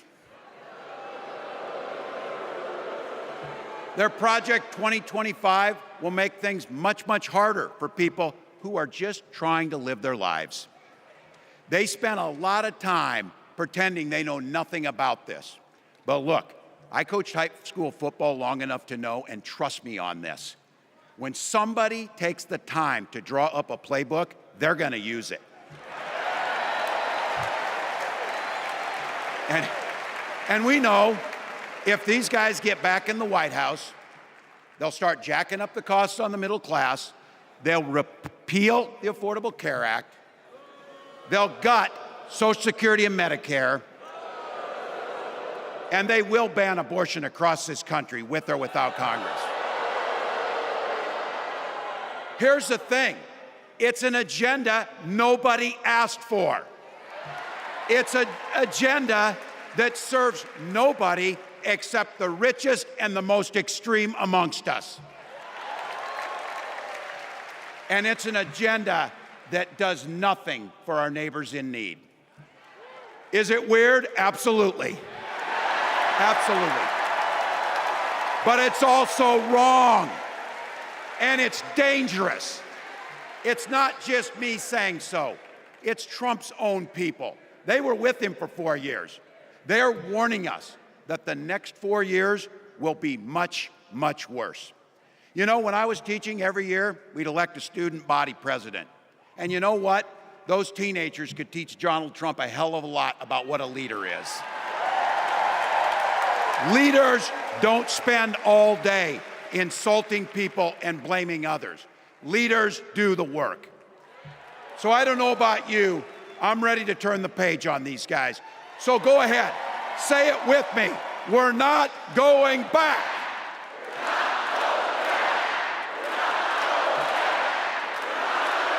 We've got something better to offer the American people. It starts with our candidate, Kamala Harris. From her first day as a prosecutor, as a district attorney, as an attorney general, as a United States senator, and then our vice president, she's fought on the side of the American people. She's taken on the predators and fraudsters. She's taken down the transnational gangs, and she stood up to powerful corporate interests. She has never hesitated to reach across that aisle if it meant improving your lives. And she's always done it with energy, with passion, and with joy. Folks, we've got a chance to make Kamala Harris the next president of the United States.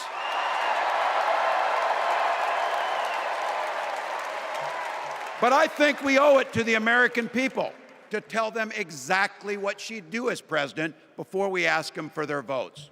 So here, this is the part, clip and save it and send it to your undecided relatives so they know. If you're a middle-class family or a family trying to get into the middle class, Kamala Harris is going to cut your taxes. If you're getting squeezed by prescription drug prices, Kamala Harris is going to take on Big Pharma. If you're hoping to buy a home, Kamala Harris is going to help make it more affordable.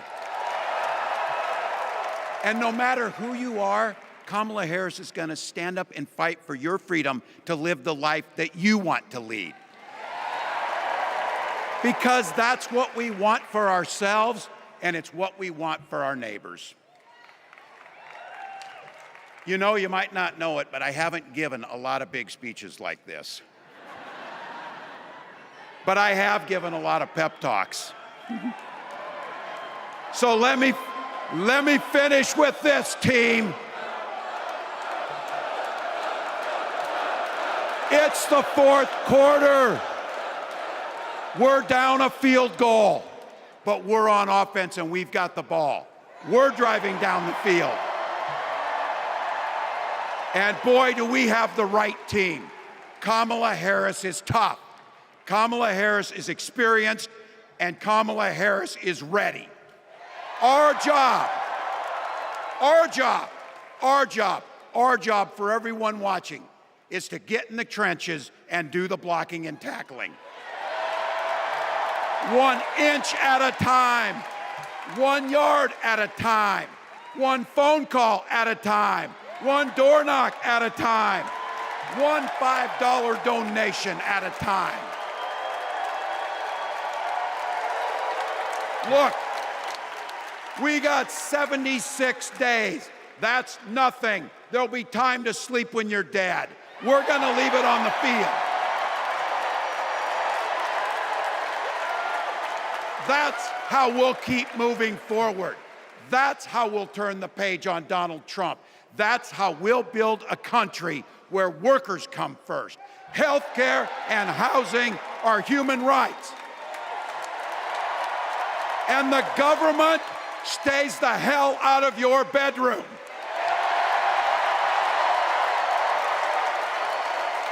That's how we make America a place where no child is left hungry, where no community is left behind, where nobody gets told they don't belong. That's how we're gonna fight. And as the next president of the United States always says, when we fight, when we fight, when we fight, thank you. God bless.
Please stand if you are able for this evening's benediction, offered by Pastor William Hall and Tahil Sharma.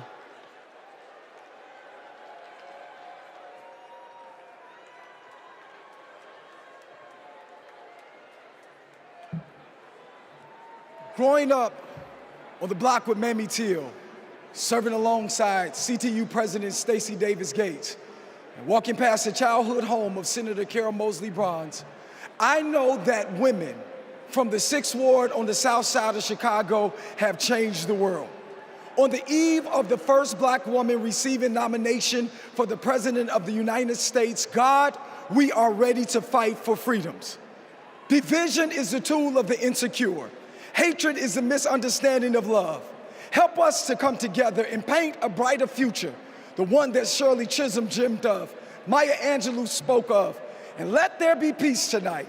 Peace in Palestine, peace for Palestinians, peace for Israelis. When we come together, we win. When we serve together, we change lives. Tonight, by faith, we rise together. Tonight, by faith, we work together. Tonight, by faith, we get information together. We will not wait till November, but by faith, we will shout in victory tonight. As a Hindu, a Sikh, and an Angelino coming from Tongva lands, I invite you to pray or reflect. In Sikhi, Vaheguru is Nirbhau and Nirvaid, the one without fear and without hatred. If the divine possesses these qualities with making the universe, then we are responsible to achieve equity with those same values. As a Hindu, I'm reminded that divisiveness is a choice because our dharam, our duty, is towards all of humanity and nature.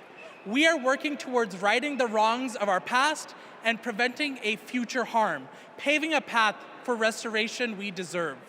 May justice and peace evolve from their status as empty words to become calls to action against the status quo of oppression. Om Shanti Shanti Shanti Nanak Naam Chardi Kala Tere Pane Sarpatata Pala.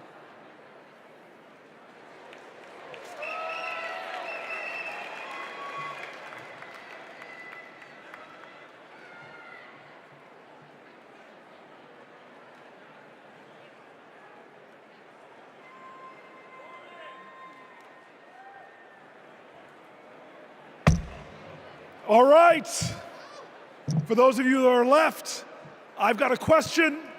Is there a motion to recess our convention? Oh, you guys are moving me.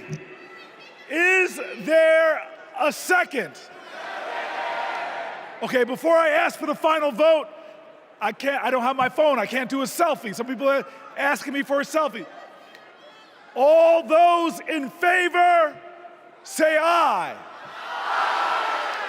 All those opposed, say nay. In the eyes of the chair, the ayes have it. We are now officially recessed until 5:30 p.m. tomorrow. Folks, it's closing time. I don't care where you go, but you can't stay here.